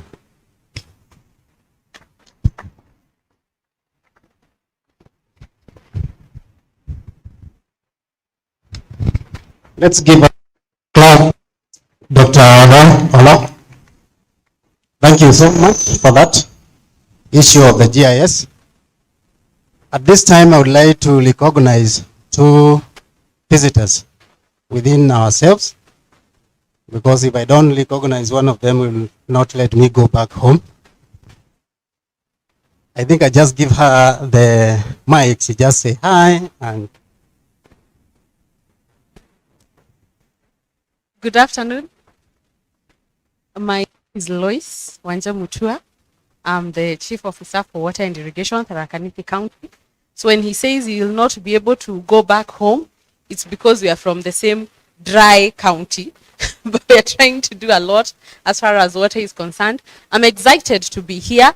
I missed the first day, but I'm sure I'll be able to get more information.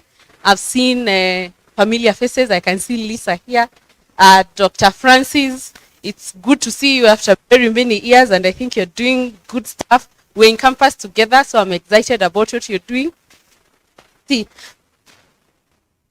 to continue as the conversation on what activity is concerned, and I'm looking forward to more collaborations. Thank you. Thank you so much. Just a clap. Another lady here.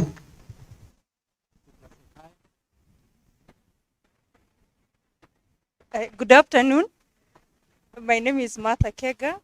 I work as a water, sanitation, and hygiene consultant.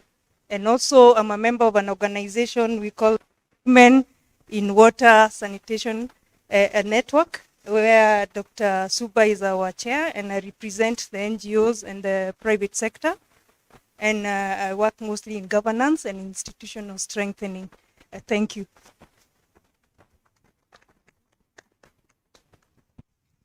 Thank you so much.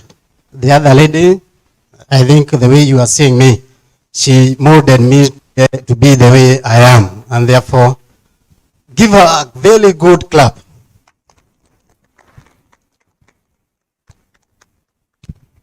Thank you, Mr. Gitonga.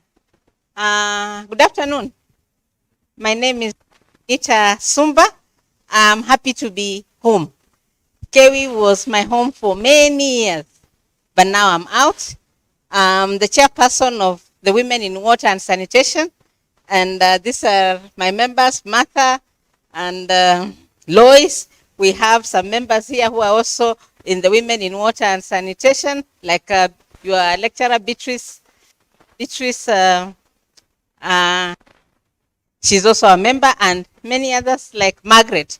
So our role is to strengthen the role of women in water and sanitation and hygiene.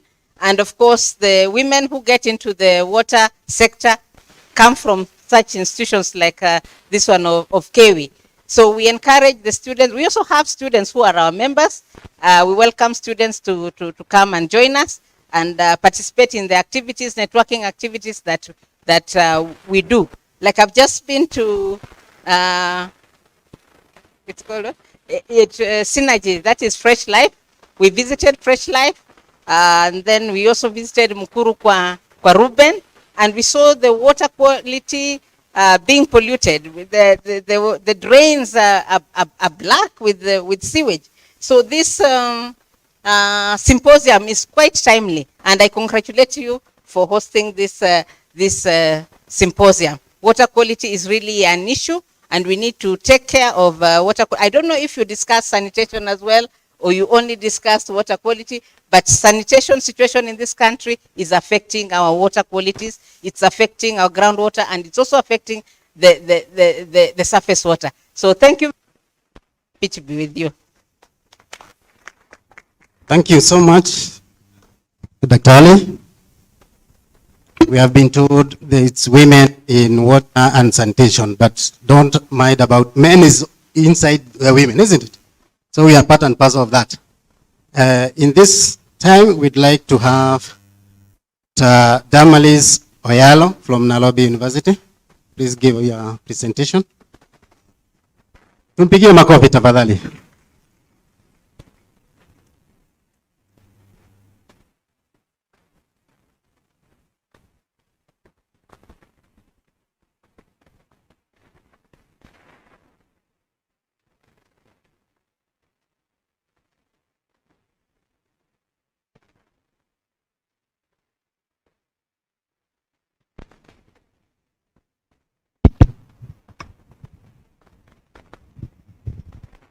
Good afternoon, everyone.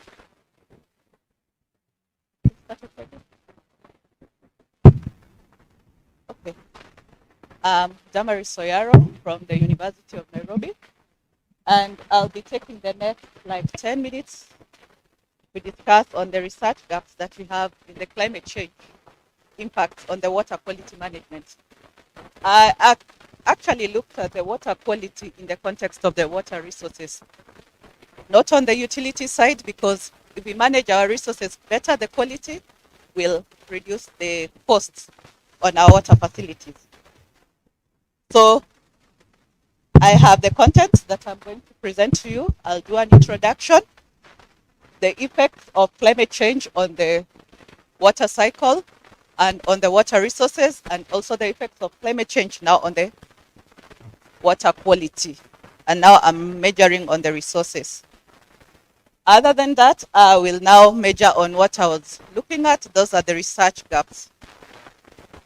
So we all know what climate change is. It's the average weather patterns in a region over a long period. So this average, that's the climate, but they'll keep on changing with time when you take the average due to the various things that we know.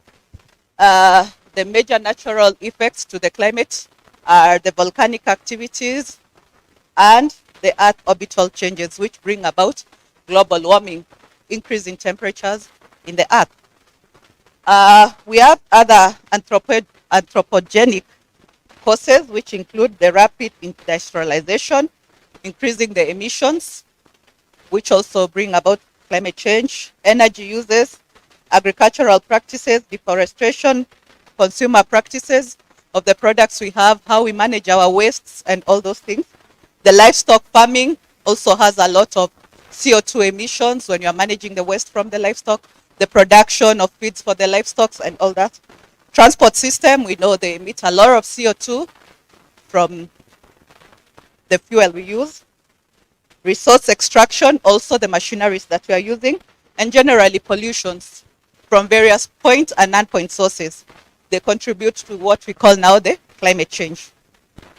And in turn, we have some effects from this climate change, which are obvious: the rising temperatures, rising sea levels, unpredictable weather patterns, which brings about those floods, droughts, and all that. Land degradation and loss of wildlife within our biodiversity. When you look at the climate change within the water cycle, climate change impacts so much in the water cycle. When you're looking at the evaporation, with the increase of temperature, we have more evaporation, which means at some extent now this evaporation goes and forms clouds, and then we have floods and all these things. We also have other things that are affected in the water cycle.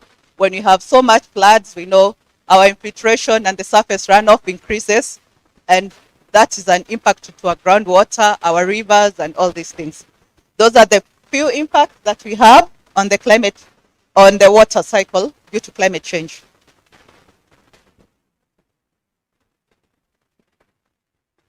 So we also have effects of climate change on our water resources. These are so evident because when we have floods, of course, we are changing levels in the water table. The drought, take the water table down, we are not able to get our water in sufficient quantity. We have acidification and salinization of water, which is common. When we have droughts, a lot of water is evaporating and leaving the concentrated components, causing salinization and acidification. There is the high sea and lake levels rises. A lot of high storms surges, those are the floods. We have the saltwater intrusion in case where we have the levels of water going low. The salt water tends to come and join into our oceans, from the oceans to the water table surrounding the oceans, and thus polluting our aquifers. We have the global warming, which will in turn have various biochemical actions on the land. And when we have floods, these chemical activities that have happened on the land are swept to our waterways. When we have changes in the chemical activities, we also have an endangered ecological and biological communities in the water bodies. We have eutrophication, which is caused by excess nutrients, which are brought in by the water surface, a lot of surface water getting into our lakes, and collect lakes and rivers, collecting chemicals and all those pollutants from the surfaces of the earth. We have increased temperatures in the oceans and all that. Then we have the main point that we are looking at here. What is the effect of climate change on the water quality? I've checked some in the water resources part because they are like the same, but there are major impacts that climate change has on water quality. Other than eutrophication, acidification, and salinization, and increase of nutrients, we have rivers and estuaries having increased sediments, which actually impacts the turbidity. And turbidity, you know, is also a problem when you have our water utilities. We need to take care of turbidity so that we bring this pleasant water to the community. Turbid water has a lot of chemicals and all those suspended and everything in it, which is not good quality of water for our communities. And so we need to put in more effort to treat this water so that we get good quality.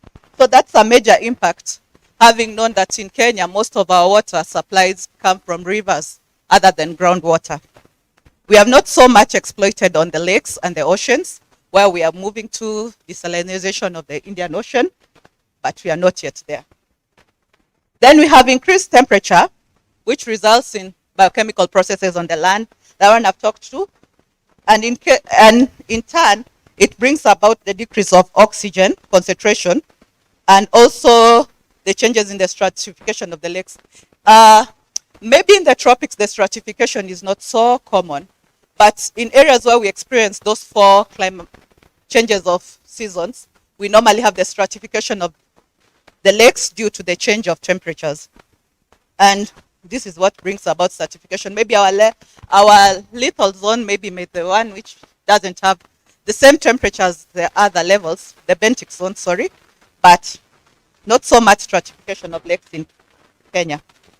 Then, of course, due to climate change, we'll have an increased nitrification and denitrification. When we have a lot high temperatures, we tend to activate these organisms that causes this process of nitrification and denitrification. So some of them work very well in high temperatures, and some work very well at certain temperature, but not very low temperatures. So you see, we're increasing these processes and increasing the nitrates or reducing the nitrates in our water bodies. Then we have elevated CO2 concentration in the atmosphere due to the acidification of the ocean. The various process that takes place in the ocean produces carbon dioxide, which again brings about changes in the atmosphere. We know CO2 is one of the major greenhouse gases that is affecting us, depleting of the ozone layer and everything. Then we normally have, due to climate change, the extreme drought effects. This will lead to low discharges and dehydration events. And when I'm talking about dehydration events, I'm talking about the microbial activities that are in the water. They are not getting the amount of water and the concentration that is right for them to act on. So they are dehydrated. So once these activities are not happening, of course, there is that concentration of some nutrients and some chemicals. So if we have this concentration, of course, our water again is in bad quality. So these nutrients I'm talking about majorly are the nitrates and phosphates, which of course promote eutrophication. And also due to droughts, we have the biological degradation of toxicants. And when we have degradation of these toxicants, they can also slow down or be stopped when we have droughts, because we are not having the correct concentration that is required for the toxicants to reduce. There is also the fact that when we have the increased temperatures, we have more microbial activities taking place in land. And when there is these activities, we're increasing the dissolved organic carbon within the land. And in case now, after the droughts, we have the floods, they will wash away this dissolved organic carbon into the rivers. And once they're in the rivers, they will cause the rivers, they reach our lakes, our oceans, and thus cause the changes in temperatures. And when we have the change in temperatures, we have low levels of dissolved DOC, or rise, we have the high concentration of dissolved oxygen carbon, and we require this for various activities within the various water bodies, but not in high quantities and also not in low quantities, just the required composition. So we have various research gaps that we see when we are dealing with climate change and water quality. Of course, when you're talking about climate change on water resources just generally, there is a lot of studies on floods, droughts, how we can model it, and how we can calibrate these models to mimic the natural environment. But when we come to the water quality, there are quite a lot of research gaps. The first one is most of the studies, like on flood, will focus on the evaluation of the water flow, but very few have really gone to the fact that and checked how floods really impact on the water quality. This is due largely, when it's flooding, very few people will go to sample the rivers, the lakes, so that we are able to collect this water for sampling. So this needs to be checked on so that at least we are able to have data that you can use in case now we want to look at how we can check design our water qualities, our water supply systems, and even the wastewater systems. We also have various scientific studies on the impacts of climate change and various results. Do climate change affects a particular region in a particular way? We have various components within a particular area. The geology of this area might be different from the other area. So there are various results which are not comparable.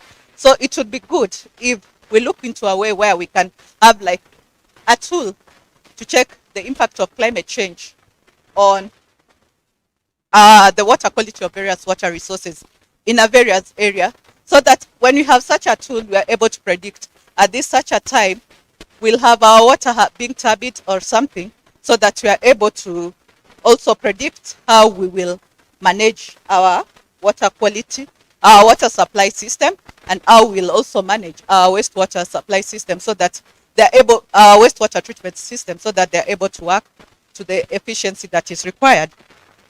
We also have the determination of the climate change impacts on the water qualities are just basically found on models. But these models, most of them have not been related to the laboratory or the real outside events, so that we are able to really conclusively say that this is what is in our studies, and this is what we can use for further studies or for further work. Okay, it's also important to improve the method used to identify the effects of climate change other than the confounding factors, such as pollution and land use changes. Therefore, there is need for further studies on the methods to quantify the impacts of climate change on water qualities. Also, we have aquatic organisms which also play a very important role in the microbial and the ecosystem of our water bodies. So we should also have studies that look at the development of aquatic species and their interaction with pollutants at various levels when we have floods, when we have droughts. How do these aquatic organisms behave?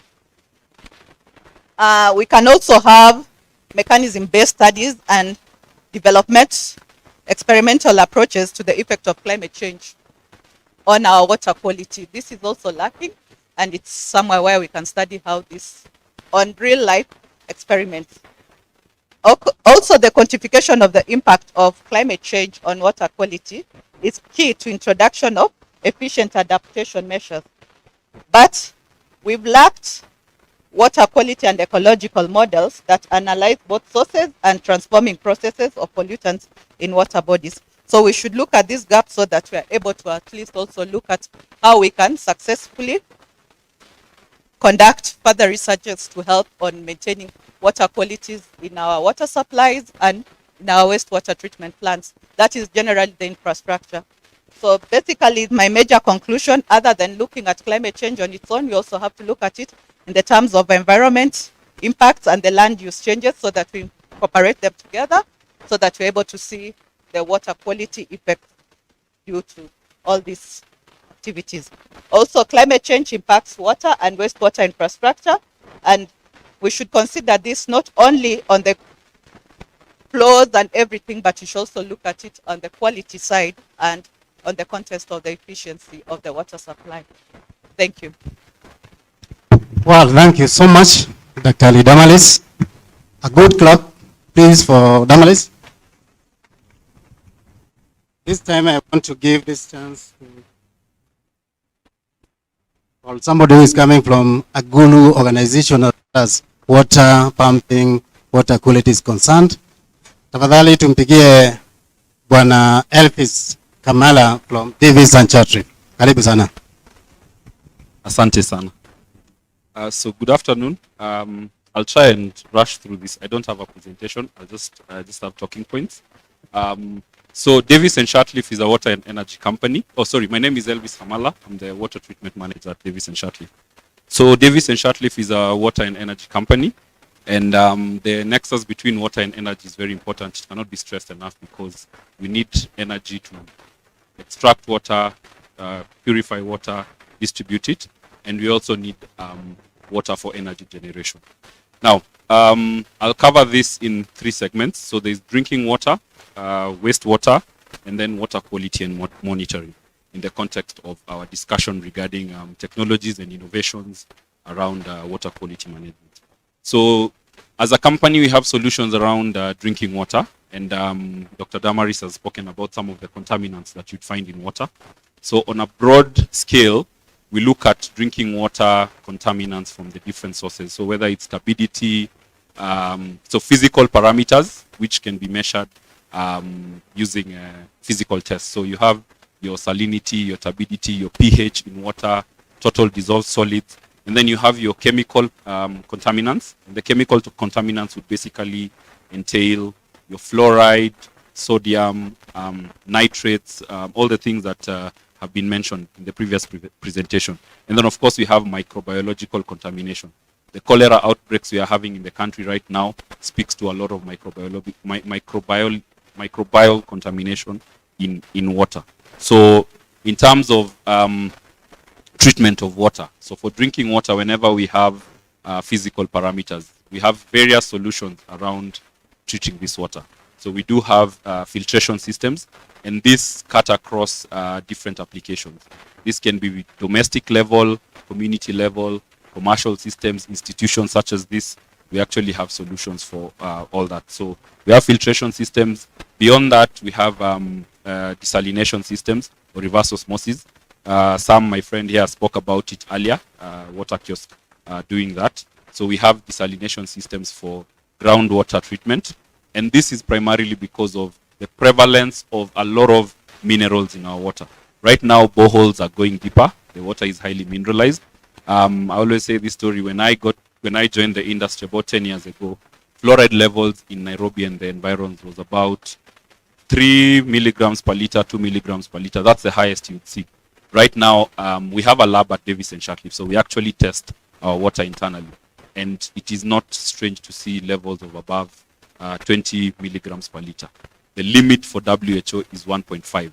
So we're looking at 15 times over and above what the limit is. So things are getting crazy, and you can see that if you talk to dentists, if you talk to doctors, you're seeing a lot of people with brown teeth. That is actually fluoride. So besides that, there's all these other minerals that are in water that need to be treated, and we have solutions for that. Again, so in terms of chemical parameters, we also have things like nitrates that normally would come from the fertilizers that cause eutrophication, and we actually have solutions to remove that from water. Finally, the last contaminant, the microbiological, that primarily speaks to the disinfection mechanisms that we have to use. So if you've been following the news, the cholera outbreaks, it just means the way we are treating our water in terms of disinfection is wanting. And it's something that is, when handled well, the cost that we're incurring treating the diseases in the hospitals is way more than what you'll actually spend to disinfect water. So we are trying to encourage people to spend this money in treating water rather than having to spend it in the hospitals, right? So there's all sorts of solutions. There's UV treatment, there's ozone, there is chlorine disinfection, the water guard that you find in the supermarket. Those are all types of disinfection mechanisms. So that's as far as broadly as far as drinking water is concerned.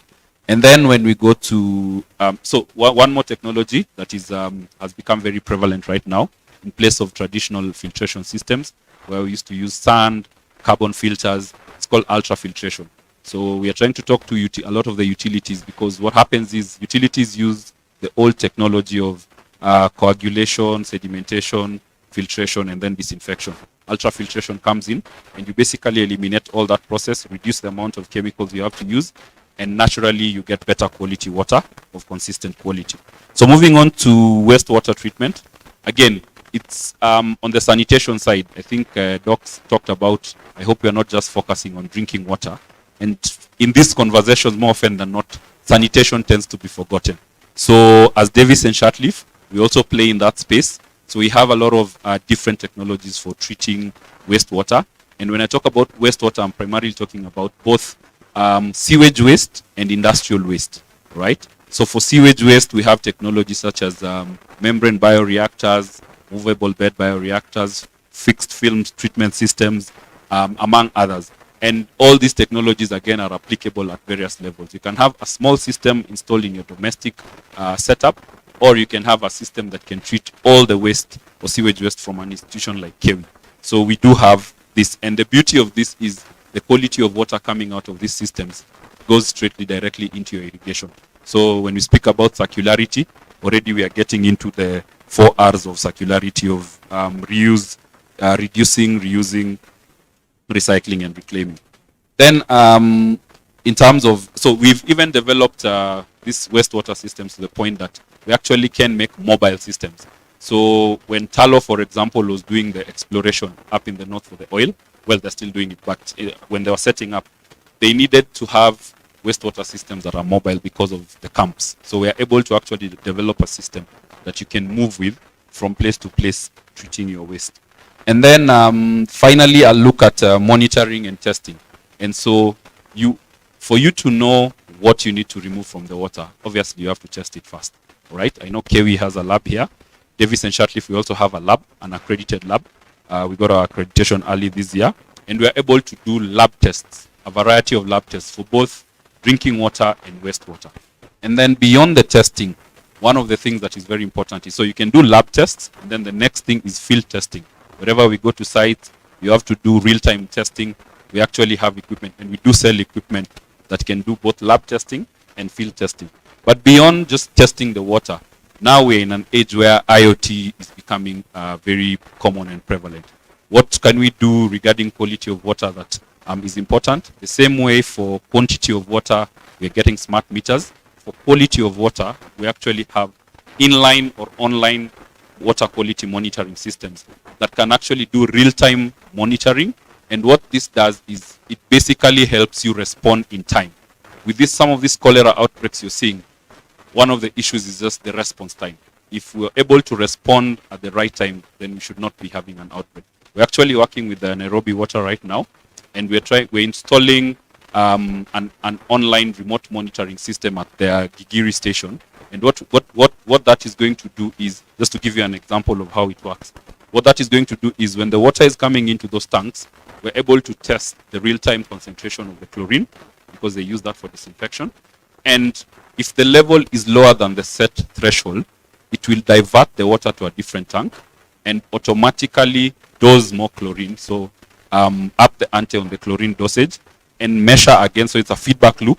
And once the right level is achieved, only then can the water be released to the final tank. So with that, we don't expect anything like a cholera outbreak, an operator somewhere failed to dose chlorine, forgot, or something like that. So the water will not be released to the final storage tank if there is no adequate chlorine in the water. And then one of the things I'd also like to just mention in the context of all the systems we basically bring to the market, the technologies.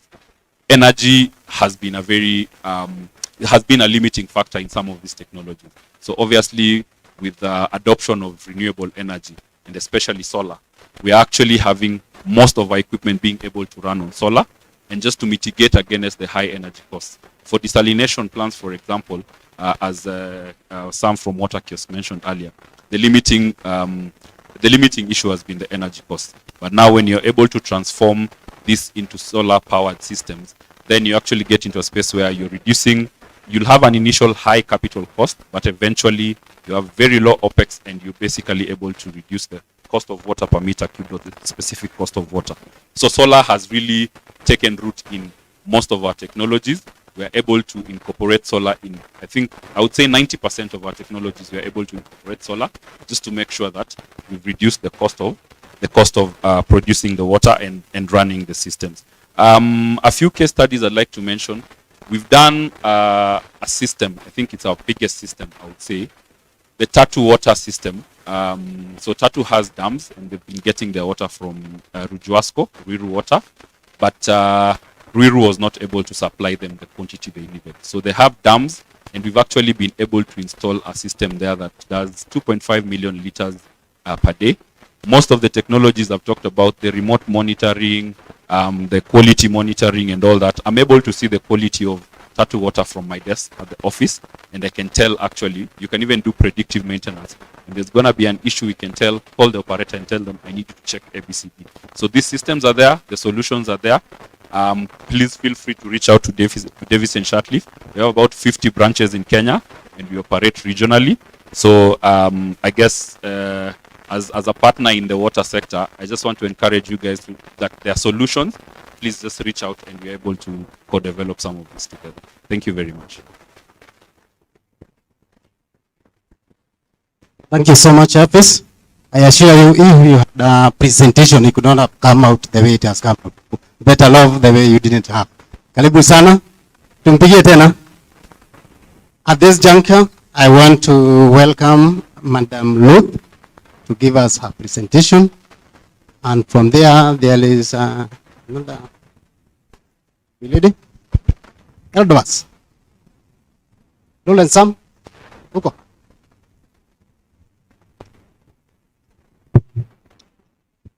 Yes, good afternoon, everyone. Yes, my name is Ruth Wambui, and I'm with a company called WorkTech.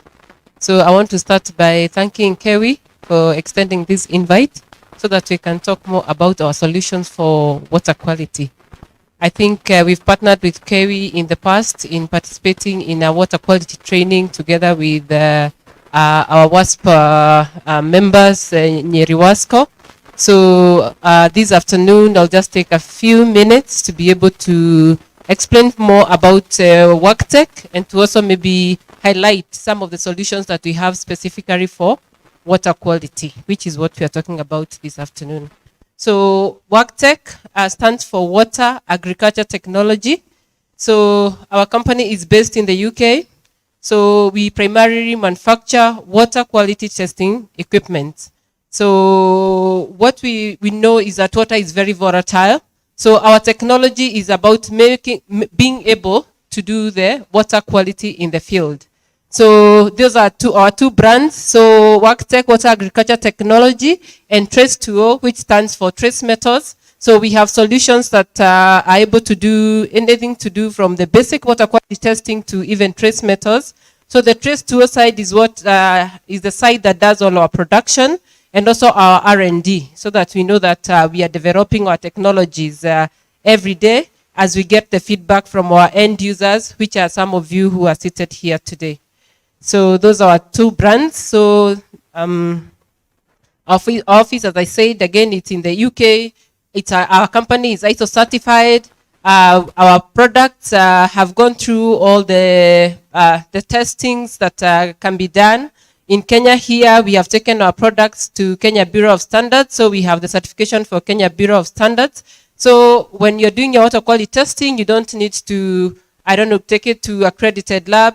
We are able to provide for you the certification from Kenya Bureau of Standards so that you can be able to authenticate your water testing results. So we work in Kenya and also across Africa. So Kenya is in charge of Kenya as well as the East African regions, and we also have different offices running across Africa. So if you guys are working here or also working in other countries, you can be able to talk to us in the different WorkTech offices across Africa. So as a company, we have invested to be able to not only have the products, but we have a sales team, a technical team, that when you procure these equipment from us, we come and do the training to make sure that you are able to use the equipment well. We also make sure that we are stocking all the consumables that you need to be able to use with our equipment, so that when you need to replenish, we don't need to tell you we have to import them in. We have all of them here stocked in the country. So I will quickly go into our product lines. Our main customers, of course, we have NGOs, but government is our biggest client, because that we know that water quality lands with government. So we work very closely with the Ministry of Water. We are working closely with all the water service providers across the country, and we are members of WASPA. And I know even here at KEWI, I know we are partnering for supply of different water quality testing equipment. So those are some of our customers.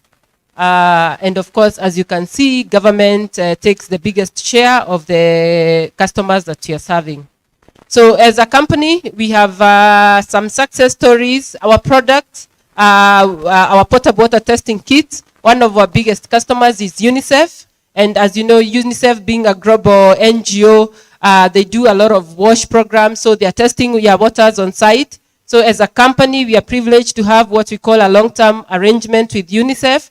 That means that they have taken our kit through all the technical testing to be able to assure that the quality of the results that we are getting out of our kit are credible and are accepted worldwide. And this goes with the WHO, because with our kit, you are able to test all the parameters that are normally stipulated by WHO. But we do hold an LTA with the UNICEF, and we supply our kits to them globally.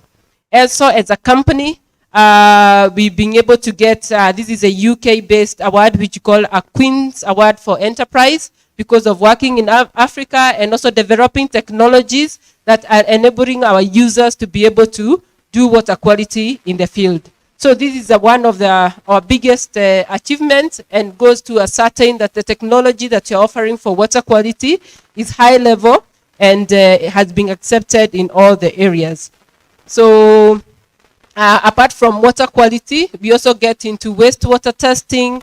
We also do full out labs, your A to Z of everything that you need in the lab. So not only the pH meters or the incubators. So if you also need the high-end equipment, the gas chromatography, the HPLC, please, you can talk to us.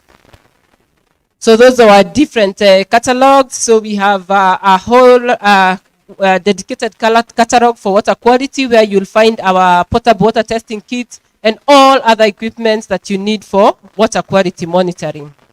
So I will quickly go into our AquaSafe range of products. This is, as I said, is our own manufactured portable water quality testing kit. So it enables you to test for microbiological as well as physiochemical testing in the field. So as you can see, it is very well neatly packed. It comes with a rechargeable battery, and it comes with a photometer. So we do have a sample here that we will be able to showcase, and maybe we'll also stand outside so that you can have a view of how it looks like. But basically, it's having a full lab. It's actually a full lab that you can take to the field, or you can even use it here in the lab to be able to do all your microbiological and your physiochemical testing. Because I know we have some of the students here, I'm sure they are familiar with what we call the technology of membrane filtration method that we use for water quality monitoring for bacteriological tests. So what we've done is that we have downscaled that method to be able to do it on a mobile kit. So, but it's the same membrane filtration method that you'll be able to use in the field. So it will come with the incubator. It will come with the culture media, or sulfate broth that helps you to incubate for fecal and total coliforms. It will come with the membrane filters, the pads. So you are able to do all these things in the field. Then we have the photometer. And then with the photometer, you're able to test for all the minerals, all the chemicals. So anything from alkalinity all the way to zinc, that is calcium, magnesium.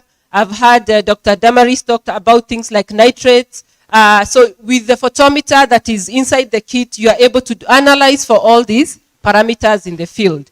Then we have the pocket meters or the multi-parameters. So you are able to do all your physical parameters from pH, conductivity, TDS, salinity. You can be able to even add on ion selective electrodes to some of our physical testing meters. You're able to do dissolved oxygen. So with the kit as it is, you are able to analyze all the Kenyan, if you look at the statutory parameters that are stipulated by both Kenya Bureau of Standards and also the under WASPA, they have the standard parameters that they need to be testing. So with our kit, you are able to test for all these parameters, both in the field as well as in the lab.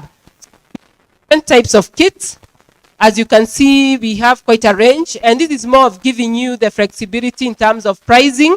But all of them, you are able to do all the parameters. That is microbiological as well as physiochemical. So you can get a single incubator for 25 bacteriological tests, and you can get a double incubator for 50 bacteriological tests. As I said, it comes with the incubator, so you are able to do all these tests in the field. When the kit is fully charged, you can be able to go to the field and run 8 cycles of bacteriological tests. We know that each cycle for bacteriological test takes between 16 to 18 hours. So when it is fully charged, you are able to go to the field and run all your tests. So it comes with a charger for direct power. It also comes with a charger to be able to charge it with the AC of your car. So that means that we know that water is very volatile. So ideally, you cannot be transporting a sample, I don't know, from Mandera or from Mombasa to come and test it in the lab here. And that is why we have this technology so that you are able to go on site and be able to test water. So ideally, what they say is that you're supposed to test your water within 6 hours. If it is not within 6 hours, you're supposed to have it refrigerated. But ideally, for bacteriological tests, you're not supposed to be running that sample overnight.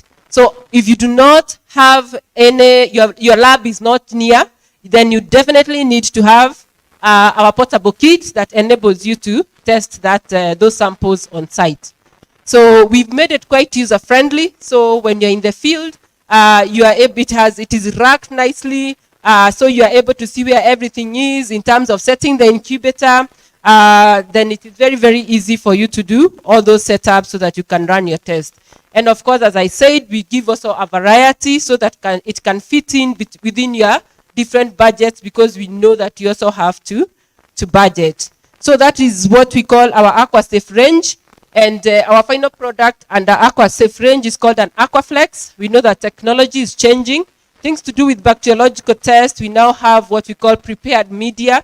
Instead of anybody who's done microbiology, they know how taxing it is to start mixing your media, sterilize it, and you wait for it to cool so that you can now put it in your plates so that you can put it in your incubator. So we do have one kit called the AquaFlex that you are able to use the prepared plates. So you just pour your water in the plate and incubate. So we are moving with technology, and it's something that we can be able to give to you. So I'm very sure you'll be, in case you have any of these kind of inquiries, then you can be able to reach out for us. So our next product within our own manufactured product range is what we call a metallizer. And by the name metallizer, it means that it is for testing heavy metals. So the traditional method for testing heavy metals is an AAS, atomic absorption spectrophotometer. But we know that it's a very, very expensive equipment. Not many people can afford it. Not all our institutions can be able to afford it. It's expensive to run. And I want to even believe that if you even take your sample to an accredited lab, the amount of money they charge you is quite expensive. And that is why, as a company, we came up with the metallizer. So with the metallizer, you are able to test the samples in the field. Yeah? And you're able to test these heavy metal parameters up to ppb levels. So it is the same levels that you would test using an AAS. But what we've done is that we have downscaled the testing method so that you are able to test it in the field. So as you can see, it is kitted very nicely, so you can take it to the field and run your samples. And we know that heavy metals, the one that is normally stipulated by WHO is the arsenic, but we know there are so many other heavy metals that are out there in our environment that are coming up. So things to do with mining, industrial processing, effluent discharge, a lot of these things are bringing some of the heavy metals, and therefore you will have things like arsenic, cadmium, copper, lead, mercury that will then appear in our water. So with our kits, we are able to test for these parameters. And again, up to ppb levels, you don't need to take your samples in the lab. You can be able to test them using our metallizers. Again, we also have a range. So depending on what the parameters you're testing, from 8 parameters to 12 parameters to 18 parameters with different technologies, or it can even come with a iPad, so you're able to download all your results, you're able to draw your graphs in there. So ideally it would almost be similar to what you would be able to do with an AAS in the lab, but now this is it does not cost even a third of the AAS. So we are giving teaching institutions or PhD students who are having to do heavy metal testing an option, so that if you're not able to afford to get an AAS, then we can be able to give you a metarizer. So we also have some benchtop units that we can be able to give to teaching institutions, so that at least you can have your student test for heavy metals. We also have a metalizer for soil, so you are also able to test any of the soils, is that if that's an area you're working in. So apart from the different metalizers, we also have specific products for arsenic and also for lead. So we also work like in the Asian countries where arsenic is a major issue. So we've sold a lot of our arsenometers, which specifically test for arsenic. So if you do have a specific project that you only need to test for arsenic, we are also able to provide you an equipment that is able to do that together with as well as lead. You can be able to get a specific meter for testing lead. We also, our metallizers can also be used to test for wastewater. So we know that a lot of these heavy metals will end up in water. So together with the metallizer, we normally provide a UV digester, so you are able to digest your wastewater samples because they are highly organic, and then you are able to test them with the metallizer. So in summary, for our metallizer range, we have quite a range, different parameters from 8 parameters all the way to 18 parameters. Wastewater, you can use it for wastewater, for soils, and different, our benchtop units, you can also use them in the lab. Then to our third product, our product is what we call the our Magimeter. And our Magimeter is a robust probe that mainly tests for physical parameters.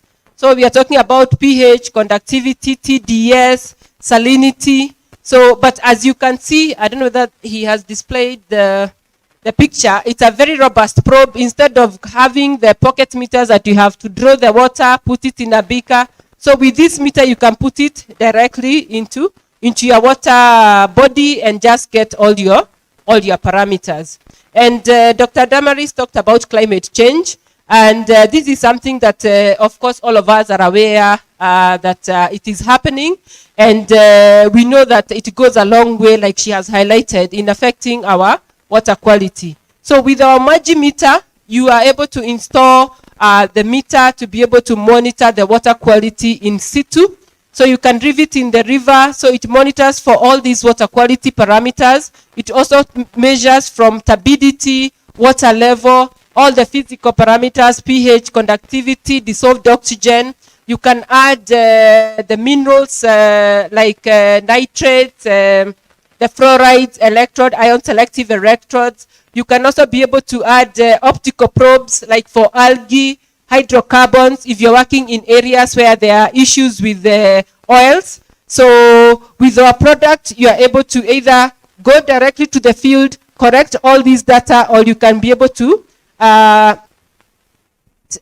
in a way that it can be collecting the data in real time, and using telemetry, it sends the data to your phone, to your laptop, so that you are able to get the data in real time. So when it comes to climate change, in terms of monitoring water quality for your different water bodies, so our Magi probe is able to collect all these kind of data, collect it in real time, or you also go to the field and collect the data yourself. I don't know whether you progress so that they can see the different parameters. Yeah. So the next slide. Yeah. So as you can see, those are the different parameters I've mentioned that you're able to test with our Magi meter. So pH, conductivity, TDS, depth, turbidity, the different ions like ammonia, ammonium, calcium, chloride. So with this robust meter, you are able to test all this on site, or you can be able to install it in situ, and it continues to collect data, and it is able to send the same data using telemetry to your phone or to your laptop. So of course it helps collection of early warning signs. So in terms of flooding, so you're able to, when the water levels are down, it is able to send even a text message to your phone that the levels of water are going up. So if you have people downstream, they are then warned that maybe you probably need to move. If the water quality is also changing, it is quickly, you are able to get that water quality data in real time, so that you are able to do something about it. So our Magi probe is one of most, especially during this period where a lot of people are trying to mitigate issues to do with climate change, is one of those equipments we have found very, very robust in terms of being able to not only test on site, but also install in situ. So you can install in different ways, whether it is in your water treatment plant, instead of having to go to send somebody in the treatment plant to be collecting this data, you can also put it in your water treatment plant. It can also be collecting the data. You can install it in rivers, in dams. So it can be installed anywhere. That is why it is very robust. It has a self-cleaning function, so that in case the water is very high, is highly turbid, then it cleans out the probe so that you get quality data. So as I said, in terms of transmission, it comes with a data logger, so that it stores in that information, and if you connect it to GSM, then of course you get the data in real time. So our final product is in regards to water quality, we do what we call mobile laboratories. So instead of having to put up a whole structure for a fixed site lab, so we do mobile laboratories. So what we do is that we'll take any, whether it's a vehicle that you prefer. We've always done, we used to do them a lot with the Land Rover, but we know the Land Rover is no longer available. But now we are working with either a Canter or a Land Cruiser, even the Canters.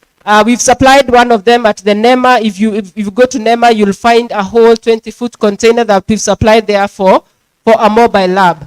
So what we are saying is that instead of you having to put up a building and then you put all the equipment inside there, you can have a mobile lab that is able to move from one place to the other to do water quality testing.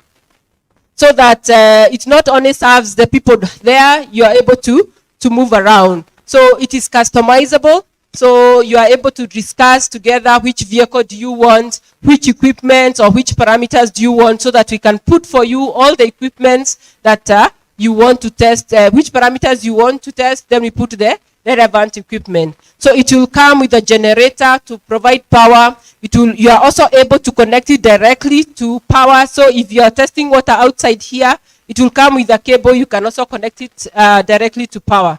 So we are saying you don't necessarily need to have a fixed site lab. We can be able to provide for you a mobile laboratory. We fix it at the back to have all the proper benches. It can even have the fume hoods. It will have proper sinks. It will have water storage. So it will have everything that you need to be able to carry out all your water quality tests.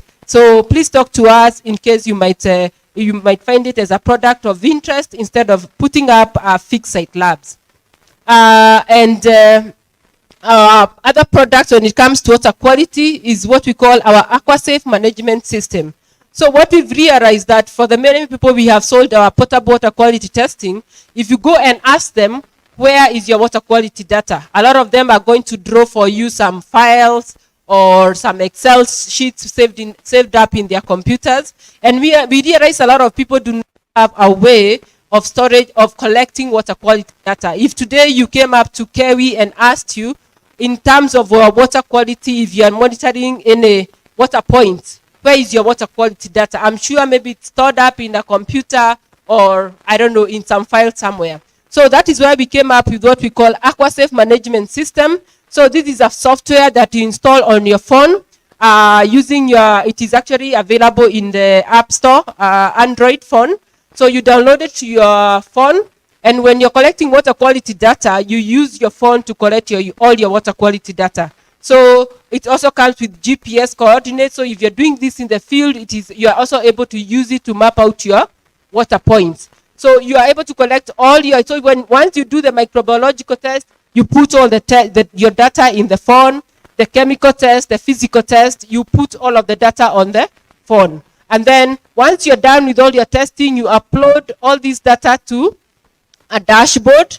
And if anybody or from the app to the dashboard, it comes with the login credentials. So whoever has the login credentials, whether they are here or people are testing in Nakuru, somebody seated here logging into the dashboard, they are able to see all the water quality data. So whether it is a water service provider, you have different labs that you are running. So once they do all the tests in the different labs, you upload all that data into one dashboard, and anybody seated, whether it's in the country or outside the country, they just need to log into the dashboard and they'll see all the water quality data. So I think it's a brilliant system in terms of being able to collect water quality data. So if you are in this space of water quality, please talk to us. We are able to provide it for you. And especially when you need to monitor different water bodies, water points, different labs. So this can also be used in the labs. So you are able to use it to be able to have a centralized way of storing your water quality data. So, and also within the system, if any of the data, we synchronize it with WHO guidelines, so that if any of the readings are either low or high, it also alerts you, and you are able to do the necessary in terms of being able to offer the necessary treatment in case any of the parameters are not okay. So I will finish with our final product. And it's good that Dr. Damaris talked before me, because we also have specific products which go into climate change. Apart from our water quality probe, we also get into hydrology, where we are installing our hydromet stations. And these stations you are able to monitor water level, water velocity, and also extend to, we also have equipment that you are able to put even in the lakes, in the port, what we call like the sea buoys, that you are able to monitor like the waves at sea when they are going very, very high. Then we have things like the sea buoys, which come like even with the rain gauges, with the wind. We are also able to measure the wind, so that in the port, you are able to monitor all these parameters, so that you are able to warn any of the people beforehand, before any of these things happen. So in our hydromet range, we have different products, from automatic weather stations, that is mainly for agriculture. You're able to monitor for wind, rain gauge, soil, and air particulate sensors, all this to be able to correct early climate data. We have lightning detections. If you want to monitor lightning detection before it happens, I think in Western Kenya, we have in Kakamega issues with lightning. Then we have what we call lightning detections. And then we also have, like in Kenya, we have done a number of projects with the Ministry of Water for monitoring the transboundary water, where we put the the water level, water velocity, sensors, which you leave there on site, in situ, and all that data is then sent to the Ministry of Water, and they are able to see how the water level is changing in the different areas in the country. So we do have different products in this area. So in case you're working in this area of climate change, we are able to give different solutions so that you can get data, because without data, there's nothing that you can do. So we can talk about water quality here the whole day, but if you do not have the gadgets to monitor water quality, then you have no way of being able to advise or to take the necessary action on water quality. So I want to thank you again for this opportunity. We have some brochures outside there. If you're interested in any of our products, please feel free to pick one from the desk. Thank you very much. Thank you, Madam Luth, WorkTech Technology.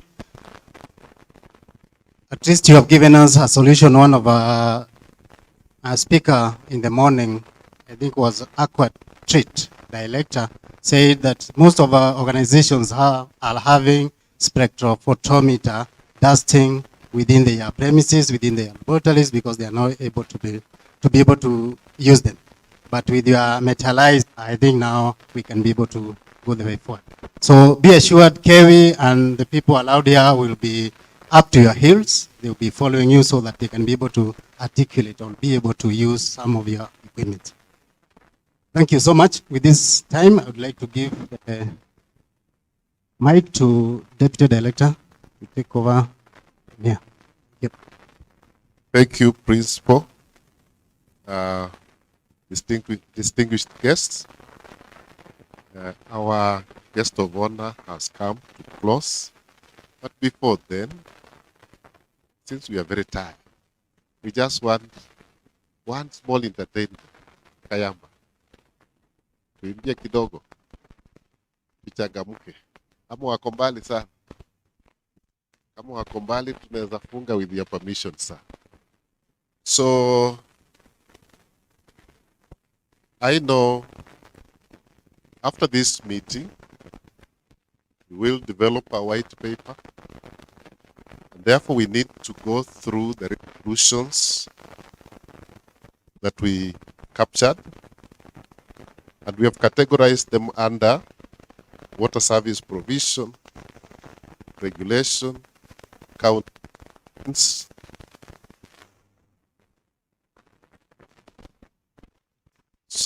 education, and also that will include even the research. So I'll very quickly read through 6 such resolutions. The first one was that we need to have a paradigm shift in water quality management. This calls upon research institutions and water service providers to look at the costs in terms of quality and health effects associated with consuming water, and which parameters we shall identify to prioritize.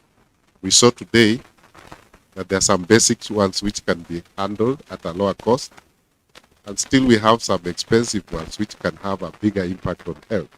So we shall prioritize to be effective. And this therefore calls upon a lot of research to be undertaken to come up with a framework.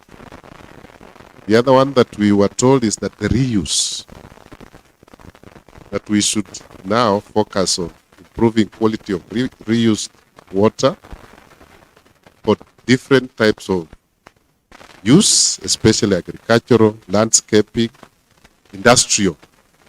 There was an issue of industrial. So maybe we should adopt a policy framework that will make sure that for certain purposes, we can lay different types of lines, maybe blue, maybe gray, whatever that we shall be advised, so that we can have different uses for reused water and also fresh water. This, we believe, can improve the quality of water, because then we shall reduce the fresh water being used for certain purposes. Innovation especially in financing mechanism and resource management was also key. And some of the innovative approaches we saw was crowdsourcing and funding. We were told that there is so many WhatsApp funding, lakini hawakuona WhatsApp ya water quality. Kuna WhatsApp ya water quality?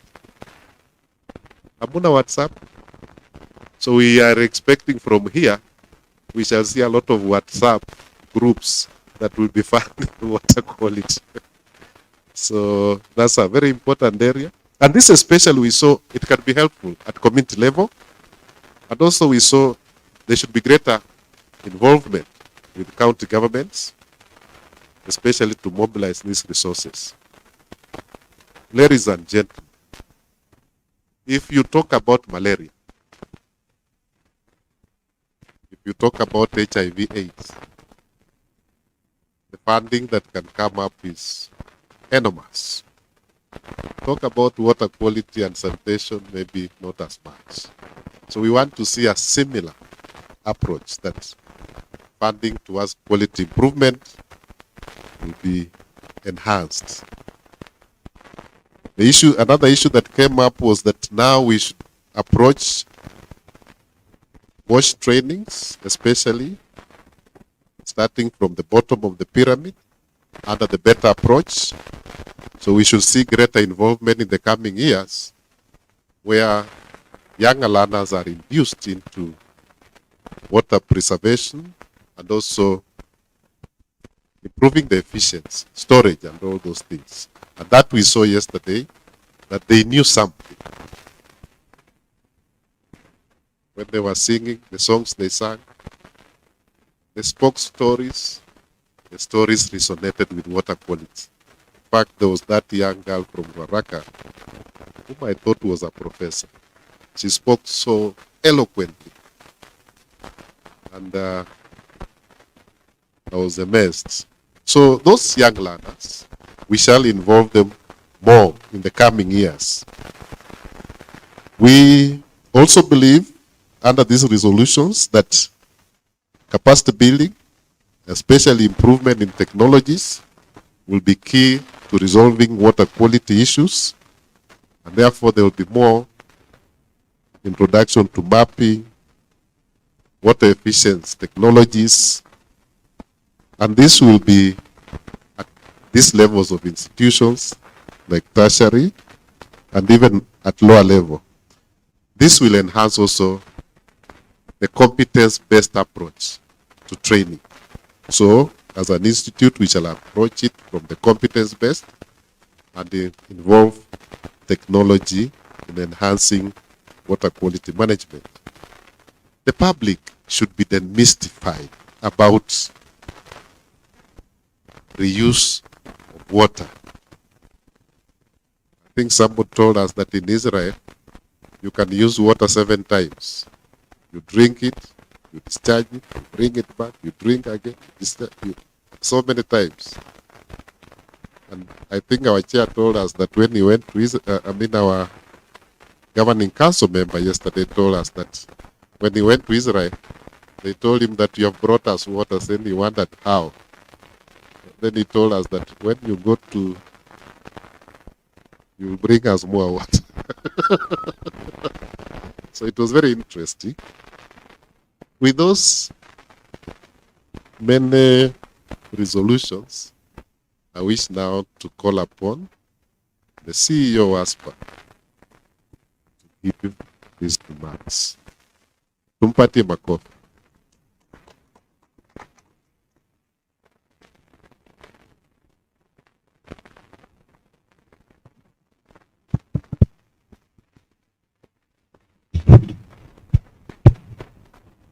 The chairman of Kewi Governing Council, Brigadier Njunge, the CEO of this institution, directors, deputy directors, the host of stakeholder present in this room. I can see Chair Wiwas, who is also a former director here in this institution. I can see the president of Workers Union in the sector. I can see partners, WAGTEC, Ruth, Davies and Shatcliffe, utilities present. Good afternoon. And many other institutions, including Kayamba Africa. Wamepotea? Wako wapi? Wow, thank you.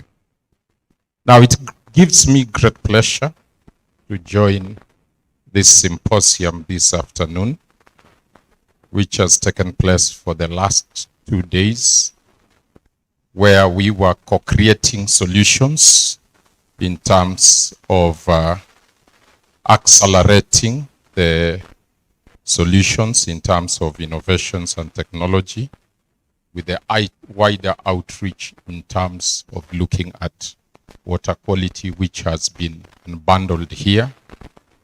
So I think it is incumbent upon us, and this is a very dear subject, not only here, but if you look at Sustainable Development Goal number 6, it is talking of safely managed sanitation, safely managed water.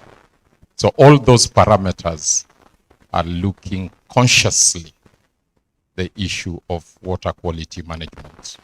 And it does not start at the point of abstraction. So I'm happy. I've been at the stands there and I've seen quite a number of innovations and technology. We need to innovate. Let us agree as a nation that in terms of water quality systems, we are not doing well. Some of the technologies we are deploying in treatment, especially the conventional treatment at the utility, you find they may have very hazardous effects. And I know KEWI is going to play a very important role, because as we innovate, we have to compare what is happening within other jurisdictions. The globe has been squeezed into a very small place. What are other well-performing institutions globally using? Are they still using chlorine? Are they still using aluminum sulfate? Are the other technologies out of reach when we mention they're expensive? And I also alluded to how safe is the safe water we are drinking. Have we gone beyond and looked at other parameters in terms of the heavy metals that are in the water? So it's a challenge incumbent upon us. The research institution is here, and we open our utilities as laboratories so that there's a linkage between academia and now the industry. So it needs to be strengthened, as we appreciate that one of the unprecedented global challenges we are facing as a community of nations is the issue of climate change. So do we invoke mitigation measures? Do we build resilience, or do we mitigate? So these are all solutions we need to look at. And I'm happy a number of resolutions have been made here. So to me, this is a perfect breeding ground as we continue with the conversation.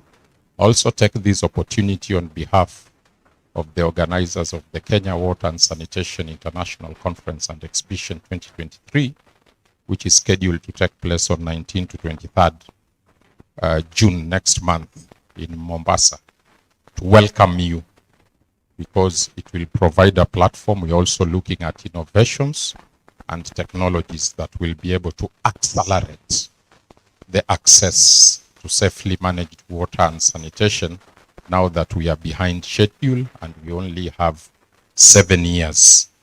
So we have interacted with some, and I know there are some techpreneurs who will be participating, those who have not made up their minds.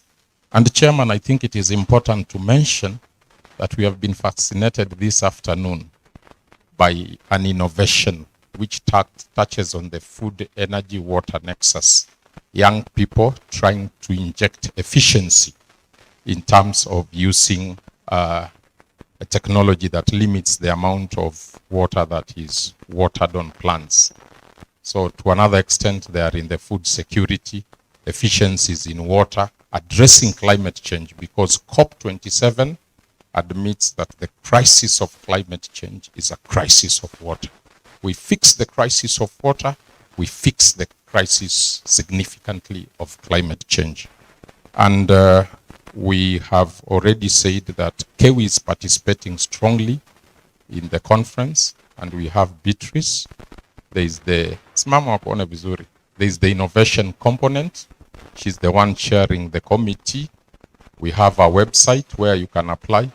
And we have agreed, me with the chairman, that we are going to finance the young tax. Money is not a problem. It is plenteous in this country. Who says money is a problem? You say it's a problem because you don't have it. But there are people who have money until they don't know what they want to do with the money.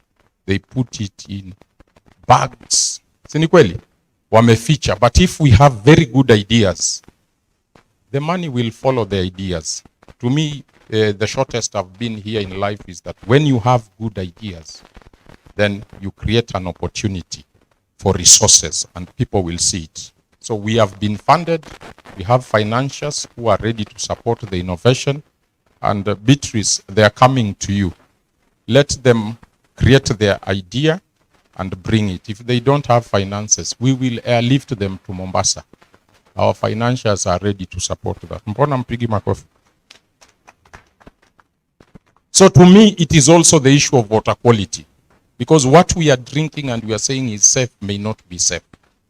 So, and as experts, I don't believe there are any other experts beyond us. If we are not doing it correctly, nobody will come from the planet heaven to do it.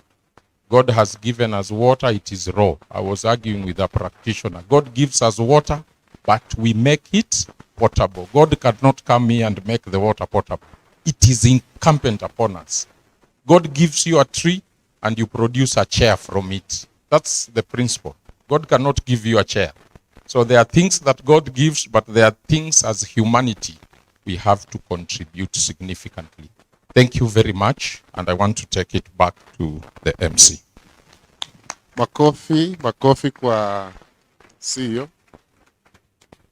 When we started this meeting, I told you that my core competence was what? Kupiga makofi. So we can clap for the guest of honor, who is the chair, KEWI Government Council, to come and close for us with a word of wisdom this particular symposium. So tupige makofi mpaka vile atatuambia tuache.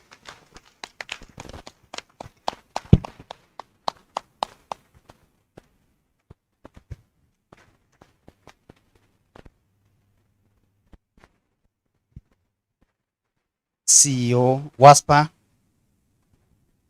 distinguished guests, ladies and gentlemen. It is my pleasure to be here this afternoon. After going through the symposium, we realized that we have gotten some innovations out of the symposium. And we are going to increase, we are going to at least add the participants in future. We are going to have another one, same time next year. There are just a few lessons that have come up from the symposium, starting with, we realize that data in laboratories should be managed to support water quality strategies. That is, we have a lot of data that can be used to support the water quality management. The other day, we went to May and CEO. We visited Kenya Space Agency. After they launched the satellite, we want to have an MOU with KSA so that they can be providing data which can be used for innovation, which can be used for research. We want to be the custodian of satellite data that supports water sector. And the KSA is ready, and we are going to partner, collaborate, and work together. And that is a good sign of moving forward. The use of appropriate technologies for sterilization of drinking water can improve access and even lower tariffs. Technologies such as GIS can assist in mapping water infrastructure, and this is what we were looking for. When we went to KSA, this is what we are looking for. We know we do that, but at a very small scale. We want to improve on that. We want to improve on that, because when we are talking about being the center of excellency in training, then we must be equipped. And as a CEO Waspa said, who said there is no money? The money is there, Makoha. That should not be an excuse. We will get you money. When it comes to research, we want to emphasize on that. Innovation, it is very expensive, we know, because there is a lot of wastage when you are doing research, but we are ready to fund to ensure that we have lifted this institution so that we can give the best product. Where we realize that due to funding gaps, the sector should actively involve communities, county and national governments in funding water interventions. We are going to do that, and also our partners. We are going to involve our partners, because the way I look at our relationship with the partners is cyclic. Our business is training. We train, we innovate. When we innovate, we pass the same knowledge to the industry. The industry is supposed to give us a feedback whether there is any improvement that is needed in the innovation before it is rolled out. So we are going to identify some few partners that will be working together during our innovation before we roll out our innovations. We have been mandated, and we have no limitation when it comes to technology, innovation, and research. As CEO said, we saw some students, KV students, with a very nice structure on conservation of water, food security, and also energy security. And they have a very good equipment to show to the world. And we are going to support them. We are going to take them down there. If they require extra funding, I'm sure I will get some people to do that.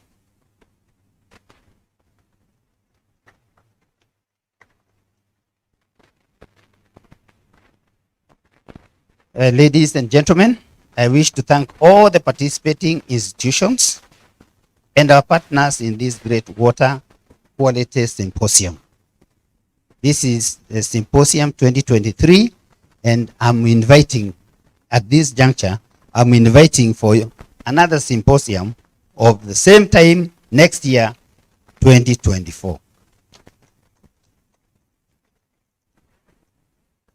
And with those few remarks, I know we are tired. I wish you well as you travel out of Kewi. Have journey masses. God will protect you. Na kwa hayo machache, asantini sana, and I declare this symposium officially closed. Thank you very much. Thank you, Chair. This juncture, I would like to call upon Madam Margaret Kasuki for a closing prayer. Let's remain upstanding for the closure prayer.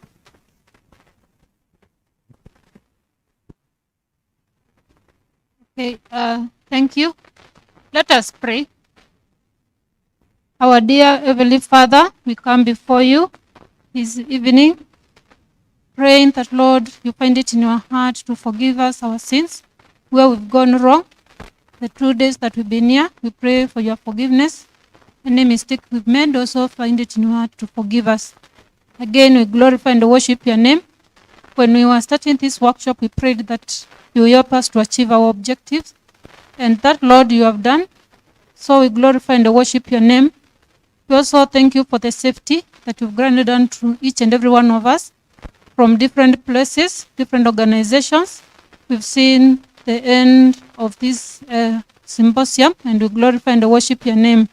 Heavenly Father, we pray that as we part, carry each and every one of us the go to our respective places, organizations. And again, Lord Jesus, unto your hands we commit the management of KEWI and also the board, staff, students, that Lord Jesus being headed by our chairman, that Lord Jesus, you help us to take this institute to the next level, to make it the best center of excellence, water fountain, water knowledge. Heavenly Father, be with us, and we pray that you bless us, cover us with your precious blood, and we glorify and worship your name for everything. As also we prepare for the next symposium, Heavenly Father, make it a success. We pray in advance. In Jesus' name we pray. So I suggest that we remain standing to allow the chief guest to leave at his pleasure, then we can follow.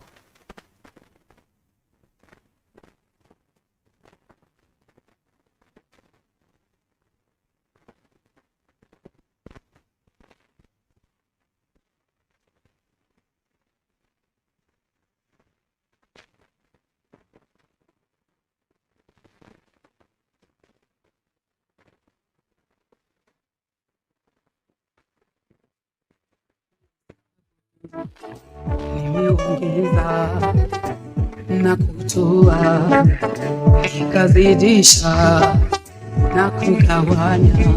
Nimeona ni wewe Yesu, ni wewe tu. Nimeona ni wewe Yesu, ni wewe tu. Hakuna mwingine, ni wewe Yesu, ni wewe.